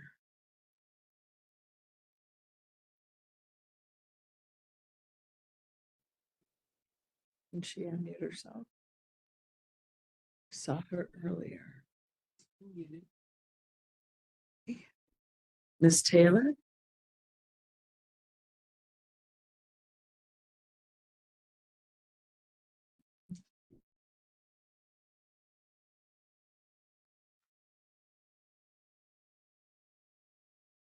I saw her on the platform earlier. Is Okay. for this witness. Sorry? I didn't hear. Oh, no. there she is. Hello.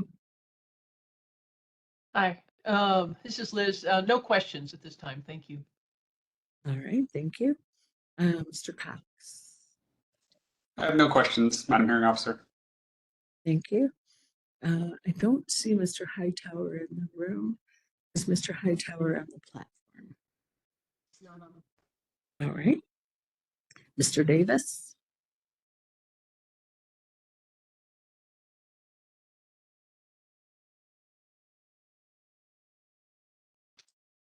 How's this volume? Not enough? How about now? Hello, Dr. Balch. Can you hear me? I can hear you, yes. Hi, my name is Tim Davis. I represent Wild Earth Guardians. I've just got a few questions for you. Earlier this morning, when you were giving your rebuttal summary presentation, I believe you testified that PFAS has been used in oil and gas operations. Is that correct? Yeah, in the past, I wouldn't say it was used all the time, but it was used sometimes as a friction reducer. And I believe you said that that practice of using PFAS is now banned. It's not allowed, yeah. Are you aware that the New Mexico Oil Conservation Commission has set a hearing to consider a proposed rule that would ban PFAS in downhole operations in New Mexico for this November the 12th through the 15th? No, I was not aware of that hearing, but when I'm talking about it's no longer used, it is no longer sold for those purposes. Not allowed by somebody else besides New And in Mexico. response to some questions from the commission, there's been a discussion about the waste stream from treating produced water. Are you familiar with that? I'm very familiar with that. And I believe you testified that the waste stream from produced water treatment projects can be injected in saltwater disposal wells on the oil field for its final disposition. Is that correct? That is correct. Is this based on your knowledge of the Resource Conservation and Recovery Act, which is commonly referred to as RCRA? No, it does not involve RCRA. It involves the brownfield exemption that oil and gas has for Class 2 disposal of their oil field waste projects or products. Is it your testimony that the waste stream from treating produced water is subject to the oil and gas exploration and production exemption in RCRA? It should be, yes, produced water. So you're giving a legal opinion to the commission about the final disposition of the treatment of oil and gas waste? So it's certainly not my intent to give a legal opinion. I'm not a lawyer. That's what you are. That's your job. I'm giving you an opinion that if you have produced water and you remove some water molecules from it, you still have produced water. It's just a thicker version of it. And that would fall under whatever rule or regulation for its ultimate disposal applies to the produced water before you treated it. Not necessarily a legal opinion, but that's common sense. So this opinion is not based on your knowledge of hazardous waste law? No, I don't have a lot of knowledge of hazardous waste law. Thank you, Dr. Balch. Madam Hearing Officer, I have no further questions. All right, thank you. Ms. Nanasi or Mr. Dodd?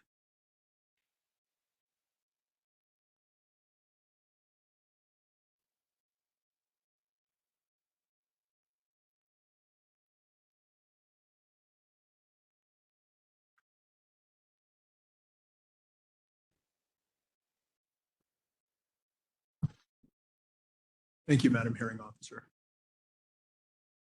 Dr. Balch, are you being paid by NMOGA for your participation and testimony in this case? After having sat through this for the last few months, I kind of wish I was. The bill would be pretty big by now, but actually I am doing this as part of my day job because I think it's really important for New Mexico and it fits into the goals and purpose of my research center, which is a state designated research center at New Mexico Tech to support the oil and gas industry in New Mexico. In the last 10 or 20 years, the best way we can support them is by making their activities more sustainable, and produced water being one of those focus areas, carbon being another that my center focuses on for its regular work. So in long answer, no, I'm not being paid by NMOGA on everything that you hear coming out of my mouth is my own opinion. You're testifying as the director of the Petroleum Recovery Research Center, correct? I am.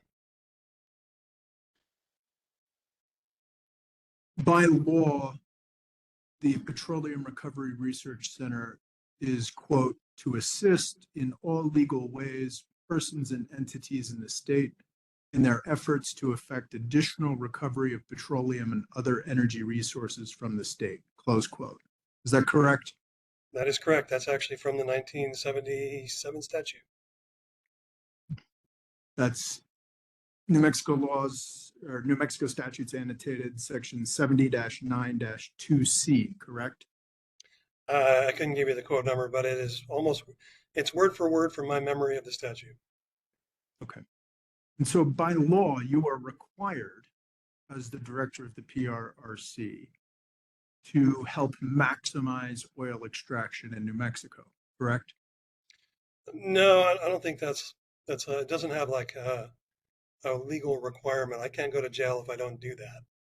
But I would say that the spirit of that is New Mexico recognized at that time that the oil and gas industry is important, provides a lot of revenue, provides a lot of jobs to the state. And because it's important, and in 1977, you may not know this, but oil was on the decline in New Mexico, they were concerned. So they created the PRRC to help the oil and gas industry with enhanced and improved oil recovery in particular. The shift, and this is my job, is to be aware of what is going on in industry and what industry's needs are and how we can best support them. And right now, the way we can best support them is by making their operations more sustainable, helping them clean up their water, helping them produce less carbon. That is my interpretation of my job, and nobody's had a problem with it thus far. So you're saying that it's not part of your job to help affect additional recovery of petroleum and other energy resources from the state? I didn't say that at all. It actually is my job to do that. And it's a job that I'm proud to say we also do very well on. But I am saying the way we can help them do that, help industry, is by making them more sustainable. So that's where we have a lot of effort. Dr. Balch, NMOGA is going to have ample opportunity to do redirect and clarify any answers that you have. I would just ask if you could just answer the question that I asked you directly, just so we can get through this, okay? All right. So serving New Mexico's oil and gas producers is an integral part of the PRRC's mission, correct? Yes. And here today, you are serving New Mexico's oil and gas producers by testifying on behalf of NMOGA, correct? No. Do you want a clarification or just a yes, no? So your answer is that you're not here to serve New Mexico's oil and gas producers. I'm here to serve the interests of the state of New Mexico in this particular case. By testifying on behalf of NMOGA, correct? They're the ones that asked me to testify. If you would have asked me to testify, I would have. My answers would have been the same. All right. Now, in your testimony, you state, quote, the prohibition on produced water discharge should not apply to water that is a byproduct of the reuse of treated produced water. Once it is treated and reused, it is no longer produced water, close quote. Is that correct? That's correct. And so your position is basically once there's been treatment and there's been reuse, we're not talking about produced water anymore. Once it's been treated and you've passed it off to somebody else as reused water, it is then their water.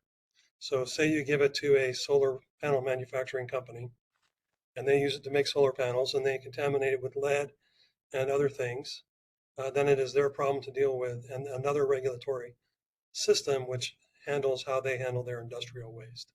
It is not produced water once you've purified it and handed it away, or it shouldn't be. That's my opinion.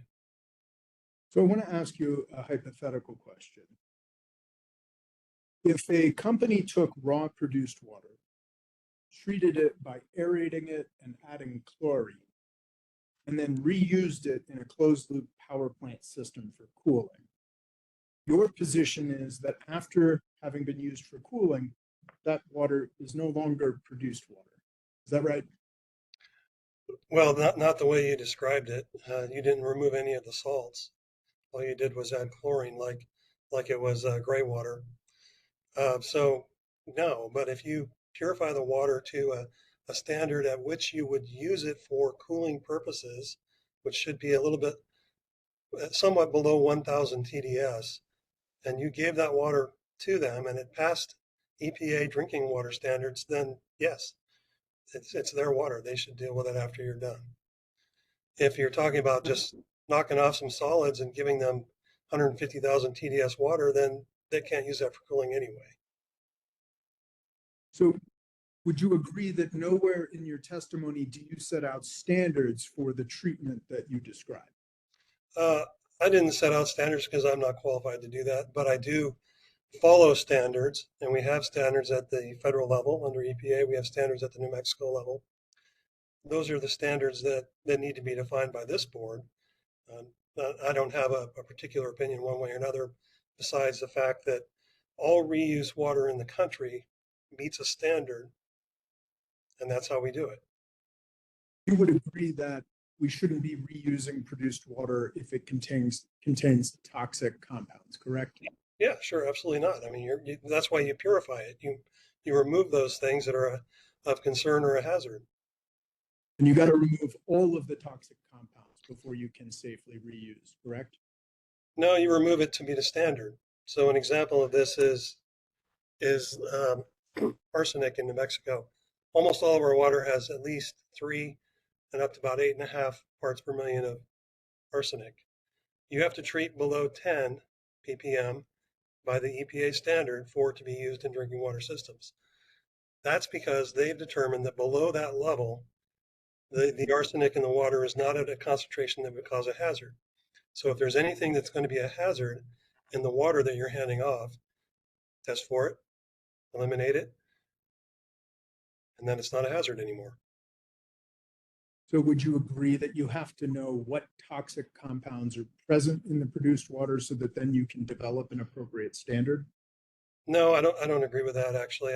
You don't need to know all of the things that are in it, because the sort of testing you do on it broadly covers anions, cations, metals, organic materials, and you specifically target things like arsenic and the other 90 things that are on the EPA Clean Water Standard listing. However, when you do things like conductivity testing, you can determine that there's very few dissolved solids in that water. And if it's below 25, it's very pure. If you want to go to PFAS as an example, if you're below 5 of any single PFAS or 10 total PFAS, then the water is considered usable by EPA. That's the standard. Below that level, it's considered to be safe. And you can determine that water is very pure without knowing everything that was in the water before. So I'm going to talk about the current state of research into produced water, okay? Specifically, I want to talk about NMOGA Exhibit 139. This is the April 2024 paper in the Journal of Hazardous Materials titled, quote, Non-Targeted Analysis and Toxicity Prediction for Evaluation of Photocatalytic Membrane Distillation, Removing Organic Contaminants from Hypersaline Oil and Gas Field-Produced Water, close quote. Are you aware of this paper? Yeah, I'm aware of it. I read it. But I read it months ago. So what's your question? I guess maybe I can answer it. The principal author on the paper was Hamali Delanca Edik. Is that correct?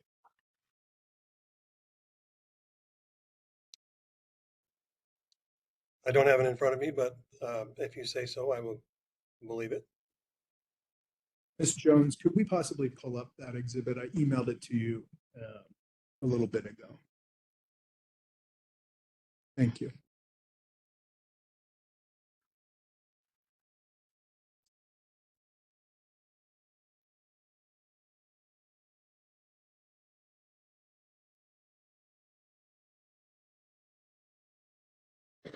And it's the one that's labeled NMOGA Exhibit 139.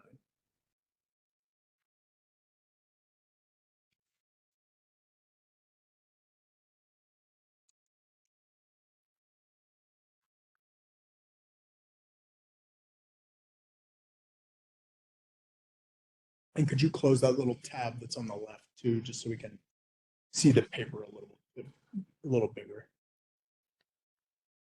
Thank you. That's great.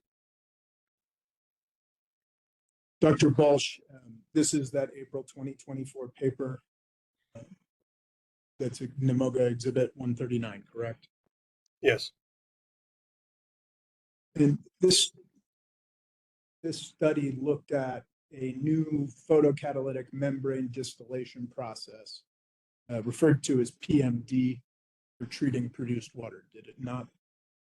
Yes. They compared PMD treatment with standard vacuum membrane distillation, right? Yes. And Ms. Jones, could you scroll down to the first highlighted section there on page 1?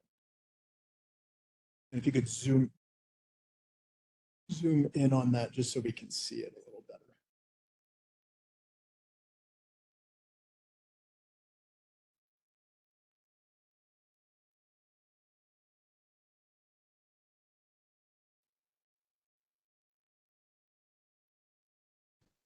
You can scroll on the bottom. You scroll to the right. Oh, there, that might work. Dr. Balch, can you read that there? I feel like I'm passing my eye test, but give me a second. I'll read the highlighted part, I presume. Yes.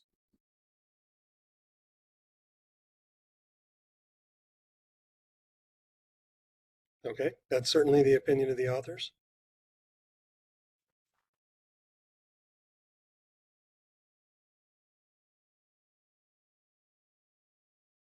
Which I would agree with, actually, yes.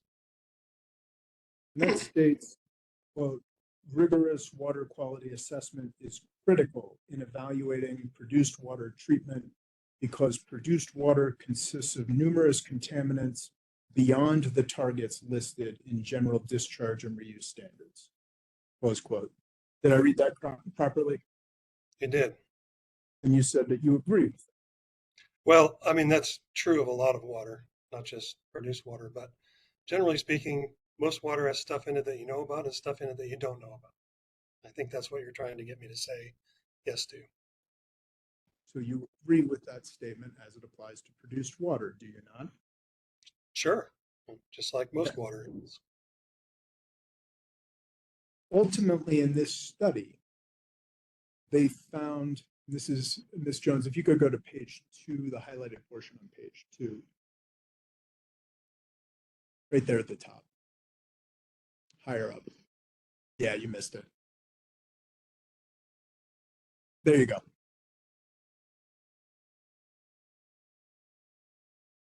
They found, quote, according to preliminary toxicity predictions, VMD, PMD with and without UV distillate samples, respectively, contain 21, 22, and 23 suspects associated with critical toxicity concerns. Did I read that correctly? You did. I mean, it took a little bit out of context. They're testing their system and whether their system can contain those critical toxicity elements, and can this test determine if they have identified those? And I think the answer is yes to all 3 of those. We'll get into exactly what happened with this and what it means. But Ms. Jones, could you go to page 6, please?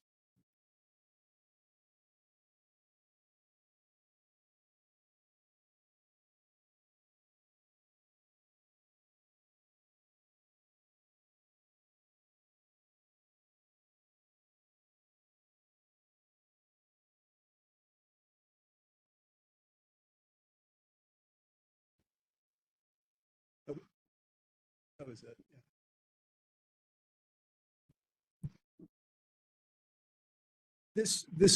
In this study, they found that quote, certain compounds that were not detected in feed water were later detected in treated effluent, correct? That is what they're saying, yes. What that means is that there are concerns that treating the produced water actually created new toxic substances, right? No, that's not what they're saying. What they're talking about is the fact that if you have a dilute sample that has some bad stuff in it, say arsenic, and you test for it and the dilute level is very low, then you would not detect it. If you were to treat that water by removing hydrogen oxygen molecules, H2O, from that water, and then condense that water to a point where you are at a detectability range, that's what we're talking about. But no, Repeat the last part of your statement, Dr. Balch. I'm saying you can't just create chemicals out of the blue. What they're doing is they're distilling enough water molecules out of their initial dilute sample to make it a not so dilute sample that has a higher concentration by volume. But this is water that is on the effluent side, not on the cleaned up side.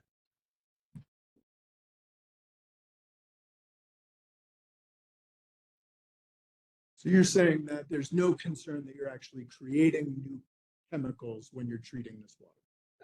Only if you add chemicals as part of the treatment. I mean, you're not going to create new chemicals by a distillation or filtration technique. Really? You can't create new chemicals by heating something up? All right. So, yes, you probably could, but they're talking about organics here. We're not talking about turning lithium into lithium oxide.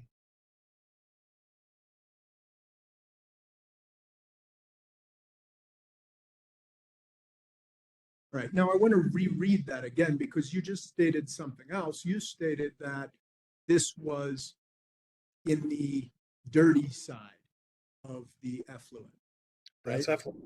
Yes. That they concentrated it down, but actually this phrase that I read to you, quote, on page 6, quote, however, certain compounds that were not detected in feed water were later detected in treated effluents. Yes. Isn't that the treated portion of the water coming out of the process? No. Well, that's not the way I would read it. So effluent to me is going to be your condensed version of what you had going into it, the influent. So these authors may be speaking of all effluents as being effluents. So I would not understand how you would treat the water in a non-chemical process that you would later end up on the clean water side having chemicals that were not there before. The only way to find it in my mind to understand that would be that you're looking at a condensed version of the input water that then gets those chemicals up to a detectable level.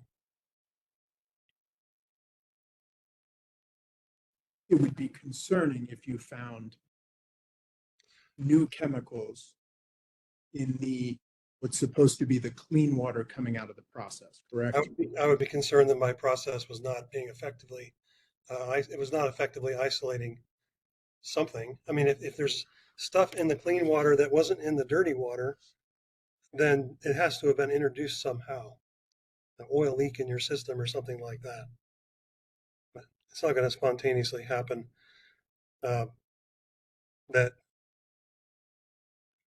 That a non-chemical process is, or a non-high heat process is going to just create new toxic chemicals out of nothing. That doesn't make Well, sense. it's not coming out of nothing, right? We're treating a water that we don't know what it contains, correct? But later on, you're saying you do know what it contains because you detected it. I know what you're trying to get me to say. You're trying to get me to say that the chemical combination of things in the cleaned up outside water react together and combine to create some new toxic element. To me, that is very unlikely if you are using a membrane technology that has pore spaces that are sufficiently small, or if you're using a distillation system which sufficiently isolates the boiling temperature of water. So their process has got something wrong with it, or they're more likely their scientific experiment has something wrong with it if they are creating new toxic chemicals in the cleaned up side of their system. Let me ask you, when you run a distillation process, what is the distillate? Well, first you evaporate whatever it is you're trying to evaporate off of the solution by getting that solution up to the temperature that element or all that compound will become a liquid. So for arsenic, it's about 650 degrees C, where you start to ablate, actually melts at 800 and some degrees. Water, it's 100 degrees. So you're heating the water over 100 degrees to create a water vapor, which you then distill and make back into liquid water. And so the distillate is the clean treated liquid, correct? The way I just described it, yes.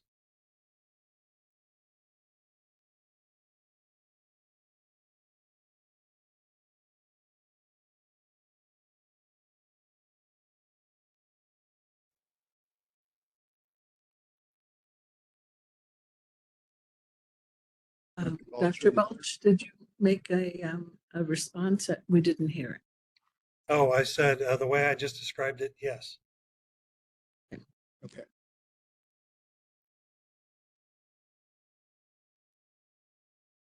And so are you saying, so wait, let me ask you this, I guess. How familiar with this study are you? I'm not that familiar with this study. I read the paper some months ago. Okay. So it would be very concerning to you if they're finding unique toxic compounds in the distillate, correct? If I were a reviewer for this paper, I would certainly be asking some hard questions.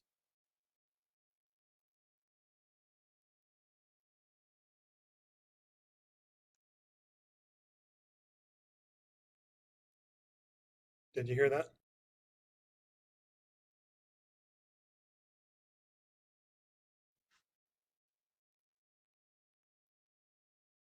I could have just a moment, Madam Hairsir. Thank you. Answer.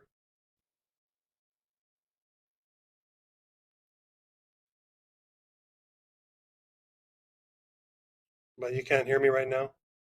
No, we can. We can. Mr. Dodd is taking a moment to check his notes. Oh, okay. Sorry. Dr. Balch, you would agree that the Journal of Hazardous Materials is a reputable paper, correct? I think it's an LCVA journal. Most of those are pretty well considered, yes. Okay.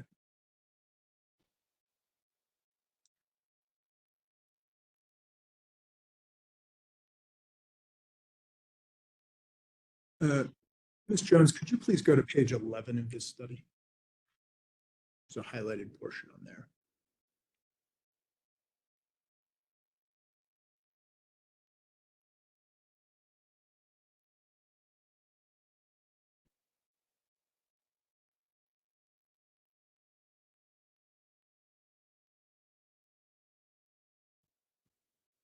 Now, Dr. Balch, I want to read from this first highlighted paragraph here, and I want you to just track along with me, okay?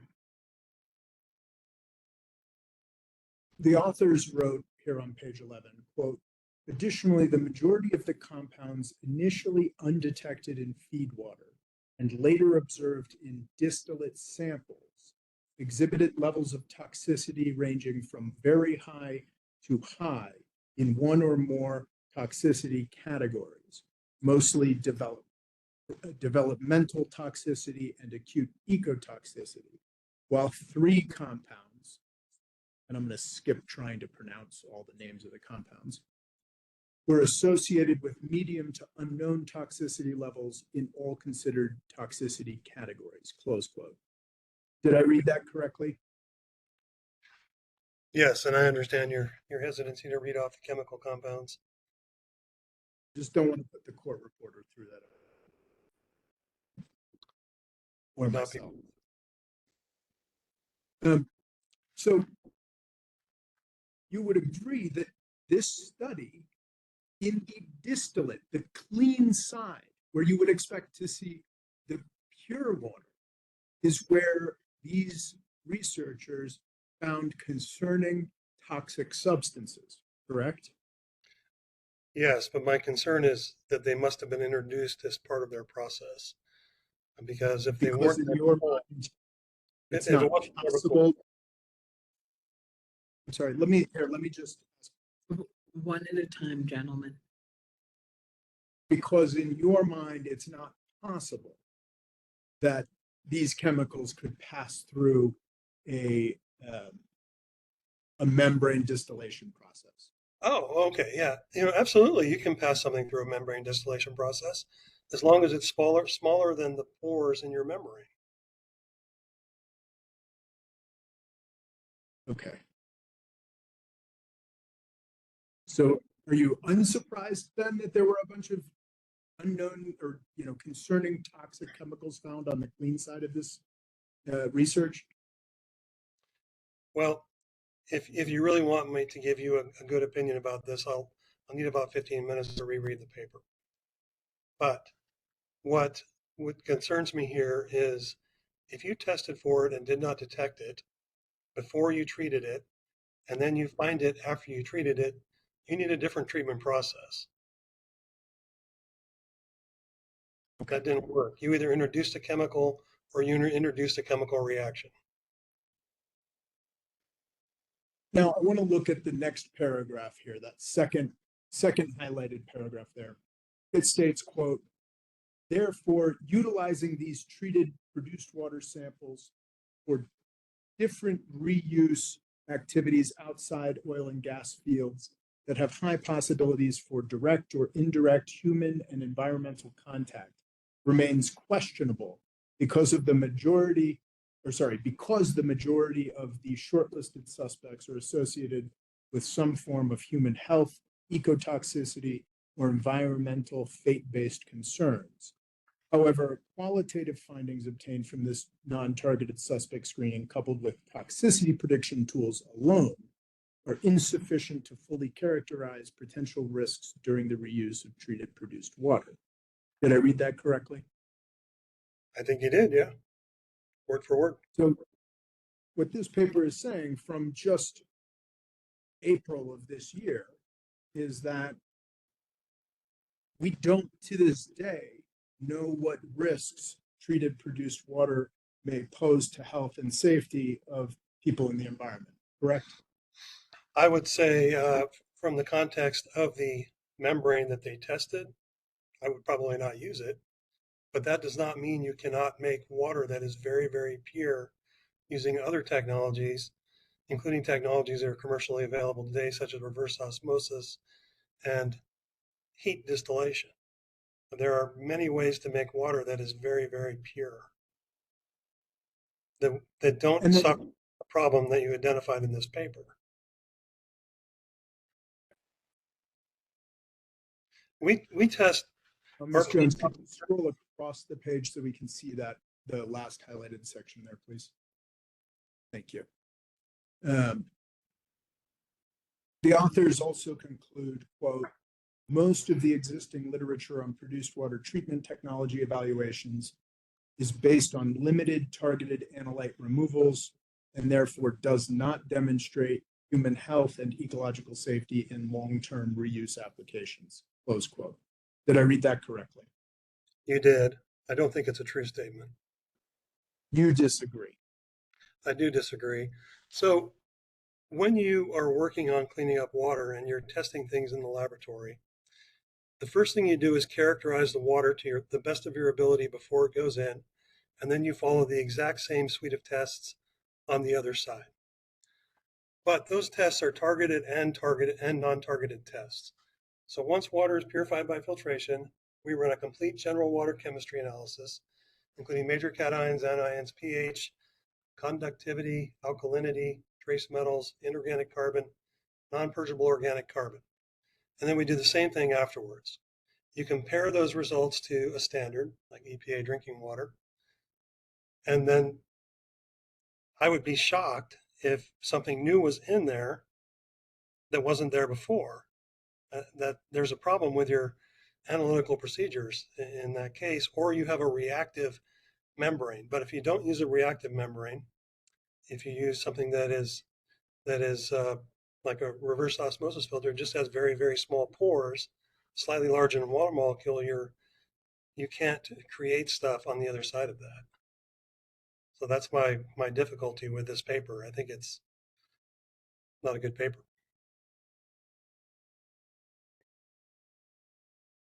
Okay. You would agree that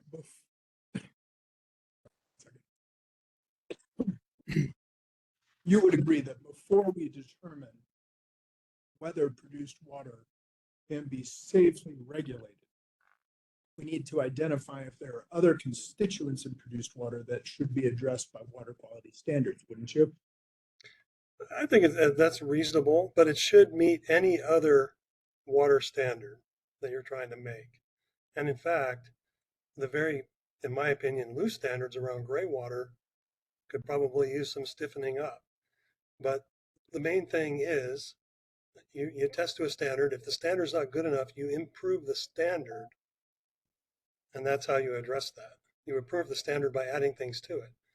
California added 7 primarily volatile organic carbons to their listing to add to the EPA testing, for example. New Mexico was able to do that, not part of this process, but as part of their overall water quality process.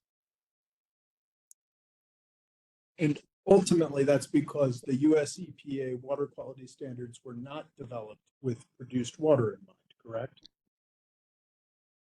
I don't think they were designed with any particular water source in mind, besides maybe water wells or river water. But water comes from a lot of different places. It comes from wells in New Mexico, 87%, comes from surface runoff, comes from rain, comes from the hydrologic cycle.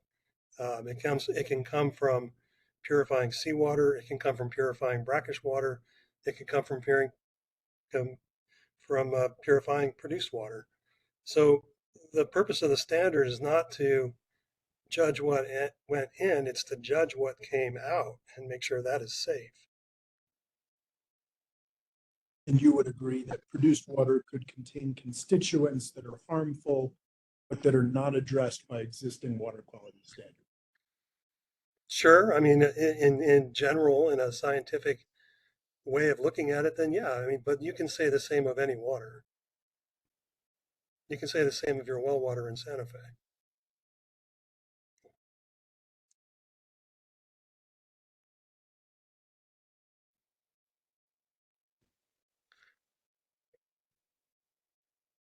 Produced water. Madam Hearing Officer, if I could just have one moment, please. All right. Thank you.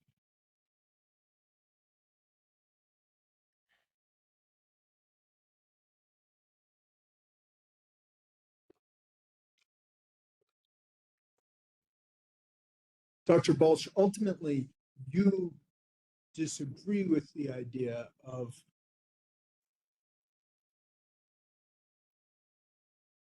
looking at the source of the water in determining what standards need to be met. Is that right? No, I don't think I said that. I think that if you look at Exhibit 11, the Danforth letter, I mean, they recommend some things that you should look at. It doesn't hurt to check for more things than less things. But what I'm saying is that the way we use water and regulate water in the US today does not base it on what's going in. It's based on the standard that it meets to come out. And produced water shouldn't really meet any other standard than any other water. Dr. Balch, aren't you aware that the EPA regulates water discharges differently based on the source of the wastewater? Of course they do.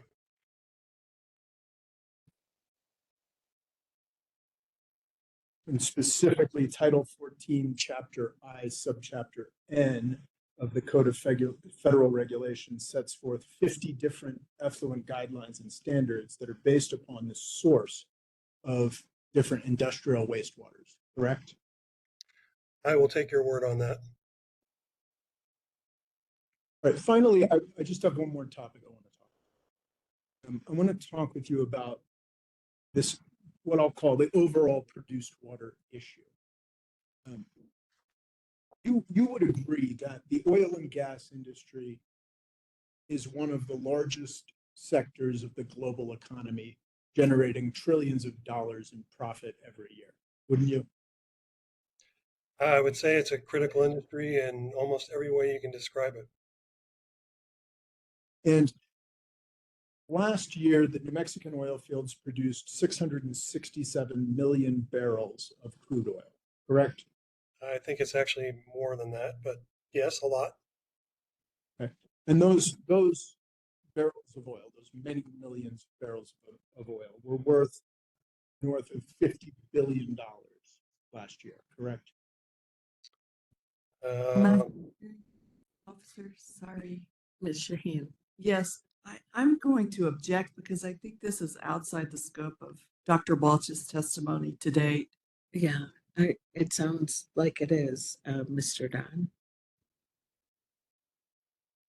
Dr. Balch is here saying that produced water should be allowed to be reused, that the commission should side with Namogo on this, that the oil industry is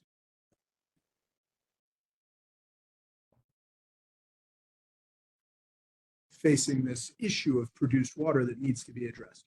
I'm trying to get into ultimately, and I think you'll see where I'm going if you give me just a few questions more, but I'm trying to get to what I think the lack of some of the research in this area that this commission ought to be paying attention to.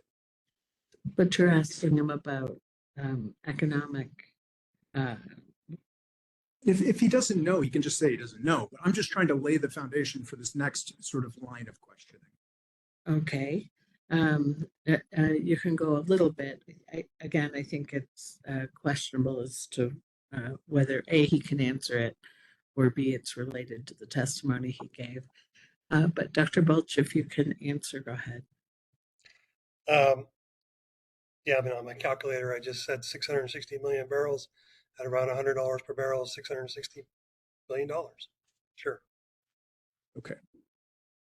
And so ultimately, produced water is a major problem, multi-billion-dollar problem for the oil and gas industry, correct? I would say so, yeah. That's an issue for them. Because you've got to be able to do something with this produced water. You can't, I mean, if you pump it out of the ground, you got to get rid of it somehow.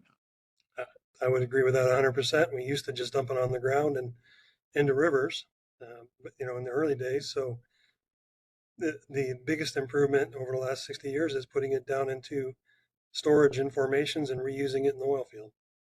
They have to do something with it, yes.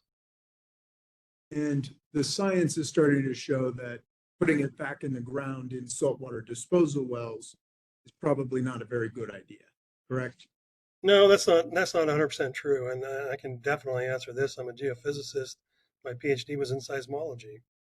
So if you are pressuring up a formation by putting fluid into it, and you are close to basement rock where you have faults that can be reactivated, you're much more likely to have a problem than if you put it into different formations above that.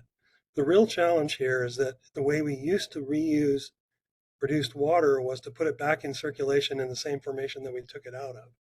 You can't do that with shales, so you put it into usually deeper formations like the Siluro Devonian or the Ellenberger, and then those formations, if you inject it too high of a rate for too long, you can increase the pressure to the point where you might trigger seismic activity. Now, even with that, you don't generally trigger really, really huge earthquakes that are damaging, but people will notice them and they'll feel some of them.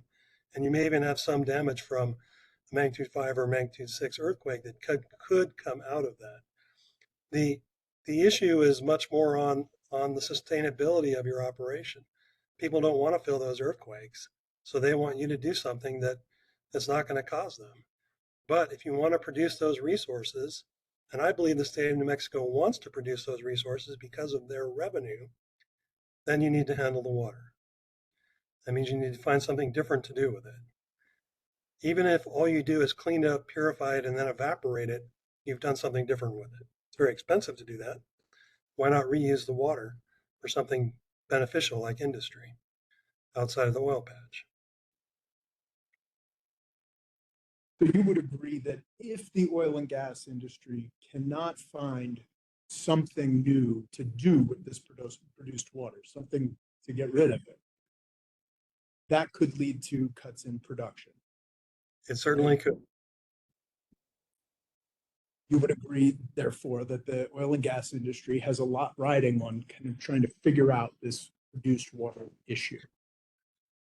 I think so. And, they've been supportive of this kind of research for a long time. They support the New Mexico Produced Water Consortia. I know researchers at Oxy and other companies that are actively trying to find out better ways to handle their water. They're companies. They try and figure out ways to do things, optimally. And that's the question that I want to ask you. If there are billions of dollars riding on the produced water problem, presumably there are lots of industry scientists doing this work in-house at Chevron, Exxon, and all of these major corporations, right? Sure. Possibly cumulatively, it might be $1 billion or so, I guess. Are you aware that none of the oil and gas companies, scientists, and researchers are here testifying about the treatment and reuse of produced water? I'm not aware of that, but Yeah, yeah, I'm not going sure. to object. I think this is outside the scope of his testimony. Yeah, Mr. Dodd. He's here testifying about what you can do with produced water. And I'm asking about the fact that these oil and gas companies, the people who have a vested interest in this being resolved, are not here and are not saying anything about the produced water problem. Okay, but I don't think that that's testimony you need to draw out of Dr. Balch. You can simply make that observation. I think it goes to the credibility of what he's saying, though, that none of the scientists from any of these corporations are here. Right. I don't think that's how a challenge to his credibility works. He's not here, as I understand it, speaking on behalf of Chevron or. He's here on behalf of the New Mexico Oil and Gas Association. Yes, I understand that. Which in part speaks on behalf of Chevron and Exxon and all of these major corporations. Okay. Again, I don't think a challenge to the credibility of him for the testimony he gave is working the way you believe it's working. Do you have other questions of Dr. Balch that are actually related to the testimony he gave? No, that's all my questions. All right, thank you. Ms. Fox, do you have questions?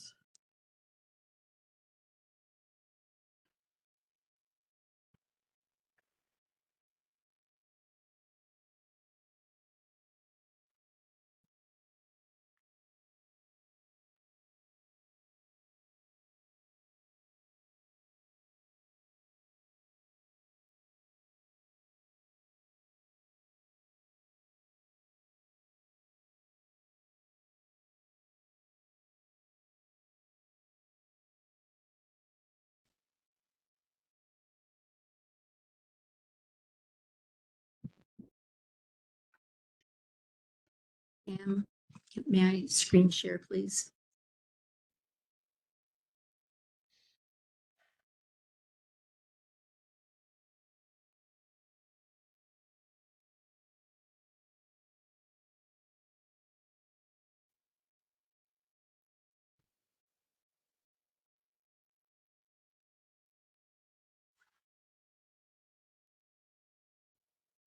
Saying I can't share.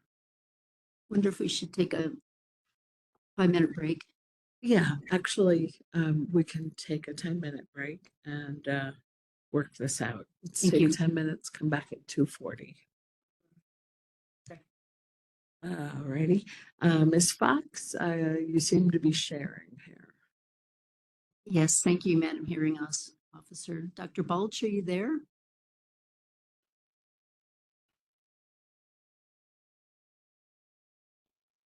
Dr. Balch, you are muted. I'm certain you can unmute yourself.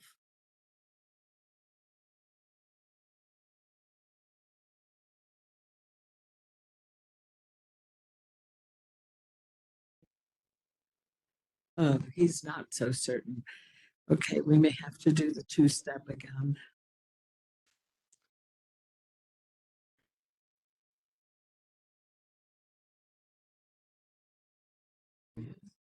Oh, good. But he's still not unmuted.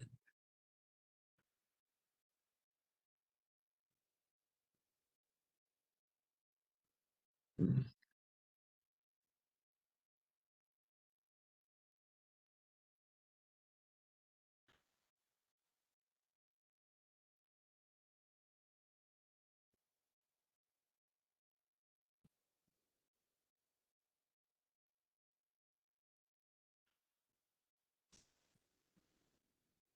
Right.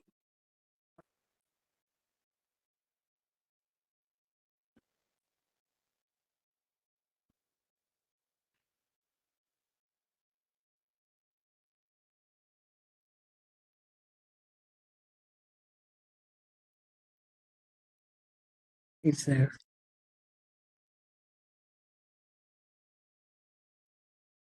Can you hear me now? Yes. Let's see. So Ms. Fox is asking questions of you now. Ms. Fox, would you repeat your question? Thank you, Madam Hearing Officer. Good afternoon, Dr. Balch. My name is Tanis Fox, and I am counsel for Amigos Bravos and Sierra Club in this proceeding. Thank you for your testimony. In your direct testimony on page 15, which we have up on the screen, you're asked, to your knowledge, can treatment of produced water result in satisfaction of water quality standards? And you answer, based on our laboratory results and published data, treated produced water via a thermal distillation process can satisfy US EPA water quality standards. The remaining task is to identify if there are other constituents in produced water that should be addressed by water quality standards. This could be addressed by New Mexico regulatory designated tests, correct? Yes, I think that's a very good piece of writing. When you say the remaining task is to identify if there are other constituents in produced water that should be addressed in water quality standards, you did not in your testimony identify the other constituents in produced water that should be addressed in water quality standards, correct? I did not. And no other NMOGA witness has done so, correct? I was not around for all of the witnesses' testimony, so I can't speak to that. Someone may have. And to your knowledge, NMOGA has not proposed in this proceeding any additional water quality standards for ground or surface water or potential contaminants in produced water, correct? I believe that's correct, but that's just my understanding of it. Mr. Herman from the Environment Department stated in his rebuttal testimony on page 10 in response to direct testimony from Mr. D'Antonio that, quote, lastly, the department does not agree with Mr. D'Antonio's assertion that it should have included standards for discharge of produced water in the proposed regulations. The department has made every effort to obtain research, data, produce water samples, and other information in order to promulgate such standards, but has received almost nothing from industry proponents who are pushing for the discharge of treated produced water. Based on your personal knowledge, do you have any basis to disagree with Mr. Herman's testimony that NMED has not received information from industry to promulgate such standards? Yeah, I have no knowledge of that. Communications between industry and NMED. That would be just purely speculating. But I mean, yeah, I don't know. It doesn't seem like they proposed anything. Thank you. Dr. Balch, did you hear testimony from Mr. McCurdy on Thursday and Friday of last week? Most of it. Do you agree with Mr. McCurdy that treated produced water is not ready at this point in time for discharge to ground and surface water at scale? I agree and I disagree. I disagree that I would not agree that it's because of a technology readiness level. I would say it's due to a infrastructure readiness level. Because there is no reuse of water, nobody has built the infrastructure. That would take some time to develop and get into place. And then also, if you're going to reuse the water, you would have to find a market for that water, or at least someone who will take it away from you, or have the ability to water rangeland or something else. But certainly, from a technological and an engineering point of view, it could absolutely be done with the infrastructure bill. So you disagree with his testimony on that point? Well, I think it's a little bit of a nuance on the interpretation of what he's saying. I'm not putting words into Mr. McCurdy's mouth. And I think his intent may have been more what I said. But that's me trying to put words in his mouth. But assuming his testimony was based on current technology, not being able to treat at scale, you would disagree with that testimony? I would disagree, because you can absolutely treat at the millions of gallons per day scale. People do it all the time in the Middle East, even in California, using seawater, which is saltier than San Juan Basin water. You state in your testimony that is still up on page 15 that the constituents to be identified, quote, could be addressed by New Mexico regulatory designated tests, correct? That's correct. In your testimony, you don't identify any New Mexico regulatory designated tests that should be used, correct? No, I don't. I'm not a chemist. And let me pull up one more thing, one more document if I could.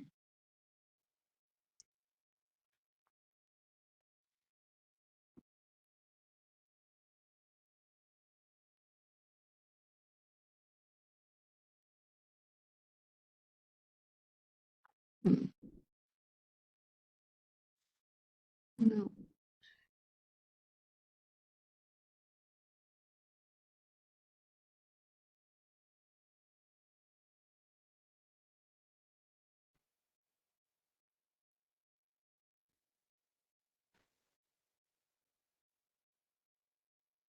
Well,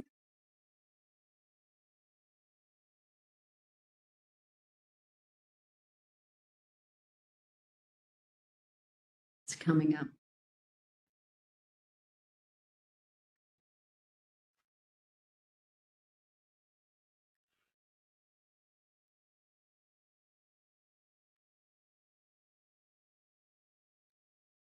Dr. Balch, in your direct testimony on page 18, which I put up on the screen, you're asked, in your opinion, is there a valid basis for prohibiting the discharge of produced water as proposed in 20.6.400 NMAC? And you respond, no. The composition of produced water varies greatly depending on location and formation of geological conditions. There should be a water quality standard to define the specific produced water characteristics prohibited from discharge. but not all produced water should be automatically excluded, particularly if it has been cleaned to EPA and New Mexico standards, correct? I probably should have said in particular, it should be clean too, but yes. And when you say there should be a water quality standard to define specific produced water characteristics prohibited from discharge, neither you nor NMOGA is proposing any additional water quality standards to fill the gaps between the standards currently in place and potential contaminants in produced water for which there are no New Mexico standards, correct? So, I mean, maybe look at that a little bit differently than the way you're asking it, but well, if you could answer my question. I don't think it's my job to pick chemicals of concern that should be added to it. I'm merely stating that if there is something that is of particular concern to someone, say PFAS, then you should add it. And there's a process to do that that already exists and it's in place. But I think if you clean water to EPA clean water standards, it should be broadly usable for many purposes. My question is, you haven't identified the water quality standards that should be in place. Is that correct? I think the EPA and the whatever equivalent New Mexico water quality standard are the things that should be the guidelines. My question is, if there are no water quality standards for potential contaminants, you're not proposing any. Is that correct? I think it's just a fundamental different way that maybe we think about this. To me, it's really about the water on the clean side and not the water on Objection not responsive. Okay, Dr. Balch, if you would please focus on her question and answer her question. Okay. Please ask it again. Do you want to read back the question?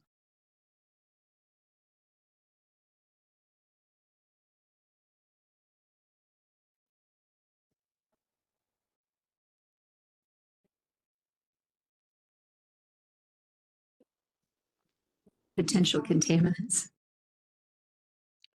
I missed almost all of that except for potential contaminants at the end. To answer your question, no, I did not, and I don't think NMOGA added anything specific. When you discussed the application of produced water for agricultural purposes in California, it's true, isn't it, that California bans the land application of produced water that has hydraulic fracturing fluid in it, correct? That's correct. That's all I have. Thank you, Dr. Balch. Thank you, Ms. Fox. Mr. Knight?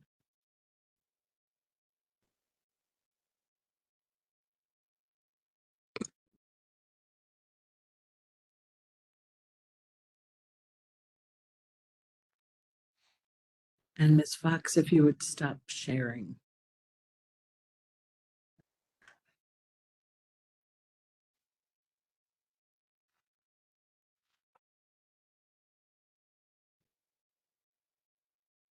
Thank you. Mr. Knight. Good afternoon. Dr. Balch, you said that I believe your testimony was that typically 40 to 60% of flowback water returns to the surface within 15 to 45 days. Is that correct? Yes. And so how much flowback water remains within the formation if 40% comes back? 40 to 60% remain. So basically the converse of those two numbers, if 40% flows back, 60% will remain, and so on. And do we have any way of knowing how much of that flow back will come back along with the produced water during the life of the well? No, you don't have a way to get at that number exactly. What happens with the flowback water that doesn't come out prior to the fine grained frac sand ceasing to flow is that it gets stuck in pores. And some of that may free up eventually, but you're really talking about very low volumes compared to the produced water over very long periods of time. So it's what I would call de minimis. I mean, it's not high concentrations.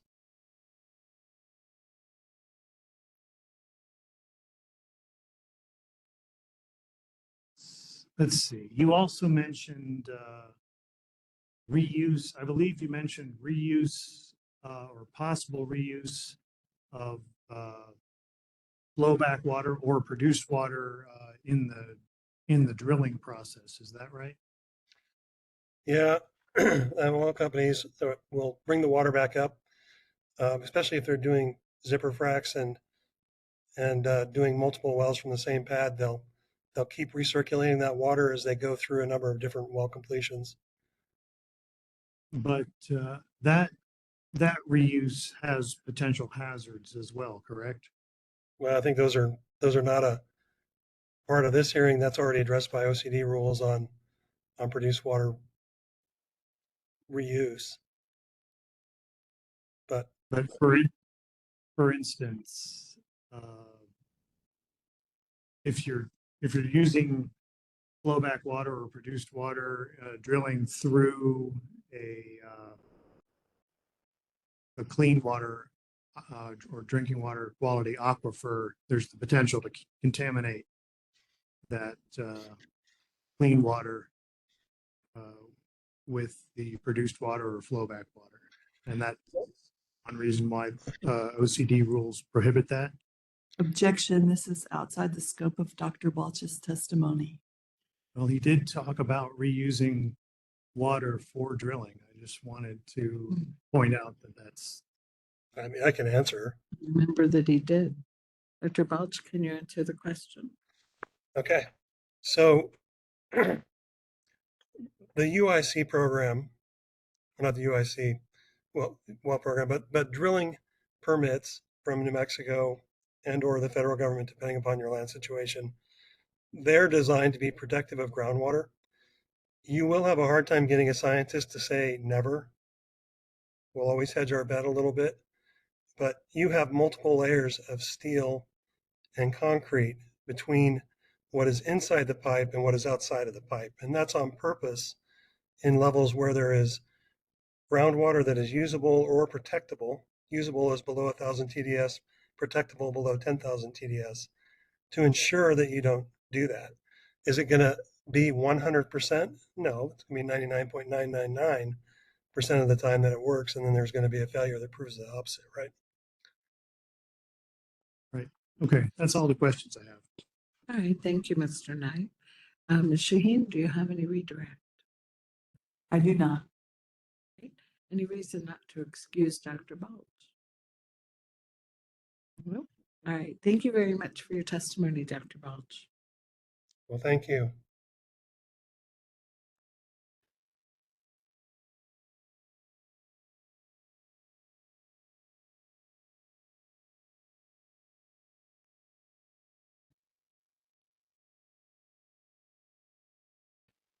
Madam Hearing Officer, I'll be presenting NMOGA's next witness, Mr. John D'Antonio. And it'll just take us a second to swap out. Yes, thank you.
Yeah, that would be great for us to share the presentation.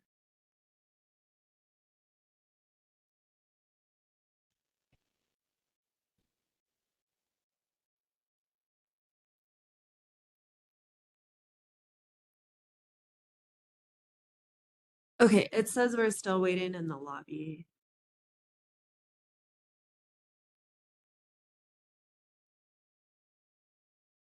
I believe we're in the link for today. She went to this session for today. Right. If you're using last week's link, you'll be still waiting in the lobby. Show Mr. D'Antonio's here as well as Amy.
Okay.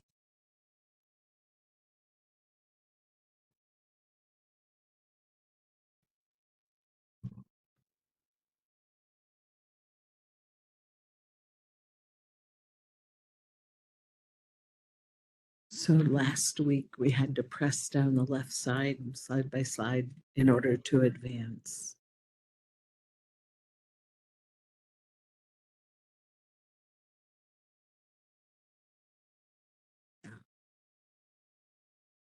Okay. All right. Mr. D'Antonio, would you spell your name for the transcript, please? Yes, good afternoon. Good afternoon, Madam Hearing Examiner, Mr. Chair, and members of the commission. My name is John D'Antonio, John D'Antonio. And do you swear or affirm to tell the truth? I do. Thank you. Go ahead, Ms. Olson. And remember, his summary is supposed to fit. Okay, thank you. And just to refresh us all, because it's been a week or so, Mr. D'Antonio appeared before you and affirmed his testimony, and I believe his testimony and exhibits have been entered into the record, so we will go right into his direct testimony summary. Mr. D'Antonio, a full copy of your resume was provided as an AMOGA Exhibit 2. I want to highlight just a few areas that are most relevant to the testimony you're providing today. Can you please start by providing a brief summary of your relevant education and professional experience? Yes, so currently I'm employed by American West Water Advisors, LLC. It's my own company. We provide consulting services on water issues for renewable energy projects, municipalities, oil and gas producers, ag users, and others. I also work part-time with Wilson and Company Engineers and Architects. I'm their National Water Resource Client Account Lead. I belong to and a board member of the Society of American Military Engineers. I'm currently also the president of the New Mexico Desalination Association.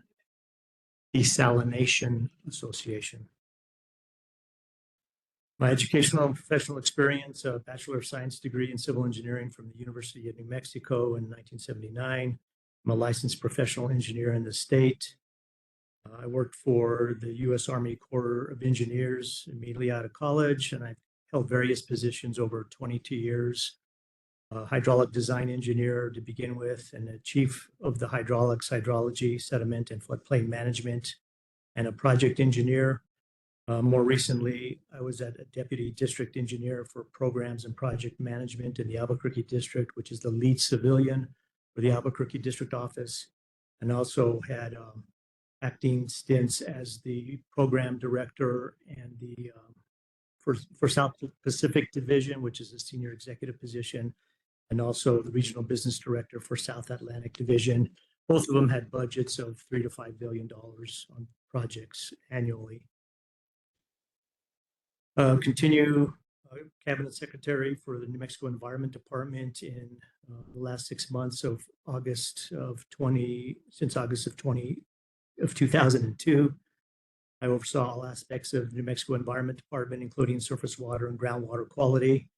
Also been the New Mexico State Engineer on 2 separate occasions from January 2003 until November 2011, and again from March 2019 to December 2021. There's a typo on this. It's 2021. And as state engineer, I was the chief water official in the state of New Mexico, responsible for overseeing New Mexico's measurement, appropriation, and distribution of its surface and groundwater resources. And can you please summarize your experience with the Water Quality Control Commission, as well as experience working on produced water issues?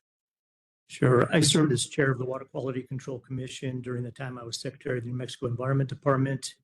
By statute, the state engineer or his designee serves as a member of the Water Quality Control Commission.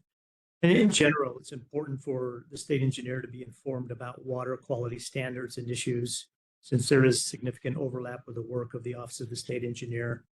I have not previously testified before the Water Quality Control Commission. As state engineer, the use, reuse, and disposal of produced water was an issue that we evaluated.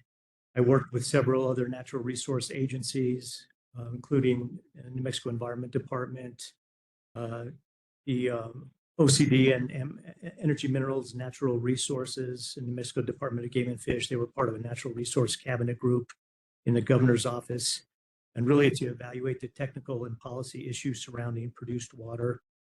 I did become familiar with the regulatory framework of produced water as the Office of the State Engineer evaluated proposed legislation over the years, including the 2019 passage of the Produced Water Act.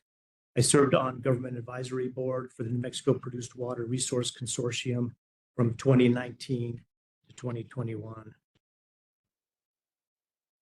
And Mr. D'Antonio, can you just briefly summarize the purpose of your direct testimony? Yes, 2 technical witnesses have already testified, so I'll skip number 1. Second, I will provide an overview of the water situation and needs in the state of New Mexico.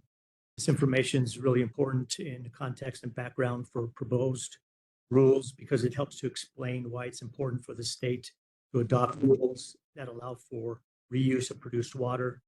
Third, I will describe the general regulatory framework for water generally and produced water more specifically. And this testimony will help to explain where the produced rules will fit within the existing regulatory framework. Fourth, I will explain some of the inconsistencies and problems with the parts of the proposed rule when compared to both the regulatory framework and Governor Lujan Grisham's plans. It's hard to understand why the New Mexico Environment Department amended the proposed rule after they were originally submitted. If adopted, that amendment would prohibit discharges of produced water in a way that is not supported by the regulatory framework.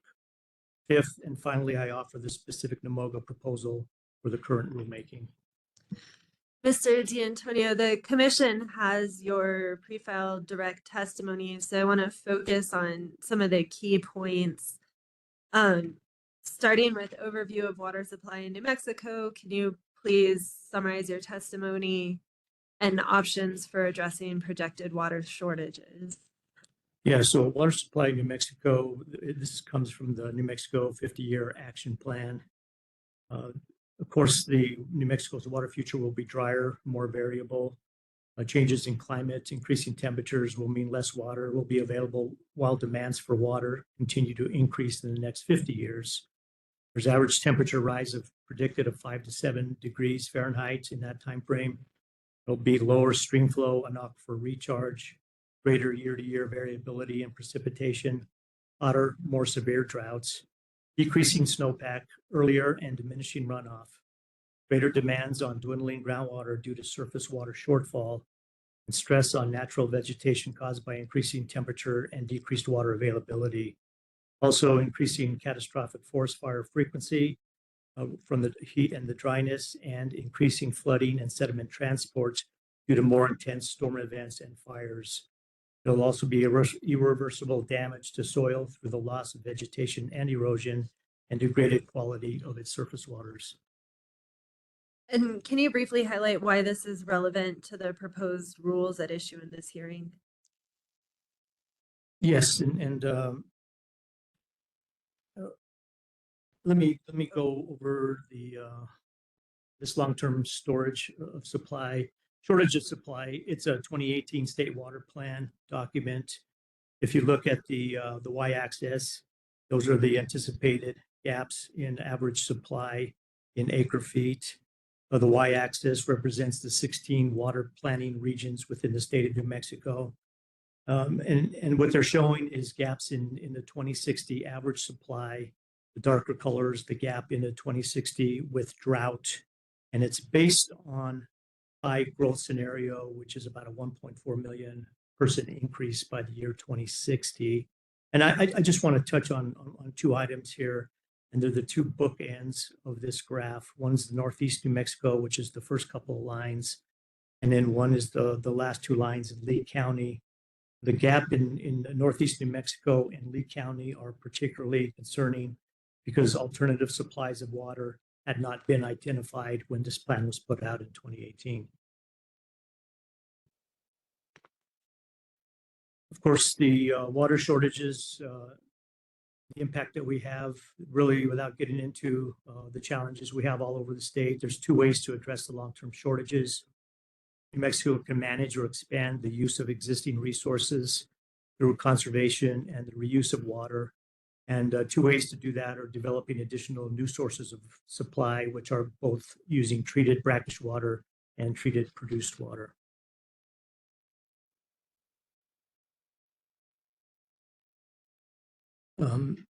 Produced water can be an important part of the solution for New Mexico's projected water shortages. That's only going to be true if the state adopts rules and regulations that are reasonable and allow for produced water to be reused in appropriate ways that are not harmful to human health or the environment. And based on your knowledge and experience, are the rules proposed here reasonably calculated to allow for the reasonable use of produced water? No, in my opinion, they're not. The original proposed rule filed in December of 2023 were common sense rules that would have provided a framework for reuse and discharge of produced water. In March of 2024, the Environment Department filed its first amended rules, which in my opinion are not reasonable. They prohibit all discharges of produced water. It's not consistent with the direction of the legislature or the governor. It's bad policy as it's not technically justified. And the state of New Mexico needs to keep a regulatory framework in place that allows for treated produced water to be beneficially used rather than starting from a never position and not allowing the treatment and recycling of produced water to be used outside the oil field. And again, in my opinion, it takes away stewardship and environmentally sound opportunities from industry. And can you briefly summarize the availability of produced water and potential reuses? And so according to the New Mexico Produced Water Resource Consortium, New Mexico produces roughly 4 million barrels per day of produced water. Much of that is already being reused for purposes within the oil and gas field or is being disposed of pursuant to Oil Conservation Commission regulations. Approximately 25% of the produced water in New Mexico is available for reuse, which comes out to approximately 100 acre-feet per day. Depending on the level of treatment, produced water could be used for agriculture uses, industrial, construction, and other purposes. Agriculture represents approximately 80% of the water use in New Mexico, but is constantly subject to surface water shortages and declining aquifer viability, and could greatly benefit from new sources of treated, brackish, and produced water. Significant interest from agricultural and ag-dependent communities as water is essential for agricultural sustainability, particularly in regions dependent on dwindling supply from the Ogallala Aquifer. Opportunities for drought mitigation by growing grass on fallow lands for carbon sequestration is an opportunity. And the other thing I want to note is in 2021, as the state engineer, I issued an order to temporarily close portions of Carlsbad, Capitan, and Lee County underground water basins, which has really hamstrung those areas in the state of New Mexico to look for new sources of supply.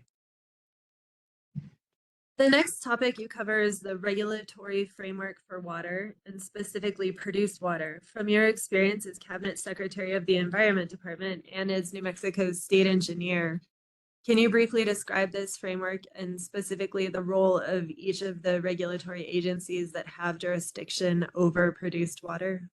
Yes, there are several New Mexico agencies with authority over the aspect of produced water or the reuse or disposal of produced water.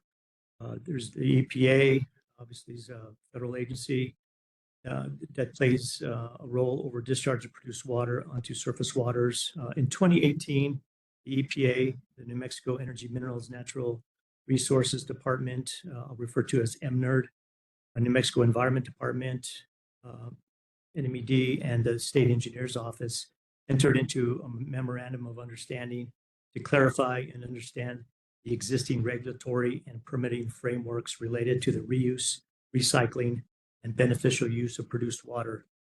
In conjunction with that MOU, New Mexico and the EPA produced a white paper entitled Oil and Natural Gas Produced Water Governance in the State of New Mexico. And that's a white paper that's in as exhibit number, NMOGA exhibit number 8.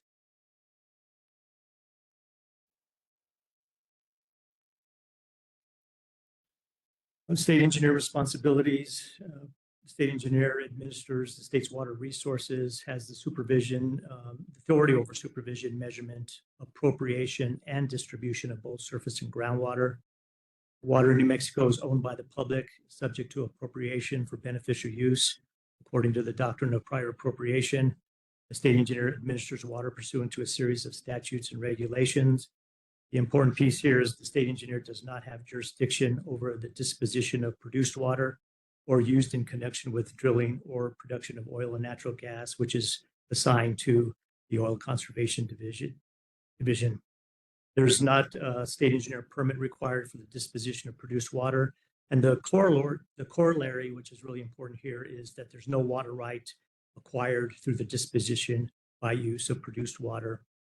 If an oil and gas well is used to appropriate unappropriated water, including deep non-potable water from a deep saline aquifer, the appropriator must file a notice of intent with the state engineer's office pursuant to section 72-1225. The role of Oil and Conservation Division, OCD, it's part of MNERD.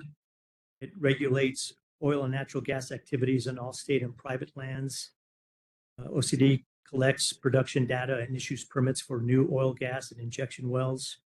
OCD administers and enforces regulations pertaining to natural gas processing plants, geothermal installations, carbon dioxide facilities, natural gas transmission lines, and oil refineries pursuant to the New Mexico Oil and Gas Act and the New Mexico Water Quality Act. They also administer regulations enacted by the Oil Conservation Commission, including regulations that govern, one, the use of produced water pits, closed loop systems, the low-grade tanks and sumps, and 2, recycling facilities, 3, surface and water management facilities. OCD regulates the injection of produced water pursuant to separate regulations, and there's a citation there for that. The OCD also regulates the transportation, recycling, reuse, the treatment and disposal of produced water in connection with the development or production of oil or natural gas. Regarding the disposal of produced water, this includes underground injection disposition for reuse in oil and natural gas production and associated activities, or transport to a treatment facility where the treated water is intended for use outside of oil and natural gas production activities. The OCD encourages recycling and reuse of produced water within oil and natural gas production and associated activities by specifically exempting from permitting the disposition of produced water for use in drilling, completion, producing, secondary recovery, pressure maintenance, or plugging of wells. How they regulate the produced water through the New Mexico Oil and Gas Act. It designates the OCD as the primary. I'm going to skip those first two. I think they're redundant. The last one there is the disposition by use of produced water outside of the oil and natural gas industry requires prior approval from the OCD and also requires approval from the Environment Department or the EPA if the use includes a potential discharge to ground or surface water. The limits of their jurisdiction. Their OCD's jurisdiction ceases at the point where produced water is transferred to a treatment recycling facility for activities unrelated to the exploration, drilling, production, treatment, or refinement of oil or gas. The OCD approves disposition by use of produced water upon the registration of the treatment facility with the OCD and upon a demonstration that the owner operator of the produced water treatment facility obtained the necessary authorizations from the Environment Department or the EPA. And practically speaking, at this point, there's a jurisdictional handoff of produced water from OCD to the New Mexico Environment Department. The Environment Department's role in regulating produced water.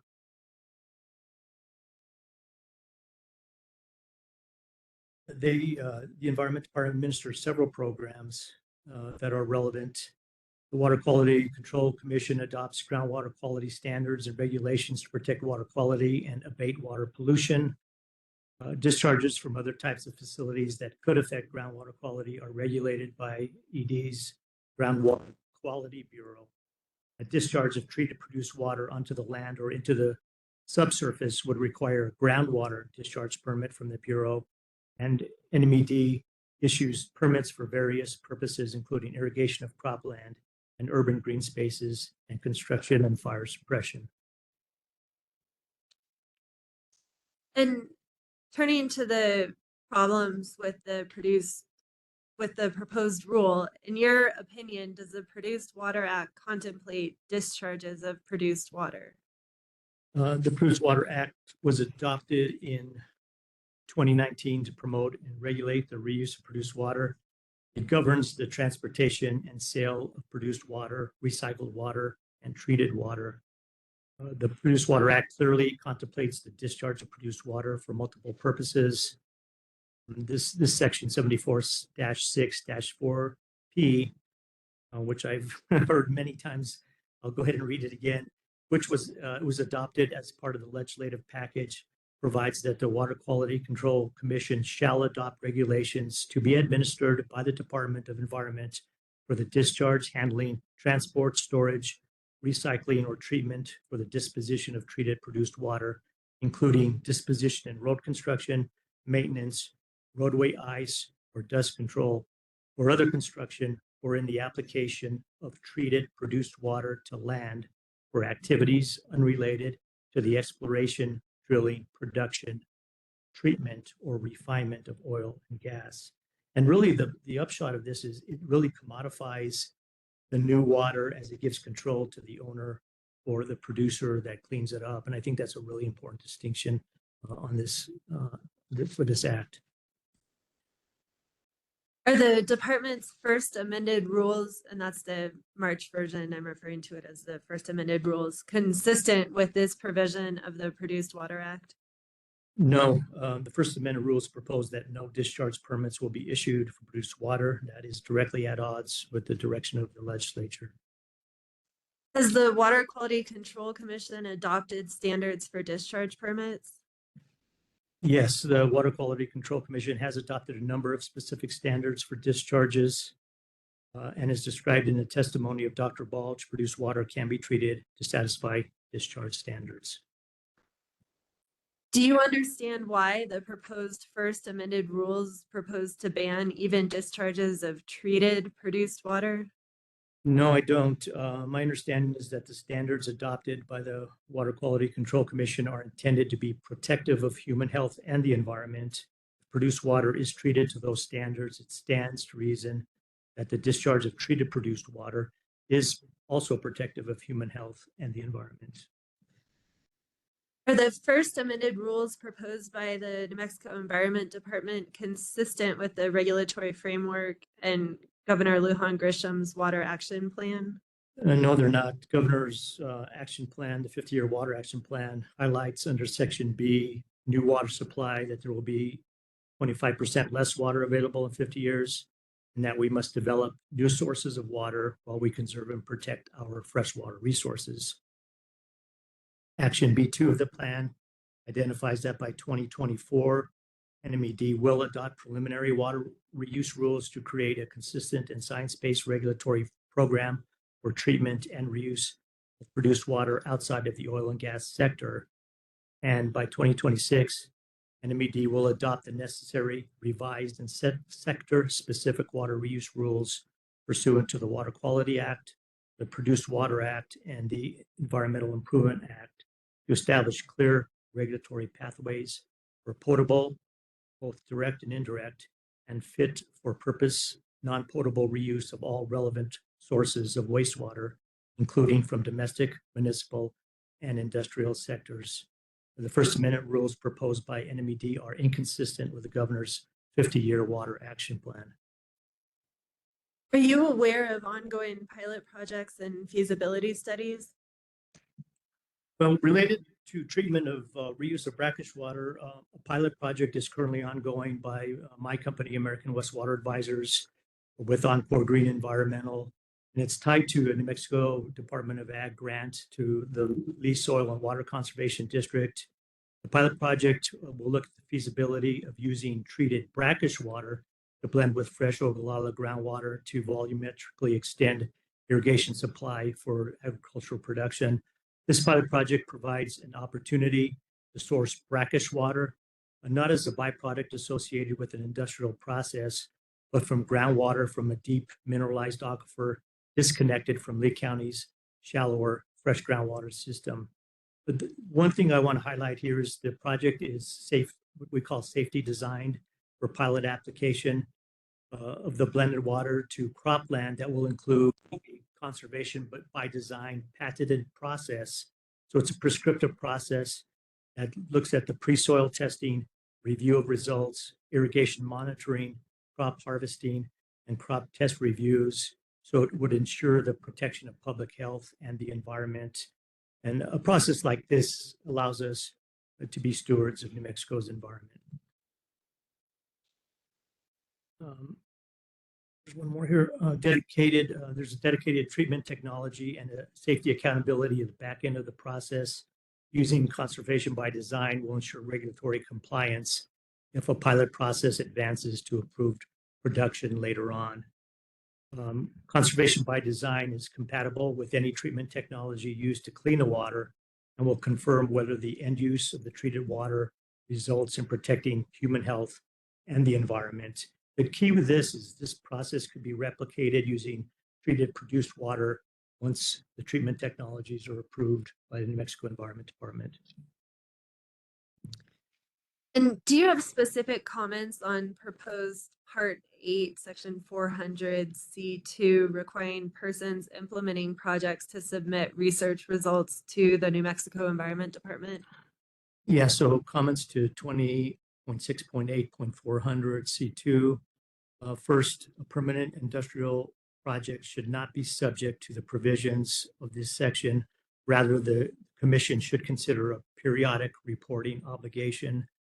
Second, as discussed above, New Mexico Environment Department does not have jurisdiction over demonstration projects that are within oil and gas operations. The proposed rules should clarify that the data reporting requirements only apply to those demonstration projects over which NMED has jurisdiction. And do you also have comments on 20.6.8.201B1 addressing feasibility studies? Yes, B1A requires that feasibility studies comply with all applicable permitting requirements in 20.6.2 and 20.6.4. Proposed section B1D, it requires that all feasibility studies obtain a discharge permit or NEPD's permit.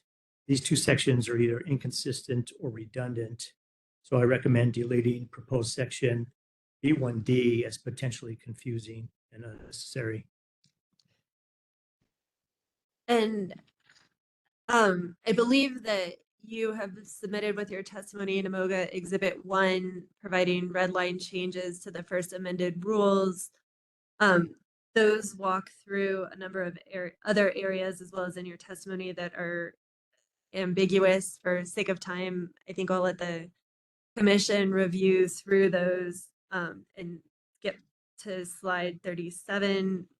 If you could summarize your concerns with the New Mexico Environment Department's approach to this rulemaking. Sure. So NMED has indicated that it intends to propose subsequent rules later this year or early next year that contain standards for discharges of produced water. If accurate, this seems like a backwards approach by NMED rather than first proposing to prohibit all discharges of produced water as it does in the first amended rules.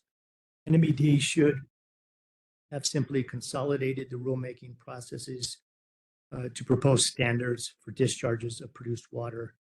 Conducting a bifurcated process is inefficient and sends a wrong message to the regulated community. And that's the end of testimony. So, and it'll just be 1 second. I'll pull up your rebuttal slide deck.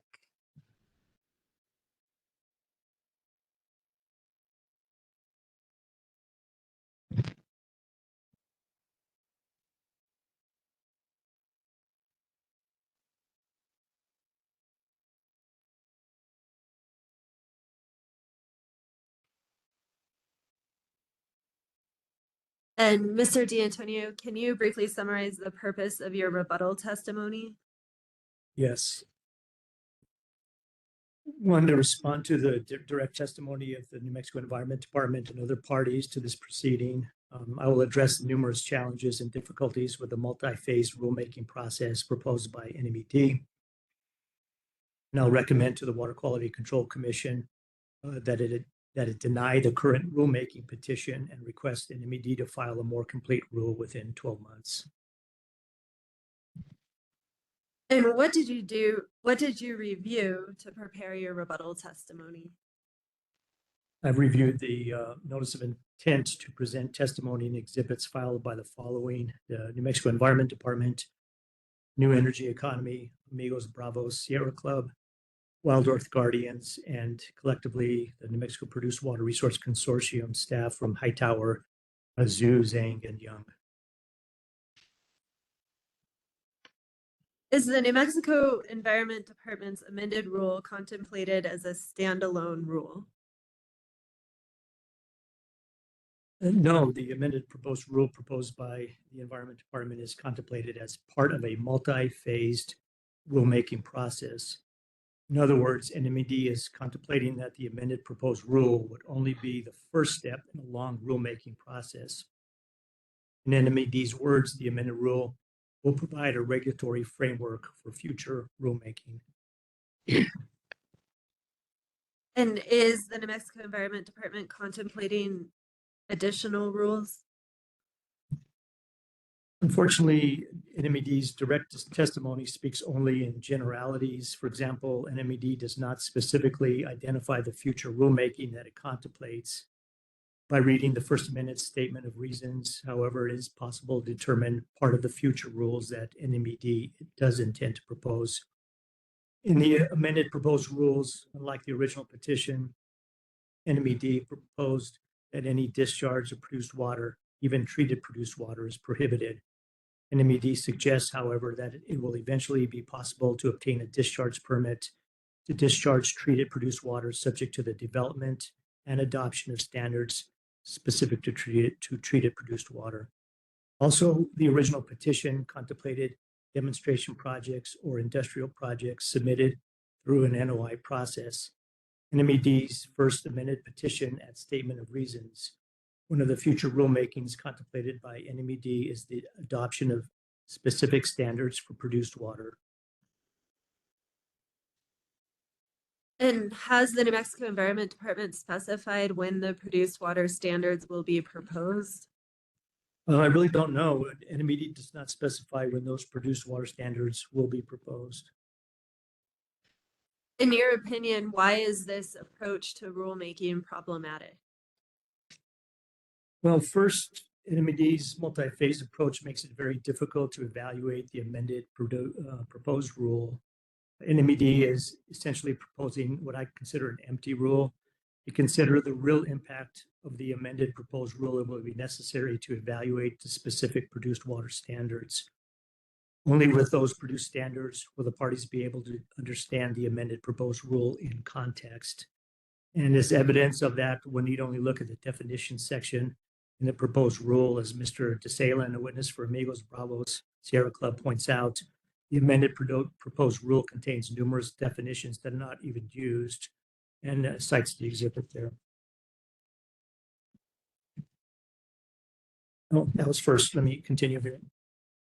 Second, the multi-phased approach proposed by NMED is very inefficient for the Commission, the Environment Department, and the parties. Rather than address all interrelated procedural and substantive issues in a single rulemaking, the Commission, NMED, and the parties will have to repeat this process an unspecified number of times. NMED claims that its multi-phased approach will reduce complexity and confusion, but as described above, that's really not the case in my opinion. Third, the multi-phased approach will discourage and disincentivize the development of new technologies for the reuse of produced water. As companies and the public await a subsequent rulemaking with specific produced water standards, all discharges of produced water will be prohibited. This sends the wrong message to the regulated community and business community. The complete ban on the discharge of treated produced water proposed by the Environment Department will prevent NMED from exercising existing authority to grant a discharge permit if the applicant proves the discharge is safe. Further, in my experience with the development of administrative rules and regulations, it's difficult to repeal a rule once it's been adopted. It's really hard to walk a rule or regulation back.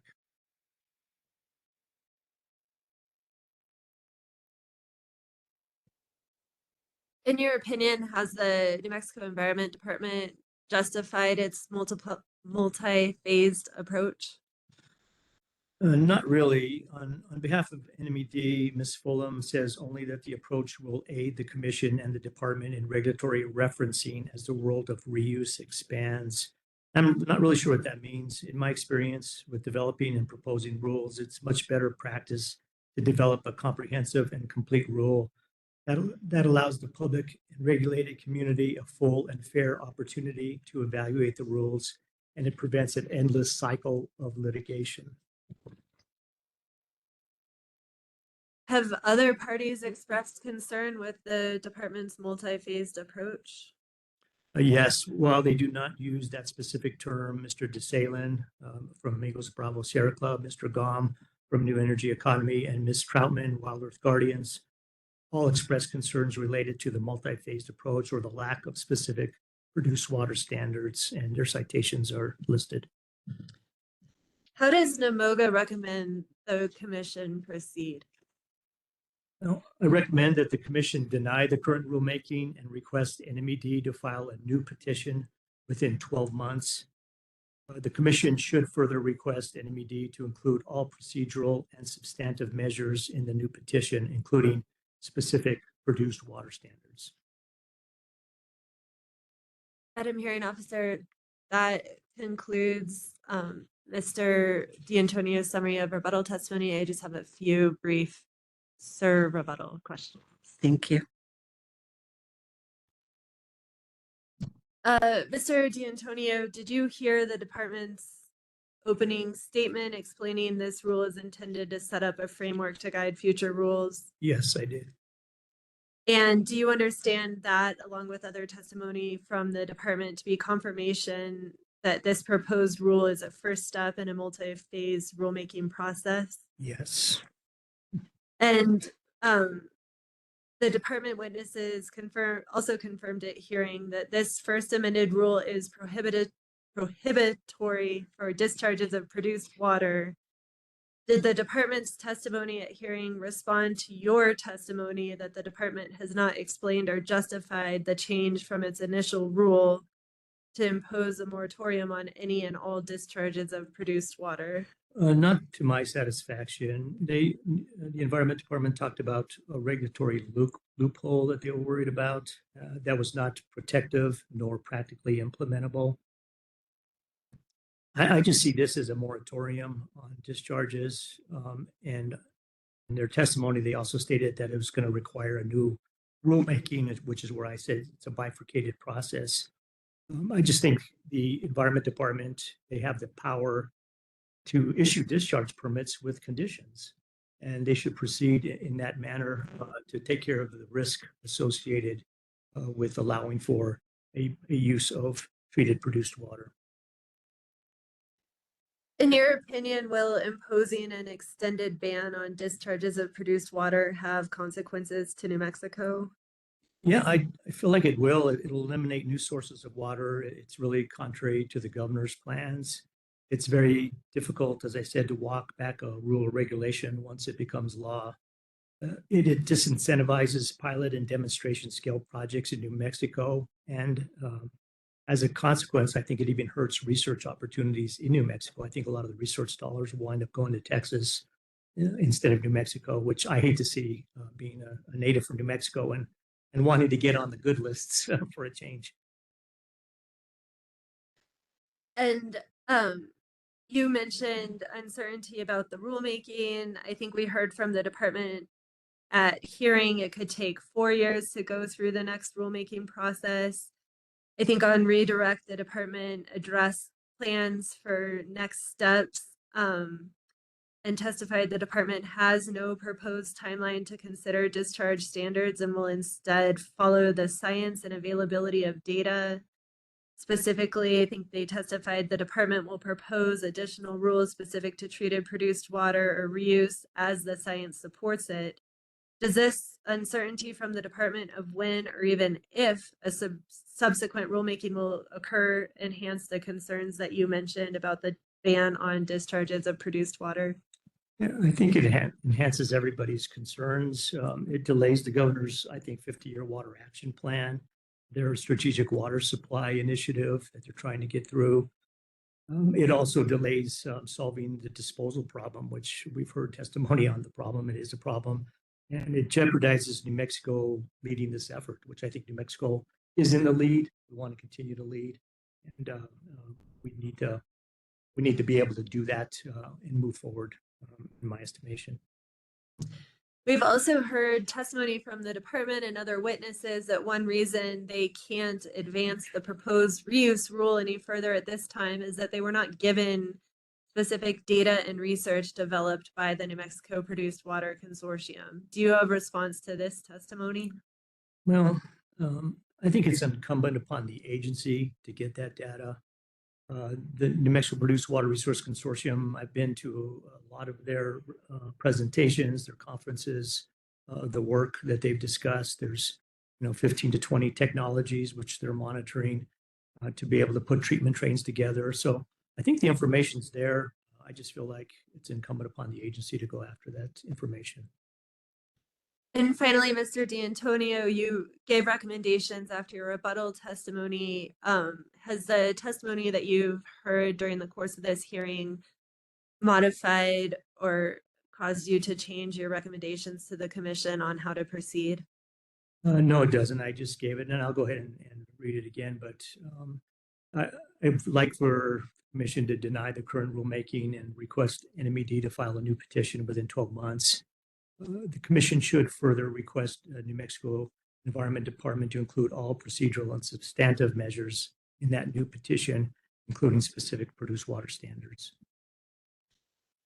Thank you, Madam Hearing Officer. That concludes my examination of Mr. D'Antonio, so I tender him to examination by the commission and other parties.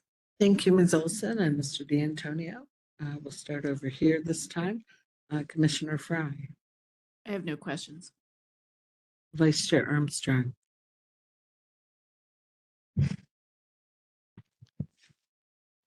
going to ask just one line of questions, and if it's not for you, feel free to let me know. Thanks for your testimony, Mr. D'Antonio.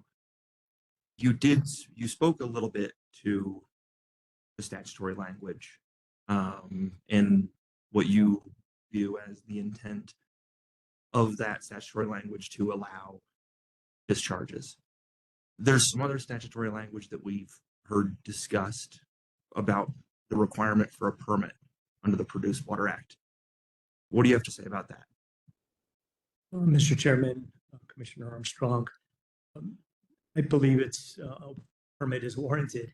My feeling, and I've been in the permit granting business for a lot of years, and we're able to grant permits with conditions, and I think the conditions can take consideration that risk that's involved, and each and every permit would receive its own conditions based on what the problem is or what the permit's asking for. So yeah, I believe a permit outside the oil and gas industry for use should be a permit. And to be clear, that's in place of the currently proposed notice of intent process. Well, the notice of intent for demonstration projects, I think, is fine. But if you're talking about a full scale, and maybe I should have clarified my answer there. If it's a full scale project, a permit, yes. For demonstration project, I think the notice of intent is fine, with possibly some requirements for that notice of intent process. Is that distinction based in any way on the statutory language, or just your personal opinion? My personal opinion. Okay, appreciate that.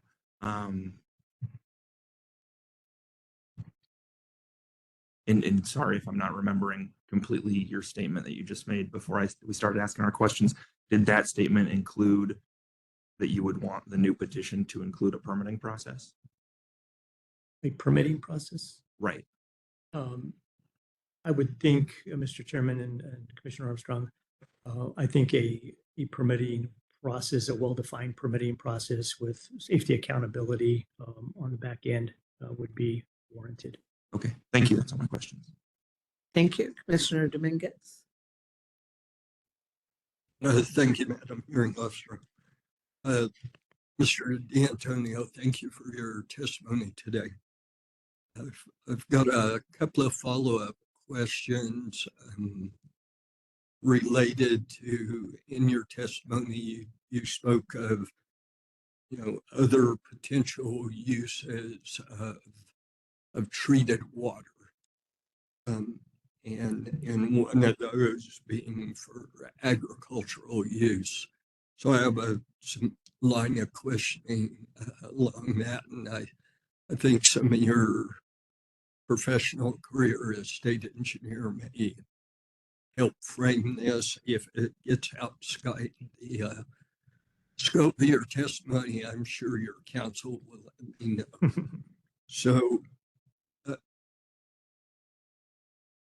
you also mentioned the fact that produced water or treated water would not have a water right attached to that, correct? That's correct. As the Produced Water Act was written and codified in 2019, it really sets up water as a commodity. So it's a brand new use of water. So when we talk about the state of New Mexico being fully appropriated surface and groundwater, it falls into another category. It's a brand new use of water that goes to the ownership of whoever cleaned it up or whoever owns it. Okay, so help me understand this part a little bit. So for agricultural production, for any piece of land that's going to be irrigated for agricultural production, there's a water right tied to that piece of land. So hypothetically, if I sold my water rights to a piece of land, but I still retain ownership of that land, as a landowner, I could now purchase produced water that's been treated, assuming the regulation allowed for it, and grow an agricultural crop on that land, but there is no water right tied to that land. So I guess where my questioning would go to, would this potentially devalue the value of senior water rights, because now you're creating new water that can be used on land that doesn't have a water right attached to it? No, that was a really long question. It sounded like Chair Thompson's question. Well, but if you can opine on that, I'd appreciate it. So, Mr. Chairman and Commissioner Dominguez, what you said is true. I mean, you can sever a water right, can be severed from property, from land. That senior water right has a value. What you're replacing it with is a commodified water, essentially, that could change from year to year. So you're purchasing it as it's treated to be able to use it. And so, you're still, I guess you would say you're beneficially using the water, but you're buying it as a product. It's not a water right that's been established.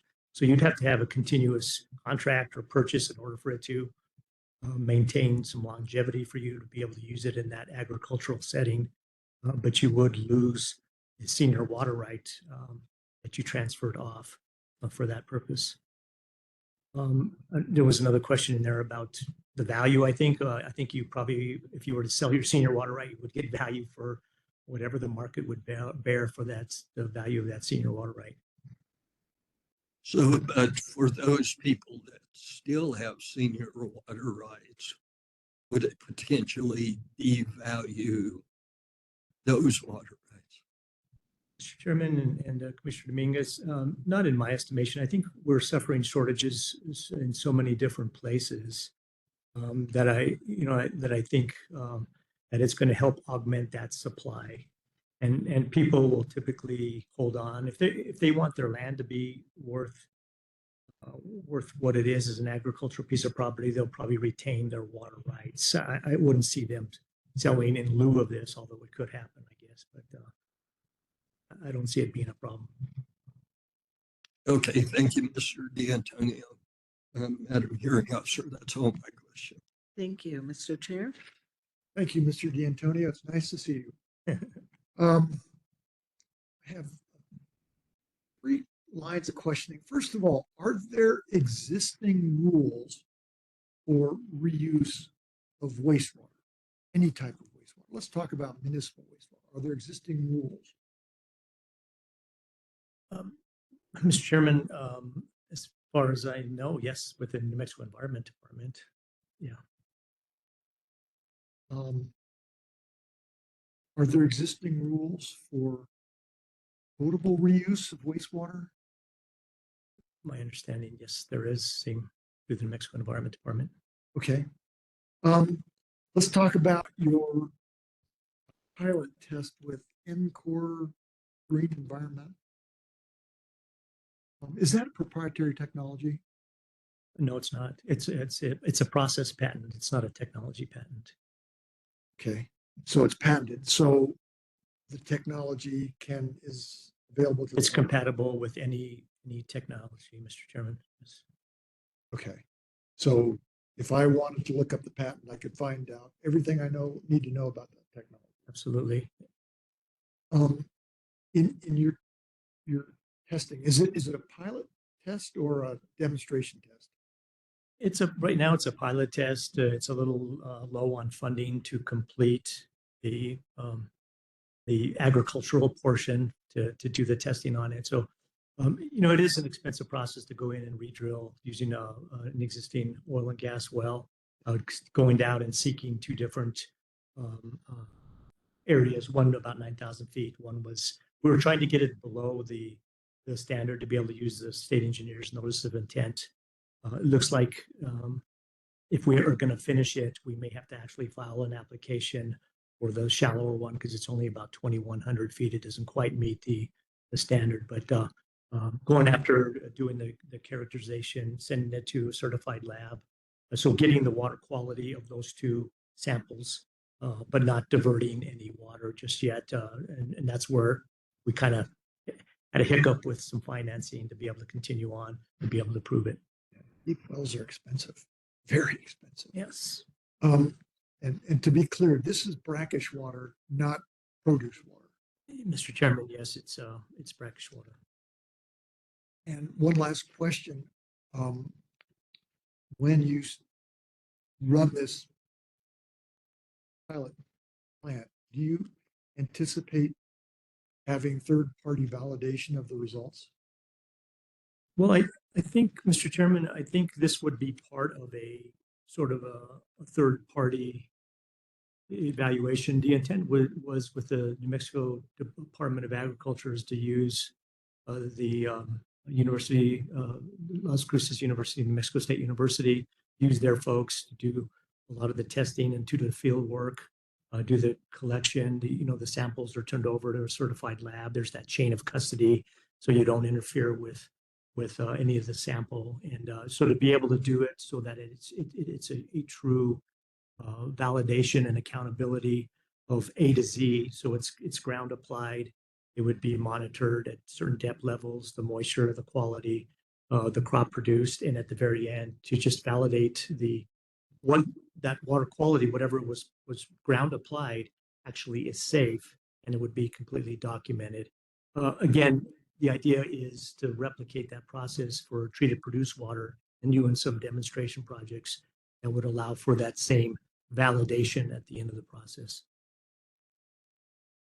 So you company, Green Encore Green would operate the facility. You'd apply treated water.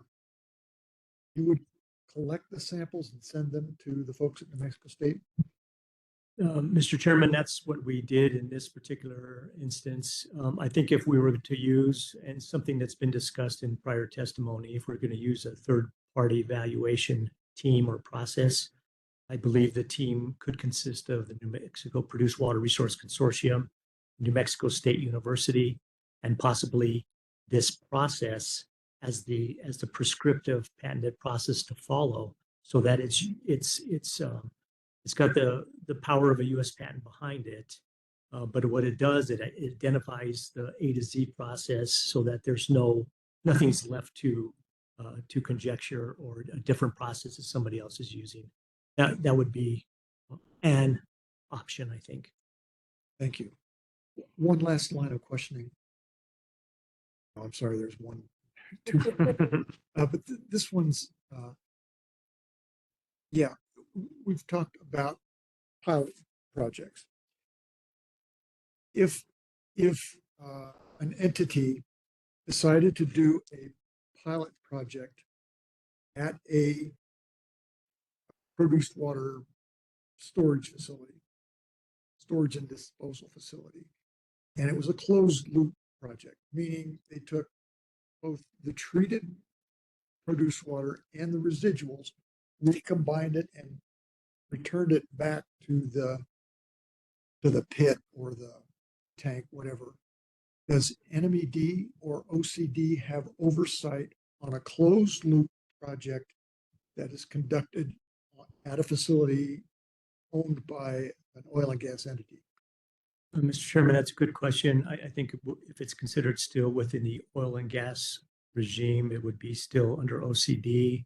There is that point of transfer, right, where if it goes to a project that's on a demonstration project, arguably NMED would be the one that issues the permit. So I think there's probably still a little bit of gray area there. Maybe it's under both jurisdictions, but when you say closed loop, and if it's still within the oil and gas, I would say OCD would retain it. If it's something completely different, like going to a green energy or a sort of a green hydrogen project or something along those lines, to me, it would seem like it would transfer over to an NMED permit. So to be clear, I'm talking about a pilot demonstration project where not a drop of water or of residuals, whatever they might be, leaves the property.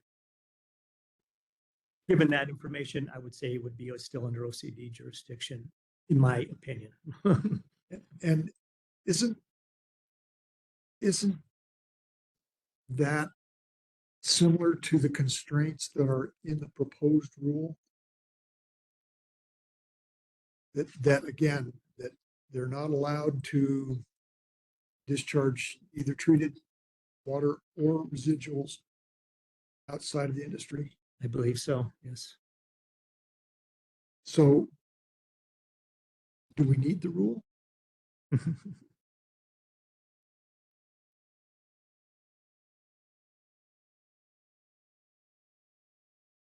Good question. I think we need the standards. And so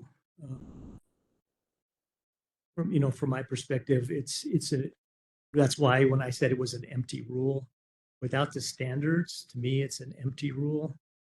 And so it becomes a rule if you have the standards to apply them towards. That's my opinion.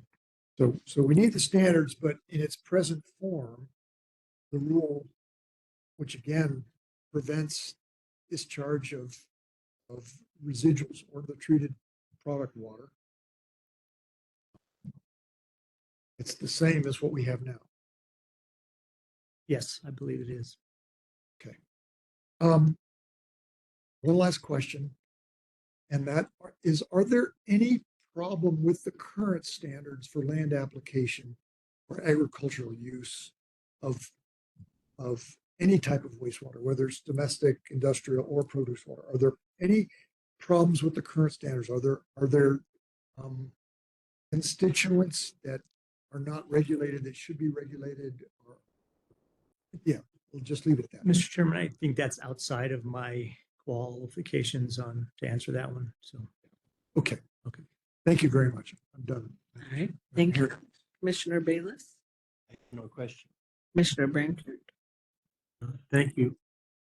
Mr. D'Antonio, I think you said that the MOCA's position was to reject the proposed rule and to the commission to direct the Environment Department to submit a new rule within 12 months.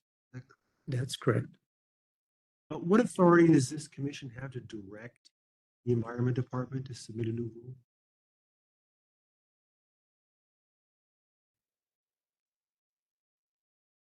Well, Mr. Chairman, Mr. Brankard, good question. I think it's incumbent upon the Environment Department, since they're the ones that put in for the change. It's probably their initiative that they have to take. So yeah, maybe it's not a direction from you guys. Because they answer to your own job, right? Yeah. Government Secretary. Yeah. Okay. So if there is no rule, we just say forget the proposed rule. That would then allow anyone wanted to get a discharge permit for treated produced water to just apply for one, correct? Mr. Chairman, Commissioner Brankard, yes. And the Environment Department, if they wanted to, could grant that discharge permit with whatever conditions are in the document. That's my read on it, yes. So is you have submitted proposed changes to the rule. Is that kind of your plan B? Mr. Chairman, and to be more specific, Commissioner Brankard. Well, I mean, you have an exhibit 1, which has changes to the proposed rule. Are you throwing those out now, or are they still at play here? I believe they're still at play. Those were the recommendations that came from NMOGA. I think some of my answers are based more on some experience as a regulator within the state of New Mexico. Okay, so, all right, then let's talk about exhibit 1. I'll use exhibit 1, even though I think in your direct testimony, some of the language was slightly different.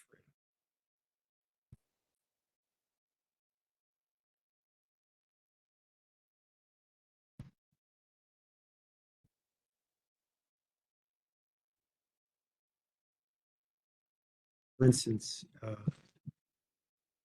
at the beginning, section 20.6.8.2 scope says all persons subject to, and then you added to department regulation under. I think your direct testimony said New Mexico Environment Department regulation. We can just assume that's the same.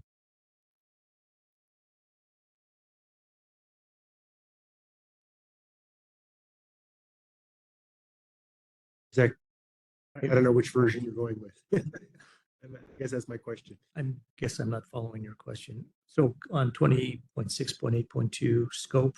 Yes. And the question is? It says here, all persons subject to department regulation. And I think that was my question. Department, were we talking about the New Mexico Environment Department? Okay. Yeah. All right. And then later you added unrelated to exploration, drilling, production, refinement of oil and gas. Okay. So is that assuming that this 20.6.8 is only dealing with reuse of produced water? Yes. But it isn't dealing with all other reuse of reuse water under 20.6.8, 100 and 200?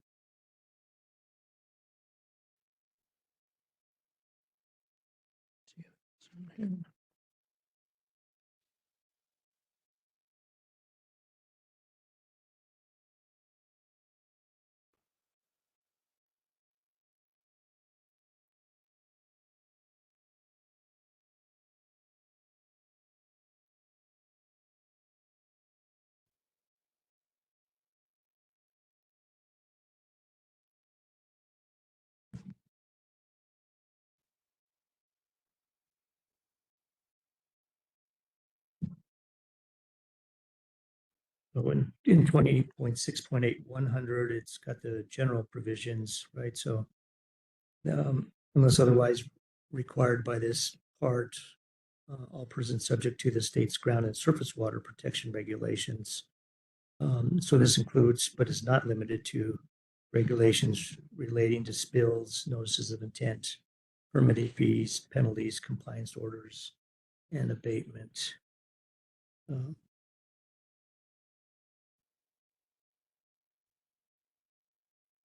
So I'm not sure. Well, look at 20.6.8.201. Okay.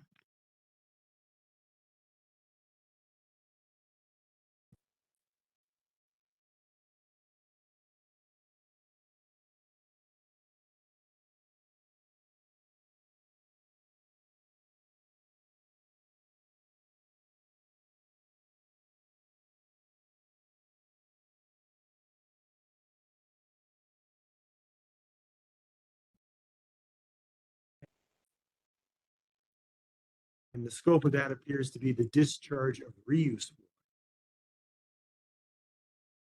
And isn't reuse water the much broader term than just produced water? It is, yes. So it's so going back to the original question, it's not just for produced water. It's for water reuse. Not just limited to produced water. Okay, and if it's not just limited to produced water, then potentially there could be a feasibility study for a facility that is regulated by a constituent agency other than the Environment Department. Mr. Chairman, yeah, Commissioner Brancard, yes, that's correct. And I think that they're correct that the definition department is limited, but somebody brought that up earlier that that may be too limited. So let's just quickly glance then at section 400, you know, the exciting part of the proposed rule. And NMOGA is proposing, I guess the most significant change would be in A2 and A4, where we've added the provision unless the discharger has obtained a discharge permit approved by the department for discharge. That would be for discharge or treated to produce water, correct? Correct. Okay, and at this point, the rule has no standards for such discharge. Is that correct? That's correct. And there's nothing in the rule about testing the treated produced water. Is that correct? That's correct. So I guess we're back to where we are without a rule, which is that would then be up to the Environment Department to provide all these details in a discharge permit. That's my understanding and what I think needs to happen. Yes. And it says discharge permit, it doesn't say limit the uses, correct? It could be for any use of treated produced water. Yes, it could be for any use, Right, including potable. Including potable.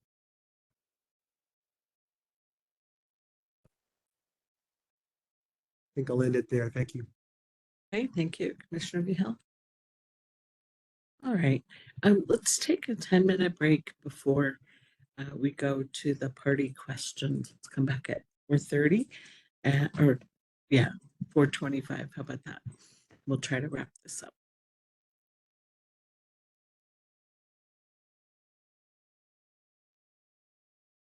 Want anyone to take a leisurely break?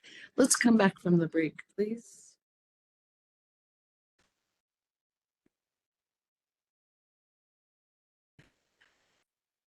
Yeah. You can smell home. All right. When we broke, we thought we had finished the commission questions, but Commissioner Zemlich hadn't had an opportunity to ask Mr. D'Antonio her question. So please go ahead, Commissioner Zemlich. Thank you. I just moved over a little bit so I better line of sight. I just have one kind of lengthy question, I think. But thank you, Mr. D'Antonio. So what I've heard over the course of the last 12 days is that the public takes issue primarily with the use of produced water outside of the oil and gas industry for many reasons, in part because, as we've heard from them and some of the other experts, the technology isn't there. The issue that I've heard from industry and in your direct testimony and rebuttal testimony is that industry really needs a venue for research and development, and in order to demonstrate that bench, pilot, field scale treatment really works. But, and this is to follow up on my questions for Dr. Balch, isn't it true that under the current jurisdictions of the Oil Conservation Division, these technologies, treatment processes could be tested as long as the water is used or disposed of sort of within the industry? That would be in production, drilling. I don't have the rest of them in front of me. Is that true? Mr. Chairman, Commissioner Zemlich, yeah, that's my read on it. Yeah, it could be done within OCD rules. Okay, and so sort of to follow up, to summarize, the research uh, the research can still advance.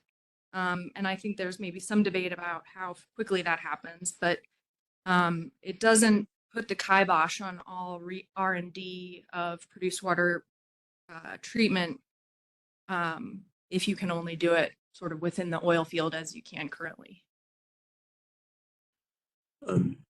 Commissioner Zemlick, yes, but I think there is a desire to, in most places, to do it more than just within the confines of oil and gas now. I mean, obviously, there's even the Produced Water Act talks about using treated produced water outside of oil and gas. So the legislature has spoken. There's legislation that's been out there. They've directed this body to come up with rules and regulation. And so, I would hate to just limit all the demonstration projects, bench pilot projects, whatever you want to call them, just within the OCD jurisdictional sector. I think the Environment Department needs to get involved on looking at on discharge permits, on ground applying it in some cases. Sure, who's causing that? But it's not me.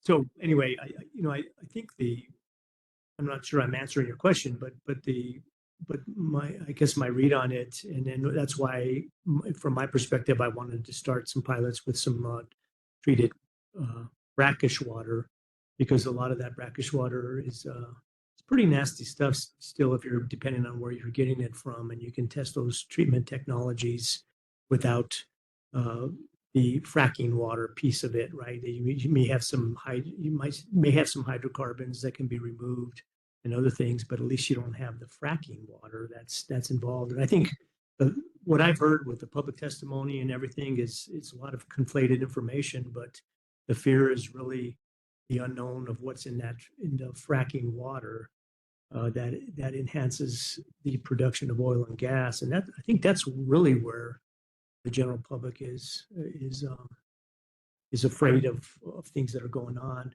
That coupled with, we're not going to take it up to Santa Fe. Treated produced water is not going to be used up here. It's not going to be used in the Rio Grande. It's going to be used in the areas where the water is being produced. It's going to be helping those communities and those uses. And I think a lot of educational opportunities need to happen for the general public, because we keep hearing the fear of using any treated or produced water, but that's mainly it's tied to the fracking chemicals, I believe. So, and I wasn't going to ask this until you mentioned it, but the rule does distinguish between produced water, oil and gas field produced water. And so are you saying now that not allowing for the discharge of oil and gas produced water would also limit the disposition of brackish water? No, I'm not saying that. Okay. No. Yeah, I guess what I was trying to get to is whether or not, given the existing structure, if you can advance the technology to a point where you could even have something like a demonstration facility. I think that they may actually be in existence already. It sounds like that are affiliated with like a recycling facility that's permitted under OCD. I think the short answer to that, Mr. Chairman and Commissioner, is yes. Yeah. Okay, thank you. Sure.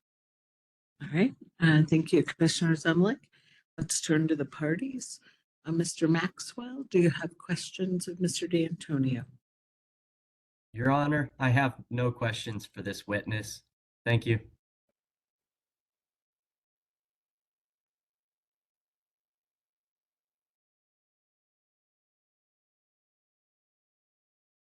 No questions for Mr. D'Antonio. Thank you.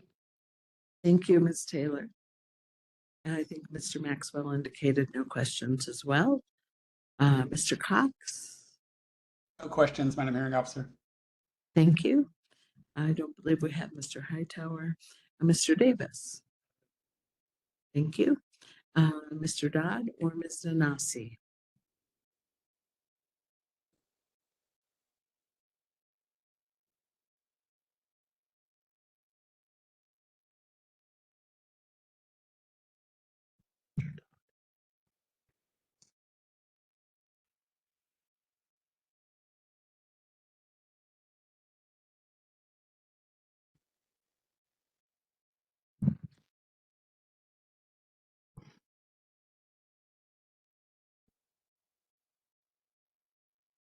Good afternoon, Mr. D'Antonio. Good afternoon. First, I want to talk to you about your claim that the legislature, in enacting the Produced Water Act, intended to allow for discharge handling, transport, storage, recycling, or treatment of produced water. And so your claim is basically that because subsection P of 74-6-4 provides that the WQCC shall adopt regulations, that means that the WQCC has to allow the use of produced water. Is that right? Mr. Chairman, or I don't think I have to go through the chair on the cross, do I? Mr. Dodd. Well, I think no, I think the direction was to come up with regulations. It didn't say that it didn't give an outcome of what the regulations needed to be. It just said come up with regulations. And so you would agree that regulations can include a prohibition, correct? I would say that they could include a prohibition, but my true feeling as a multi-decade administrator is that you don't start from a never position and then have to walk it back. And there's plenty of opportunities and plenty of qualified people within the Environment Department that can issue discharge permits with conditions based on the risk associated with whatever that application is for. And so I think the real key here is the standards haven't been identified. Now, have you seen New Energy Economy Exhibit 3? I have read it, Mr. Dodd, but it's been, I think, when the original testimony was, so it's been a while since I've looked at it. Let me, I'll give you a copy. May I approach the witness?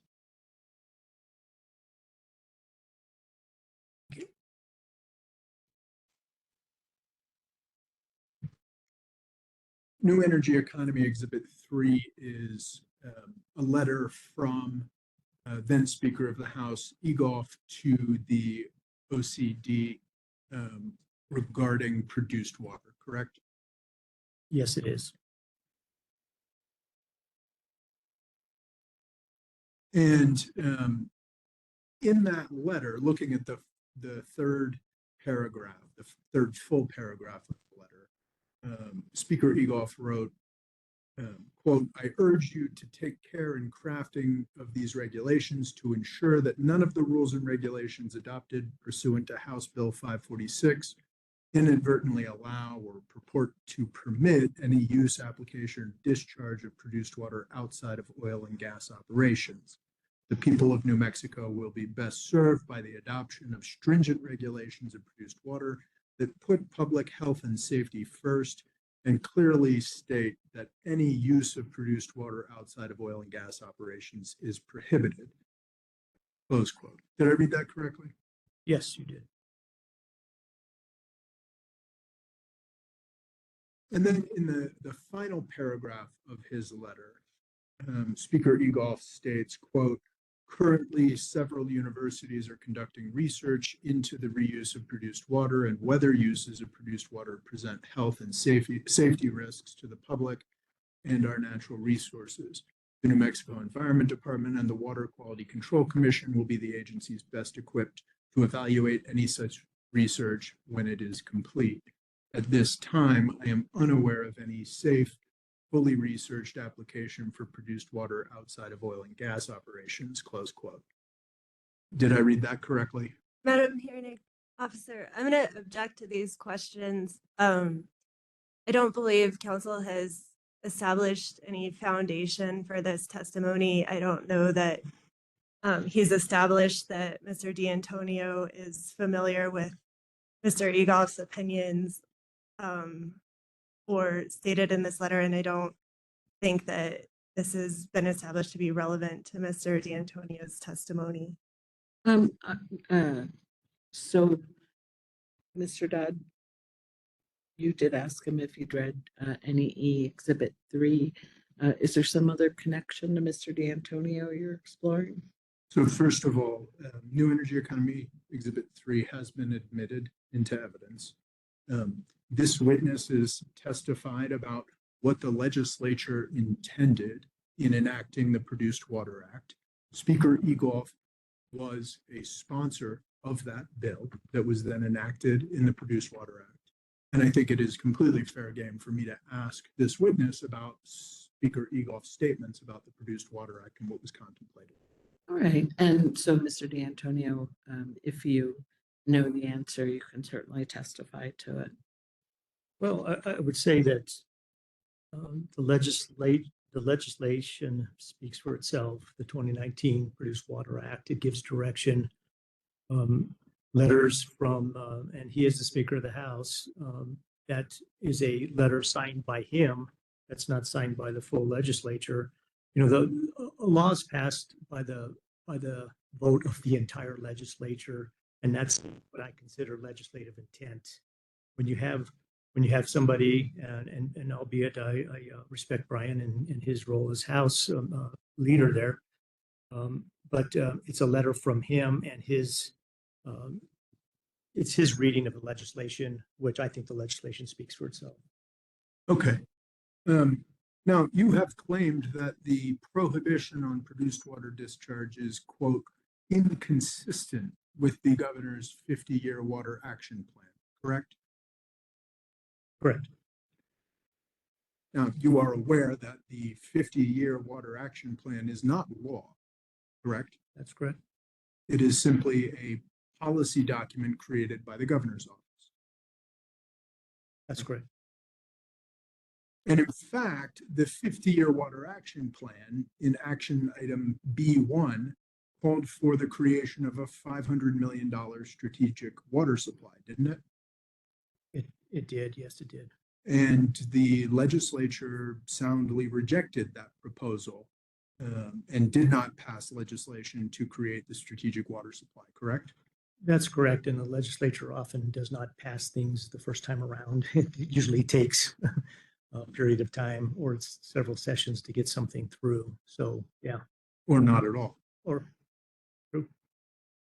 And so while the governor may not agree, the legislature gets to make what the laws, correct? Legislature's the appropriating body. And the WQCC has to follow the laws that the legislature has passed and not consider the wishes of the governor, correct? There's an interplay there, but yes, until it becomes law, which the 2019 Produced Water Act is law, that's what I'm referring to that gave the direction. Okay. Now I want to talk about your relationship with NMOGA.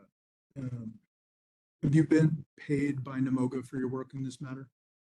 Not yet, I haven't. Have you agreed that you will be paid for your work for NMOGA in this matter? I've got a contractual relationship, yes, to be paid. How much do they pay you per hour? The agreement is for $275 per hour. And have you performed work for NMOGA in other matters since you left state government in December of 2021? No, I have not. And how many hours do you estimate you will have spent on this matter and that you will bill NMOGA for? Guessing maybe hours. Okay. So somewhere around $20,000 to $30,000 worth of work? Potentially. Okay. All right, I'm moving to my last topic now. I want to talk to you about water scarcity and the Water Quality Control Commission, okay? As came up in your testimony and the testimony of many of the other NMOGA witnesses, you would agree that one of NMOGA's central arguments for the reuse of produced water is the issue of water scarcity in New Mexico. Correct. Now, you are aware that the duty of the Water Quality Control Commission is to ensure the health, safety, and welfare of New Mexicans and the environment by protecting New Mexico waters against contamination by pollutants, right? That's correct. It's actually not within the purview of the Water Quality Control Commission to deal with water scarcity, is it? It's not, but water quality and water quantity are inextricably connected. And as state engineer, many of the permits I issued were based upon input from the New Mexico Environment Department on pollution plumes and other things that affected my issuance of permits. So they are connected. Quality and quantity are connected. You would agree that section 74-6-4 of the New Mexico statutes set forth the duties of the Water Quality Control Commission, correct? Correct. That section does not mention water scarcity at all, does it? Not to my knowledge, no. It's simply not the Water Quality Control Commission's job to address water scarcity, is it? Madam Hearing Officer, I'm going to object. Those questions already been asked and answered. Oh, and Mr. Dodd, I don't think I've asked that question. I didn't remember that. Council asked if the Water Quality Control Commission had jurisdiction over water scarcity, and the witness answered that question. Mr. Dodd may not like his answer, but it's been answered. Okay, I'm sorry. I just don't remember. Go ahead, Mr. D'Antonio. So Ask it's it again. Yeah. So Please it's not the Water Quality Control Commission's job to deal with water scarcity, correct? That's correct. The Water Quality Control Commission, its job is to ensure water quality, right? That's correct. Thank you. That's all the questions I have. All right, thank you. Ms. Fox?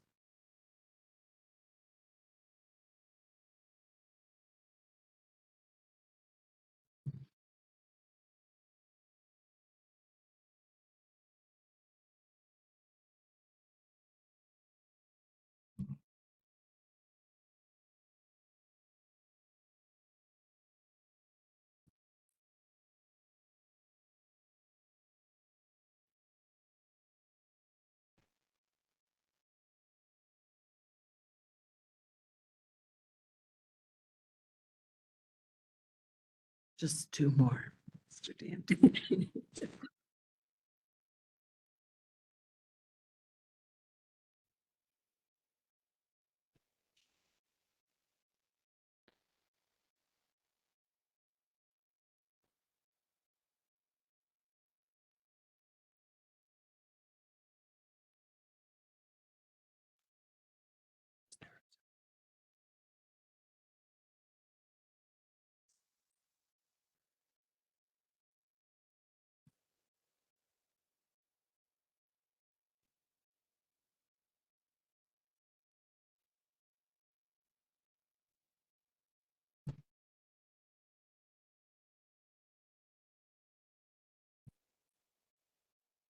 Madam Hearing Officer, I'm going to screen share for one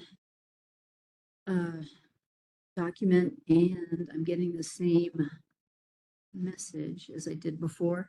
Pam, am I screen sharing by screen shareability? Let me see if this works.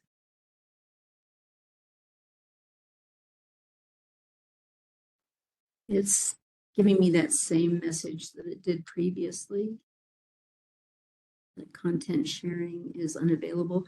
What worked last time is for me to go off and go back on the platform.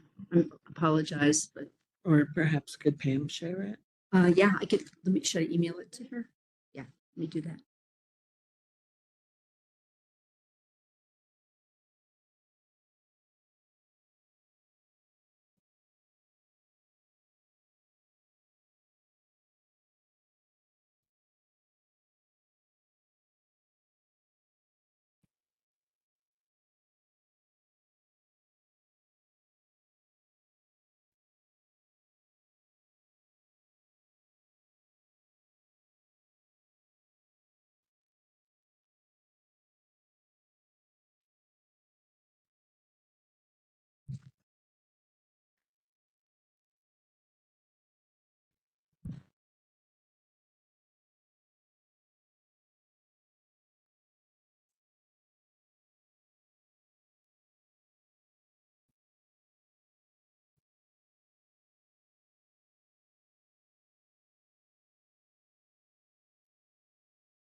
Okay, I'm gonna have to reconnect to the internet. Do you want to wait or take 5? I mean, apologize. Ways into my examination, but I don't want to hold anybody up right now. All right, go ahead. Okay. We need to wait for the chair to return. Okay. Okay. Good afternoon, Mr. D'Antonio. I'm Tanis Fox, representing Amigos Bravos and Sierra Club in this proceeding. Thank you for your testimony. In your direct testimony on page 4, you state that a purpose of your testimony is to describe the general regulatory framework for water and produced water specifically, and where the proposed rules fit within the existing regulatory framework, correct? Correct.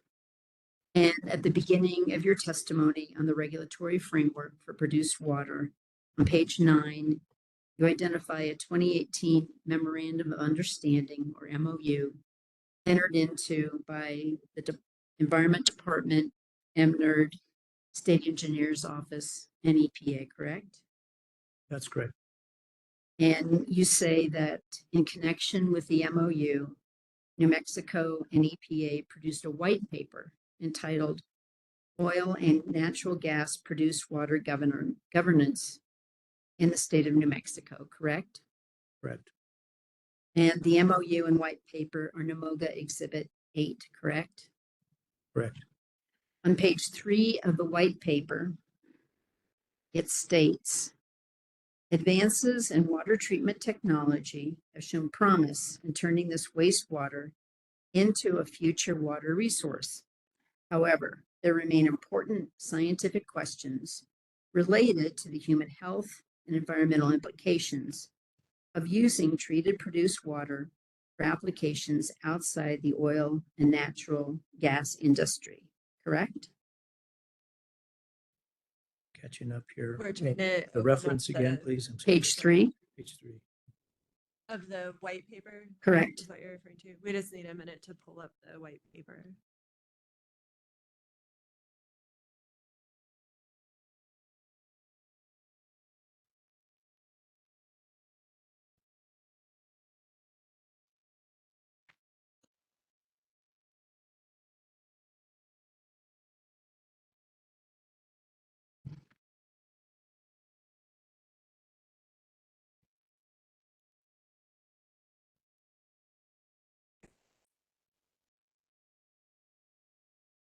It starts advances in water treatment technology has shown promise. Okay. However, there remain important scientific questions related to human health and environmental implications of using treated produced water for applications outside the oil and natural gas industry. Yes, I read that.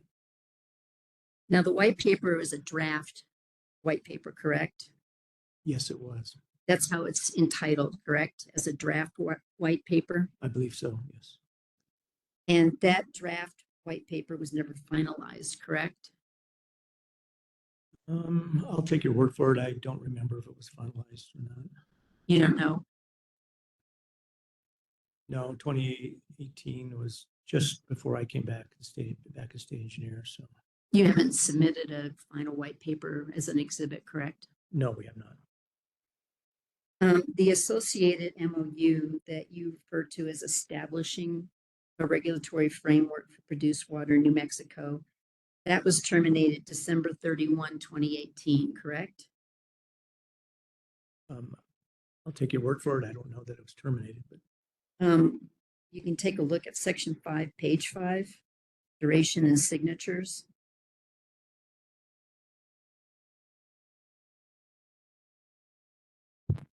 It says this MOU remains in effect through the end of 2018 or upon completion of the white paper, whichever is later.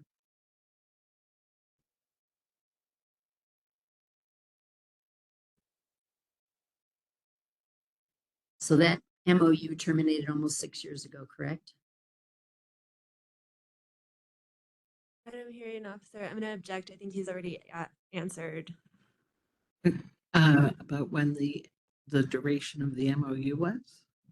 Well, she asked him if he knows when it terminated, and he said no. So she can keep proposing dates, but I don't think his answer is going to change. Well, he's now reading the termination clause, so. Wait, You said page 5, section 5, is it in the? So just Section 5, page 5, yes. to clarify, is the question on the table, can you please read what the termination clause is, or is it your understanding? I think he's answered what his understanding is. If Ms. Fox wants him to read the document, he can Right. read what the words of the document says, but the document's in evidence, so. Okay, I think she's asking him to confirm what he sees in the document. I'm just having problems finding section 5. Is that at the end? Is that an appendix then? Oh, there it is, an appendix. Okay. Entitled Duration Yeah, okay. and Signatures.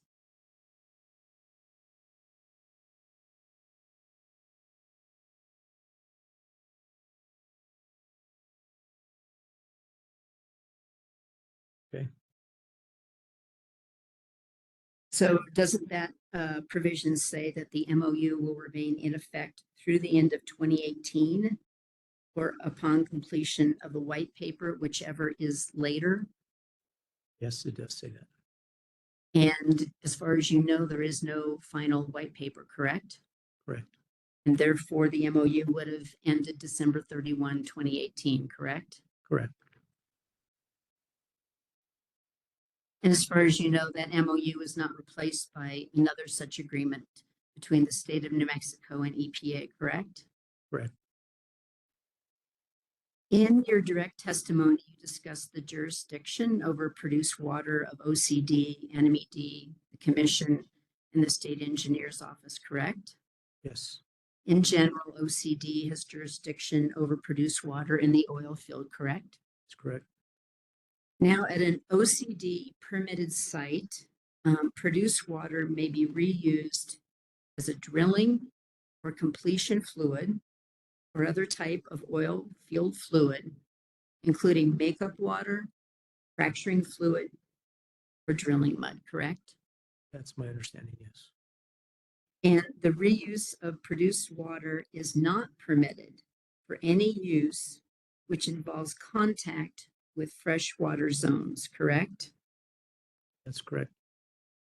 And under OCC rules, freshwater zones are groundwater zones with 10,000 milligrams per liter or less total dissolved solids, correct? That's correct. And that's consistent with the groundwater protection standards in this commission's regulations, correct? That's correct. NMOGA does not challenge the department's proposed prohibition against discharge of untreated produced water to ground and surface waters, correct? Correct.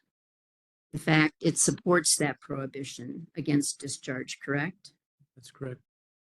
Where in the statute that you have referenced, that's 7464P, the Water Quality Act, is the Water Quality Control's authority to prohibit the discharge to surface and groundwater of untreated produced water?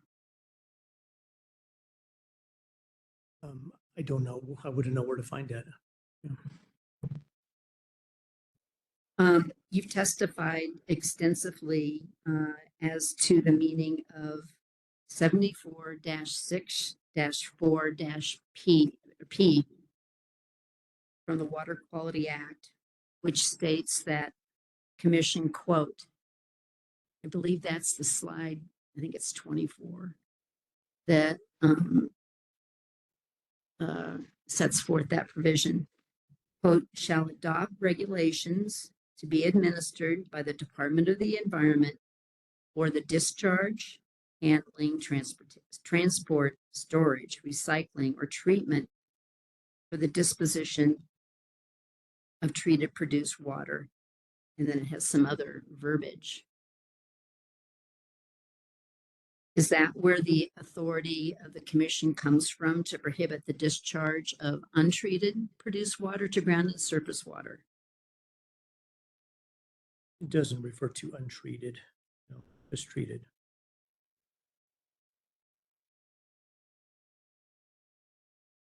Where does the prohibition, where does the commission have the authority to prohibit the disposal, the discharge of untreated produced water? Madam Hearing Officer, I believe this question has already been asked and answered. Okay, I didn't. Ms. Fox? Let me ask this. Let me ask it a different way. Does the commission have that authority because it has the statutory authority to prohibit discharges of contaminants that would negatively impact human health and the environment? I think the Environment Department makes that decision, the Water Quality Control Commission, on a specific permit, application or permit. Are you familiar with section 7464E1 of the Water Quality Act that provides that in making regulations, the commission shall give weight it deems appropriate to all relevant facts and circumstances, including character and degree of injury to or interference with health, welfare, environment, and property? Haven't looked at that regulation in some time, but It's in the Water Quality Act. Are you familiar with that provision in the Water Quality Act that allows the commission to protect human health and the environment? in generally, I am familiar with it, that gives them that responsibility, yes. Did you hear the testimony of NMOGA witness Rick Curdy last Thursday and Friday? I listened to most of it, yes. Did you hear him testify multiple times under oath to this commission that treated produced water is not ready at this time for discharge at scale to groundwater and surface water?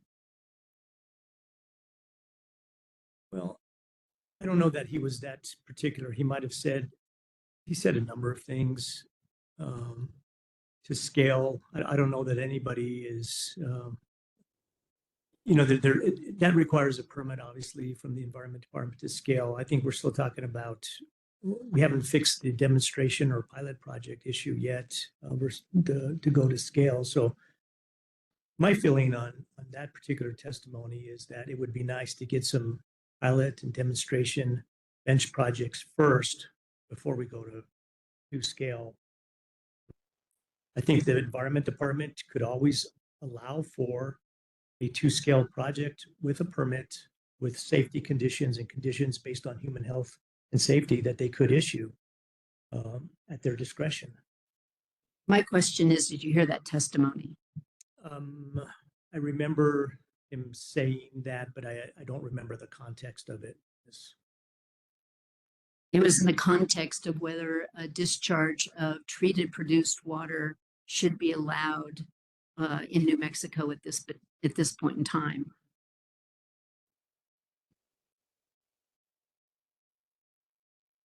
And that testimony is consistent with the testimony of the 5 NMED experts and Amigos Bravos and Sierra Club's expert, Dr. Lewis, correct? Madam Hearing Examiner, I'm going to object. She's asking him questions about Mr. McCurdy's testimony. I think if she wants to ask Mr. D'Antonio his opinions or for him to testify, I think that's appropriate, but I don't understand why she's asking him about Mr. McCurdy's opinions and testimony. She asked if Mr. McCurdy's testimony was consistent with the testimony of the department witnesses and the Sierra Club witness. It seems like a legitimate question. She's asking if Ms. Fox's characterization of Mr. McCurdy's testimony is consistent with 5 other testimonies. And I just don't see what Mr. D'Antonio's opinion on other witnesses' testimony, where we're going with. She may be heading toward some kind of rebuttal, or I'm not sure. The objection's overruled. Go ahead, Ms. Fox.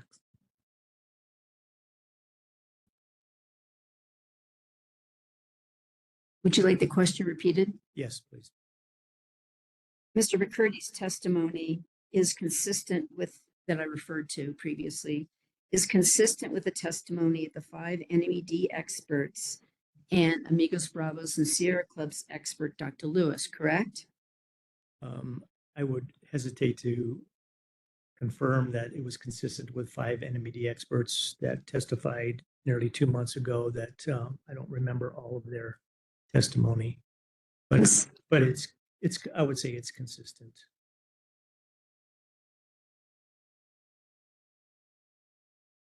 In your direct testimony, you say that NMED's proposed prohibition against discharge of treated produced water to surface water is inconsistent with the Water Quality Act, correct?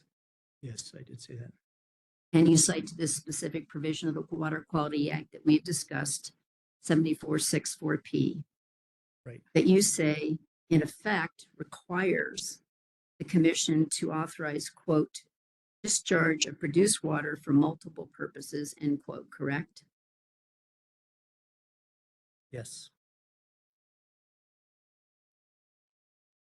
So the provision in the Water Quality Act requires the commission to, quote, adopt regulations for, quote, the discharge, handling, transport, storage, recycling, or treatment for the disposition of treated produced water, correct?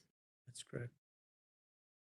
Now, in authorizing the commission to adopt regulations for the discharge of treated produced water, the authorization would include, would it not, the authority to authorize with conditions, or prohibit the discharge of produced water to protect human health and the environment, correct? I think that's correct.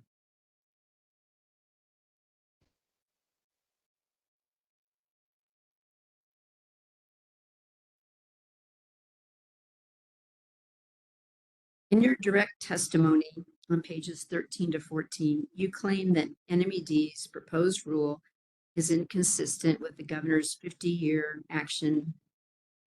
water action plan, correct? Yes.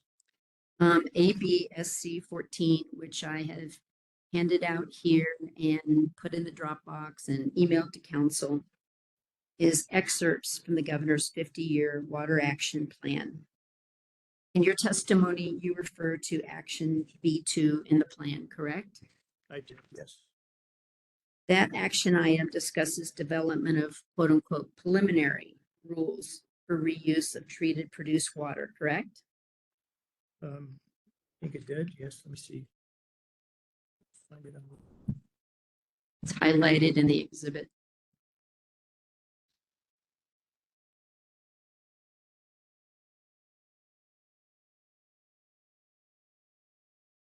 On page 12, do you see it? Yes, I do see it. So that action item on page 12 provides in part in 2024, NMED will adopt preliminary water use reuse rules to create a consistent and science-based regulatory program, treatment and reuse of produced water outside of the oil and gas sector, correct? Correct. And you claim that the rule proposed by NMED at 20.6.8 NMAC is inconsistent with that particular action item, correct? Yes, I say it's inconsistent. Yes. So the proposed rules before the commission propose a prohibition on discharge of produced water as a surface and groundwater, and would authorize the use of produced water in demonstration and industrial projects, correct? Yes, I believe that's right. And the proposed rules are backed up from the testimony from 5 NMED technical witnesses, correct? Sure, that's correct. Yes. So the state is putting forward by 2024 preliminary rules for reuse of produced water, correct? It sounds like, yeah, preliminary rules, but in my opinion, they don't go far enough, or from my perspective, they're not allowing a discharge based on what's been submitted. There's no discharge allowed outside of the oil and gas. But the proposed rules as preliminary rules for the use of produced water is consistent with what the governor proposes in her plan, correct? Well, it depends on, yeah, you have the action plan and you also have the strategic water I'm supply. talking about the action plan. Okay. Well, these plan, yeah, this plan actually talks about preliminary water reuse rules. And I just think that they're too restrictive from my perspective. I understand that, but my question has to do with whether the rules put forward by the New Mexico Environment Department are consistent with the governor's proposal to put forth preliminary rules for reuse of produced water in light of the fact that industrial projects and demonstration projects, which are uses, are proposed. Well, and I think the way, you have to read, when you're in a policy position, you have to read plans in conjunction with other plans. So you're taking this particular plan, which is part of a policy that the governor's putting in place that also includes a strategic water supply that talked about funding and talked about coming up with, water use outside of the oil and gas industry. So, yeah, I mean, the questions you're asking about this plan, I understand how you want me to answer those, but when you look at policy, you take multiple plans into consideration, especially when you're at a cabinet level and you're trying to implement an administration plan for water shortages in New Mexico. Mr. D'Antoni, I'm talking about your words, not mine, but I am going to move on.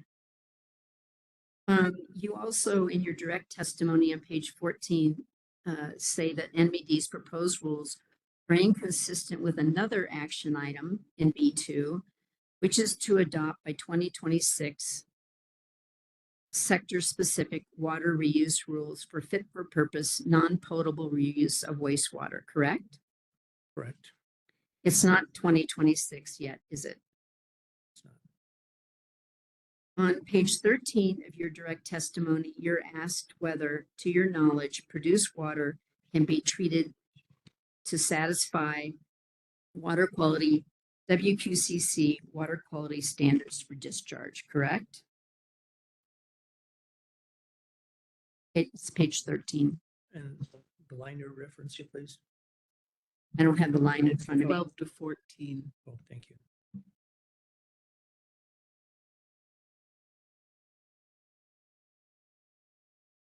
And your question again, I'm sorry. You're asked whether, to your knowledge, produced water can be treated to satisfy WQCC water quality standards for discharge. Yeah, my answer references Dr. Balch's testimony. So I think that's where my attorney was getting at. Them answering the questions related to that. Your reply to that is, as you just alluded to, yes, as described in the testimony of Dr. Balch, produced water can be treated to satisfy discharge standards, correct? That's correct.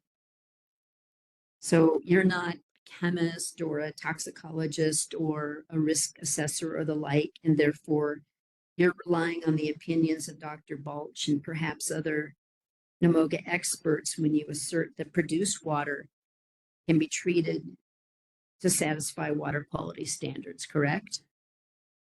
Yes, I'm relying on his testimony. And in this proceeding, have you also relied upon the opinions of Mr. McCurdy? Yes, I have.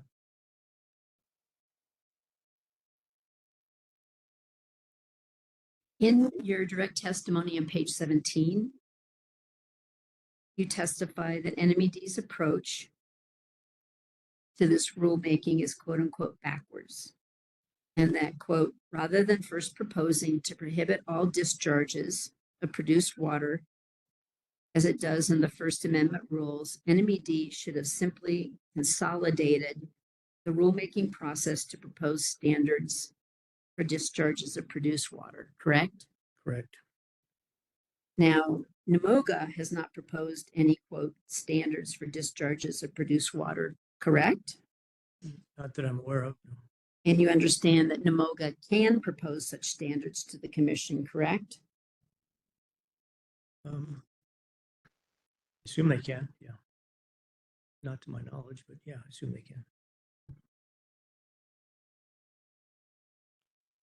With respect to your assertion that NMED should have proposed standards, Mr. Herman from NMED responds to you on page 10 of his rebuttal testimony, quote, lastly, the department does not agree with Mr. D'Antonio's assertion that it should have included standards for discharge of produced water in the proposed regulations. The department has made every effort to obtain research, data, produce water samples, and other information in order to promulgate such standards, but has received almost nothing from industry proponents who are pushing for the discharge of treated produced water. Based on your personal knowledge, do you have any basis to disagree with Mr. Herman's testimony that NMED has sought but not received information from industry to promulgate such standards? I'm not in that loop, so I wouldn't be able to answer that question. Based on your personal knowledge, do you have any basis to disagree? No. That's all I have, and I move for admission of ABSC Exhibit 14. I'll pause for a moment in the event there are objections. Madam Hearing Officer, I don't object to the governor's 50-year water action plan being admitted into evidence if Ms. Fox is willing to provide the entire document. Hey, Ms. Fox. Well, I actually anticipated that from Mr. Brankard, and I do have the full copy if that's what people would like. All right. Here. So Exhibit 14 is admitted. Thank you. Thank you. Mr. Knight?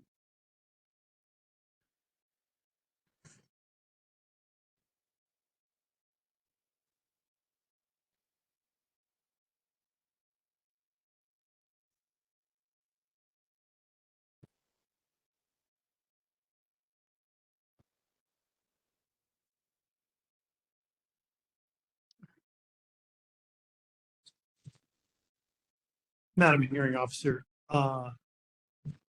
in the interest of time, I have hours of cross-exam for this witness, but in the interest of time, I would forego that questioning in favor of allowing us time to talk about any post-hearing procedures and get out of here before guards come to remove us.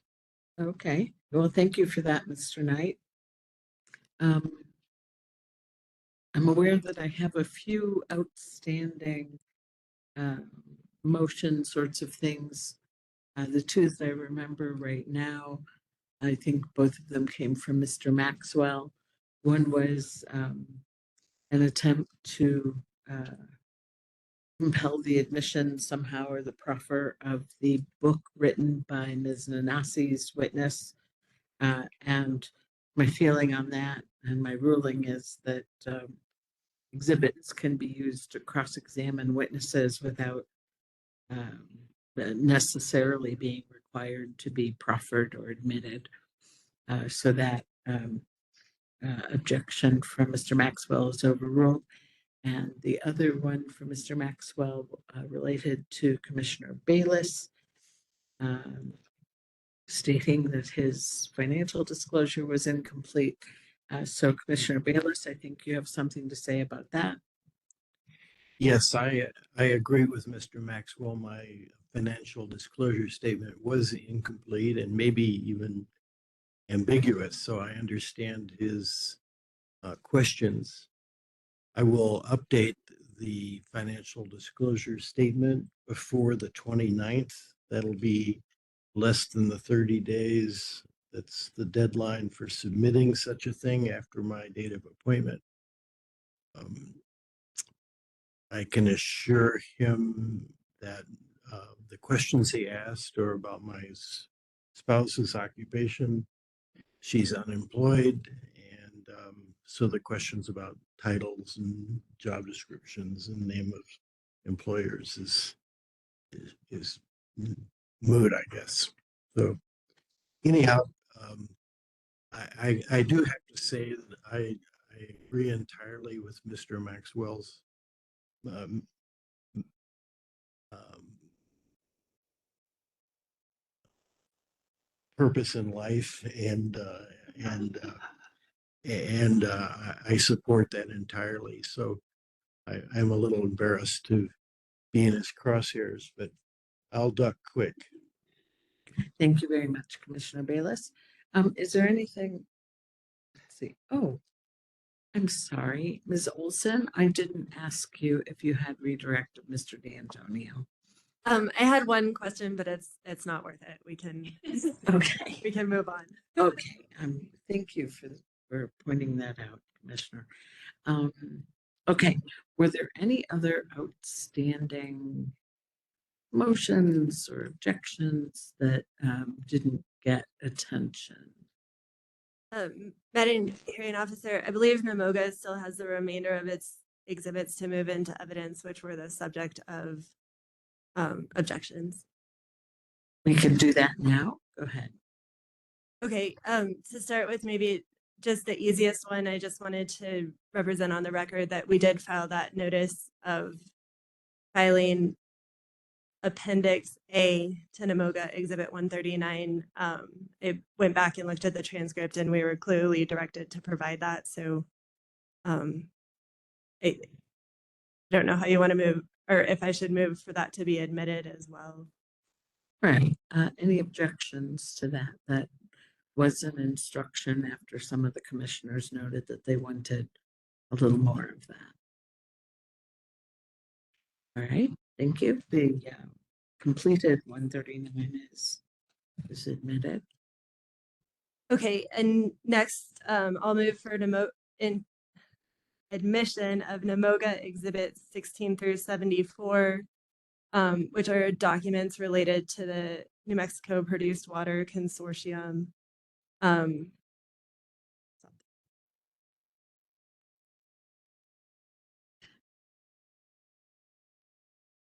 Is that the end of your sentence? For now, yeah. All right, let me pause for a moment in the event there are objections there. Ms. Fox, you need to come to a microphone.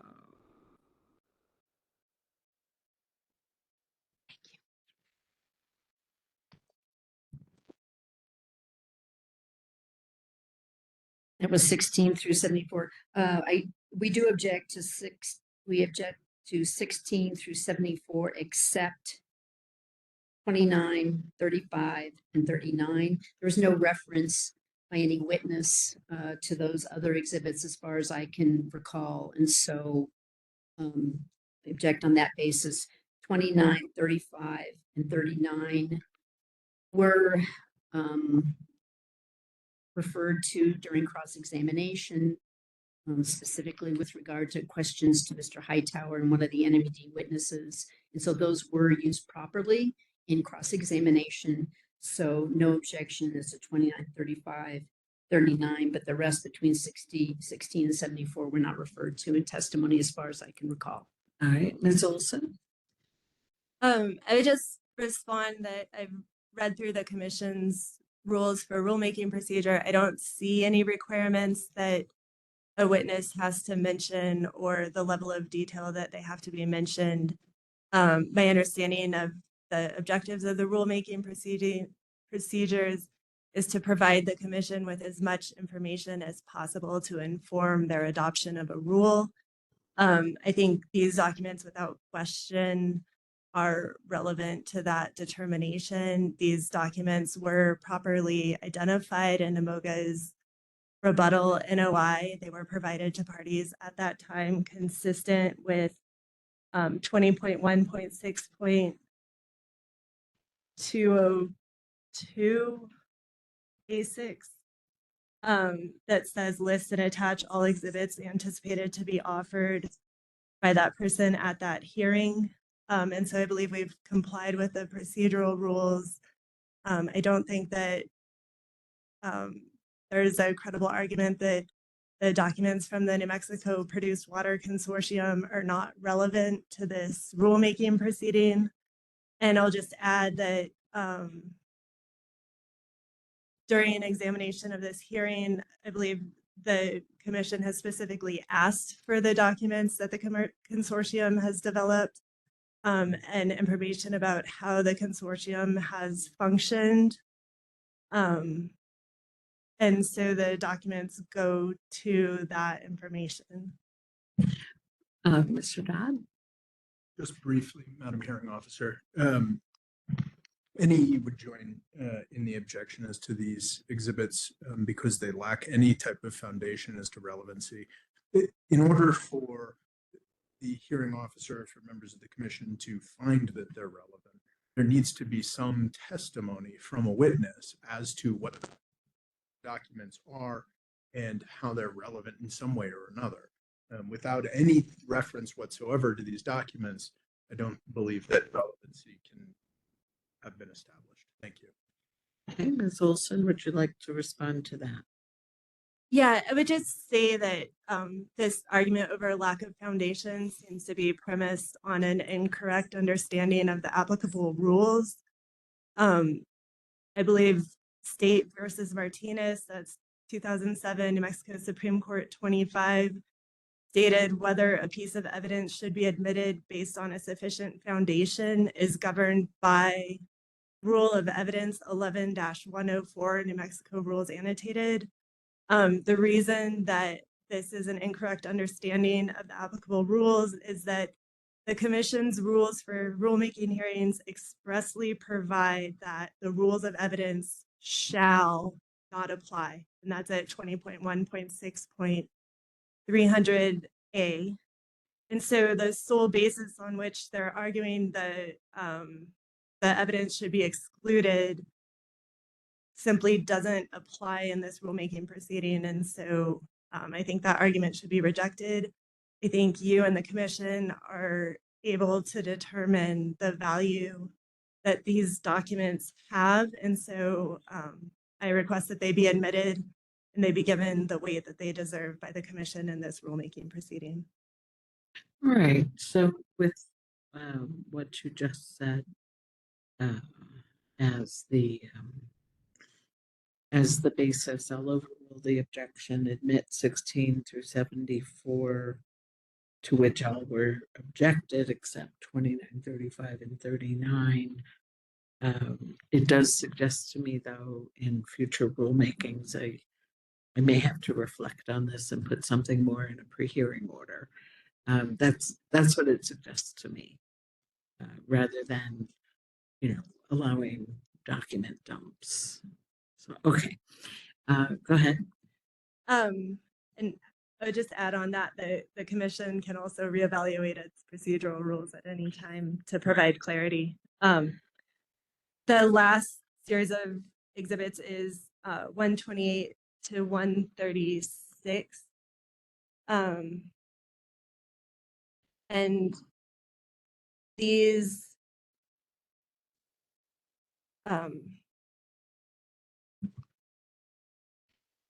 this category of documents relate to the demonstration projects at the commission, in addition to the self-evident relevance. These documents were the subject of cross-examination by, I believe, cross-examination of Mr. Hightower by, I believe it was Counsel for Wild Earth Guardians. And for the same reason stated before, I would seek admission of them and allow the commission and hearing officer to give them the weight that they deserve. Okay, I'll pause for objections. Go ahead, Ms. Fox.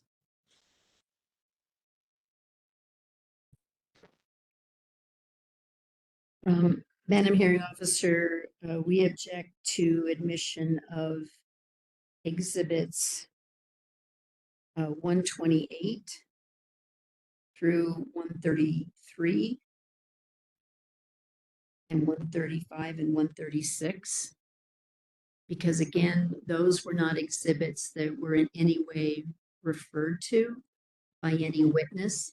The objection of these documents, as well as the previous documents, is based on the fact that there's no relevancy.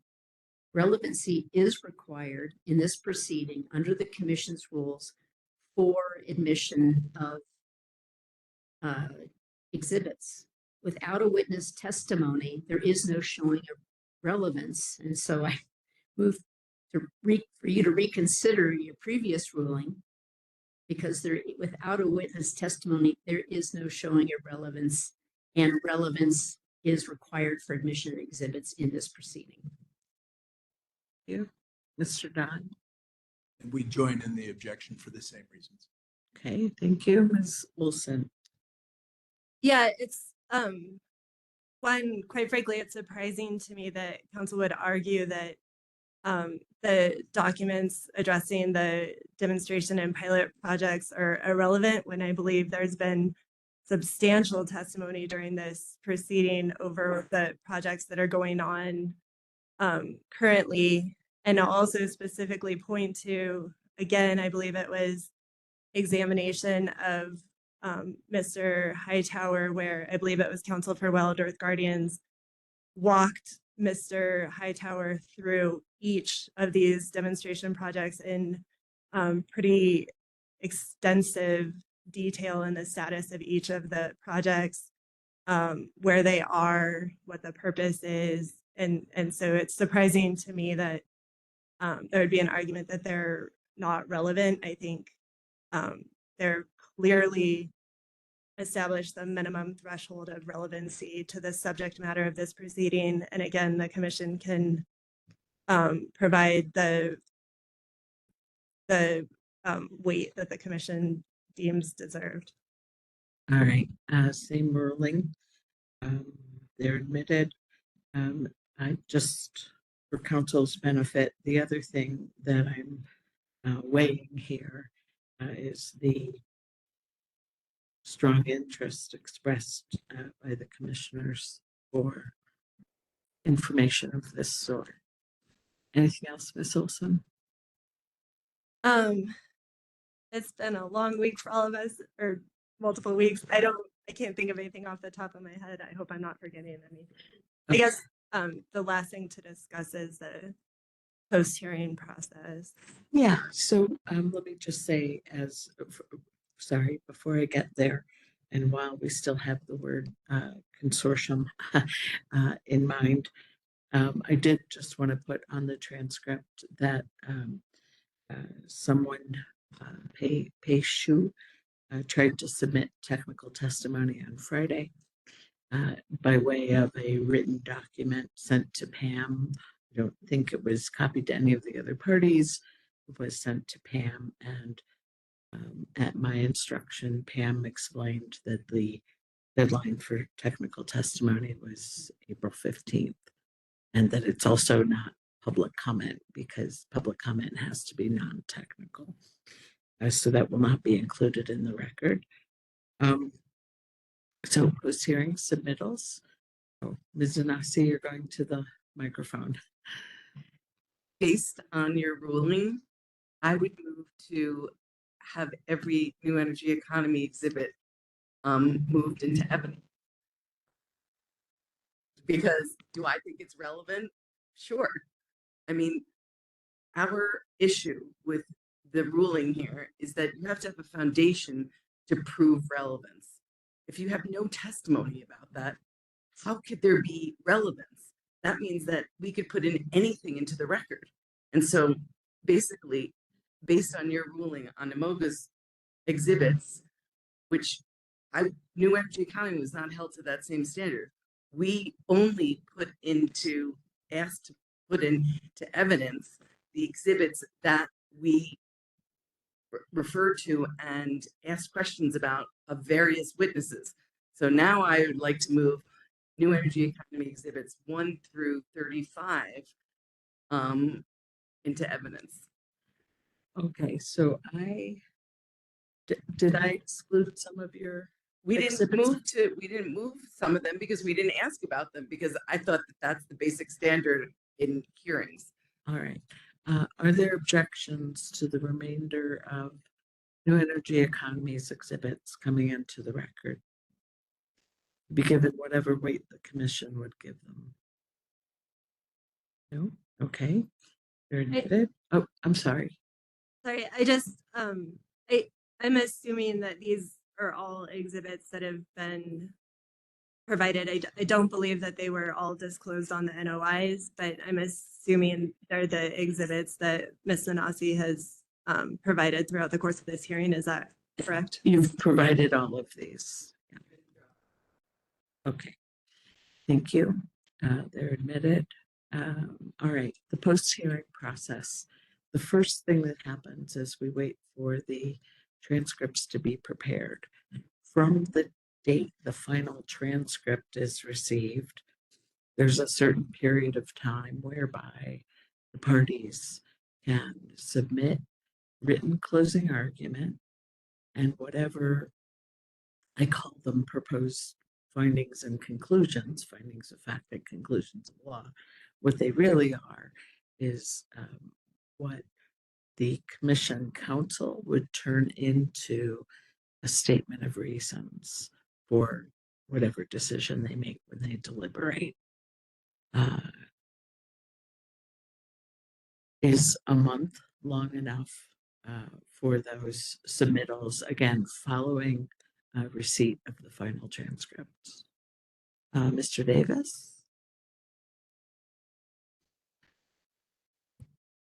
Madam Hearing Officer, I was not standing up to address this issue, so I'll just wait until we deal with this and then I would bring something else up.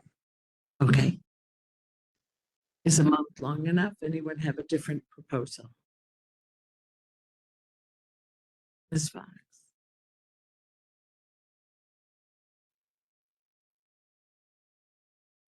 So, Madam Hearing Officer, a month is fine, except I've got a scheduling problem. And that is this, that assuming that we get the transcripts in 2 to 3 weeks, is that that would bring us around the end of August. And I am out on work for the week of the 9th, completely a work thing, and on vacation out of the country the next 2 weeks. So that's my problem. I've got 3 weeks there, right, sort of in the heart of that 30 days when I'm going to be gone. 30 days is fine, but I'm not going to have those 30 days during that period. So that's my problem. And I'm the only lawyer handling this. Okay. So what would you propose? Well, that's a good question. I would propose that assuming the transcripts come in, let's say the end of August, I would propose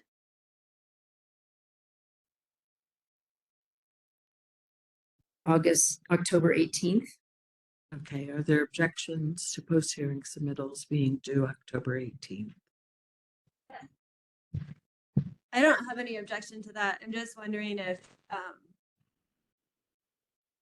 we're going to run into any problems or if we need to tie it to the transcript.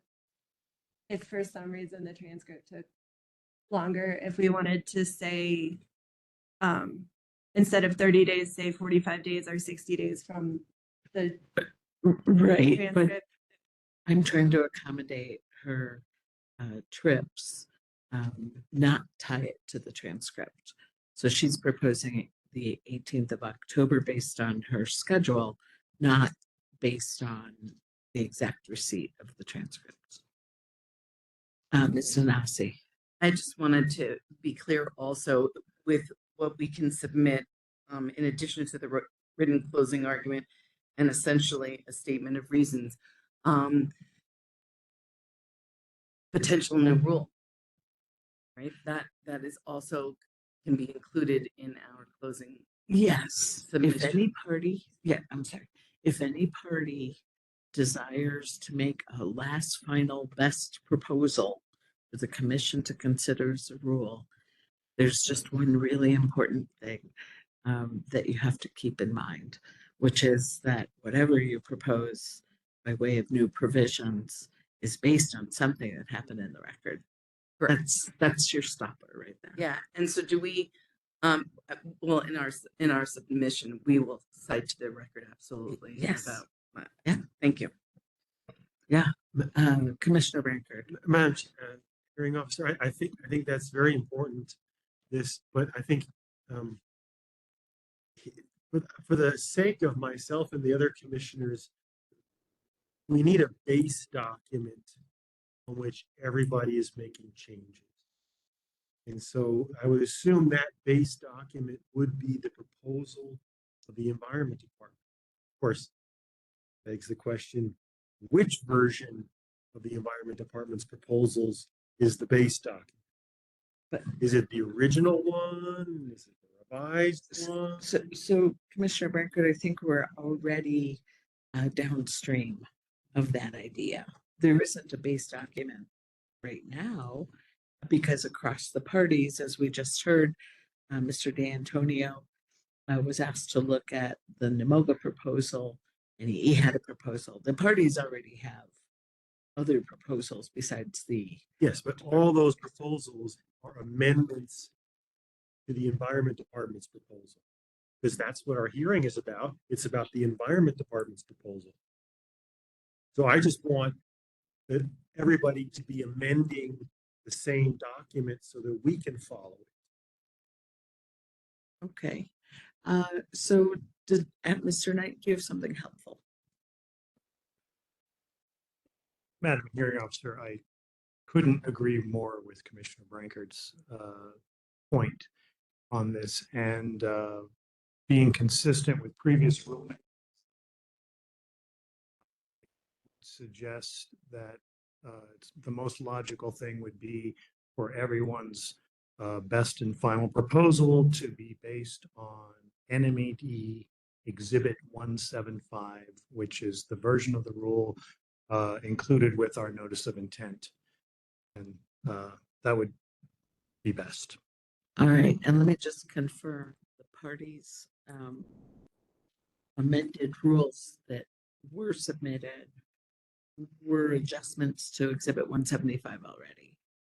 Okay, so as long as that's true, that should work.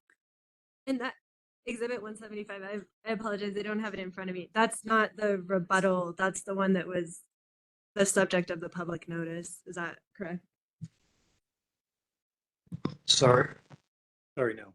That's the version that was included with our rebuttal NOI. Okay. So we're going off of the department's rebuttal proposal, not the proposal that was a subject of the public notice for the hearing. Is that the direction? That's my understanding. Okay. Anything else? Miss Oh. Madam Hearing Examiner? Yes? Yes, I'm a voice from above. Yes. I would advocate for 45 days from the production of the transcripts. We've had 2 weeks of hearing, and a mountain of exhibits have come in today and otherwise. That's just a lot to get through and to craft a good closing argument and statement of reasons for the hearing officer and for the commission to consider. All right. So let me put it this way. October 18th or 45 days following receipt of the final transcript, whichever is later.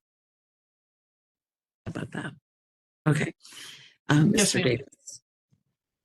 Madam Hearing Officer, for the same reasons that Ms. Nanasi outlined, I move the Wild Earth Guardians exhibits that were identified in our direct and rebuttal NOIs, which I believe to be Wild Earth Guardians exhibits 1 through 15 into evidence. As you know, we were unable to offer Ms. Troutman, Ms. Troutman's testimony. She was unavailable due to a medical issue. And so, yeah, I have to move for admission of those exhibits as well. Okay. I'm going to pause for objections to Wild Earth Guardians 1 through 15. Madam Hearing Officer, I would object to the entry of Ms. Troutman's testimony into evidence because she was not made available for cross-examination, and I believe the commission's rules require that testimony be subject to cross-examination. Right, it requires testimony under oath Maxwell and joins subject in to the objection. cross-examination. So, oh, I'm sorry, Mr. Maxwell. I join in that objection. Okay, thank you. So at this May- point, May I respond? hold on one second. And I see Ms. Taylor also raising her hand. Yes, ma'am. I joined the objection as well. We had no chance to talk to her about her topics.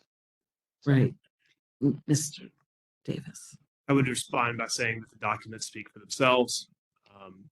We are not moving Ms. Troutman's testimony into evidence. And so I don't have that in front of me right now. So to the extent that I believe it's probably 2 of those exhibits are her testimony, we would not move those.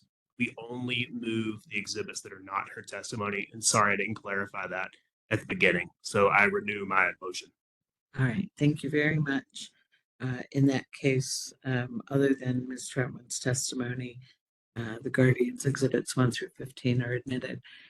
I'm now getting firm messages that we need to vacate. Is there anything else we have to do together, Ms. Fox? Hesitate to ask this, but I'm wondering if there'll be a hearing officer's report summarizing the evidence. I've been asked for a hearing officer report, and it'll kind of be a summary of the evidence, but more to the point, it'll be a roadmap for their deliberations without a policy recommendation, which they don't need from me. Okay, if there's nothing else that we need to do while we're together, thank you all, and see you down the road.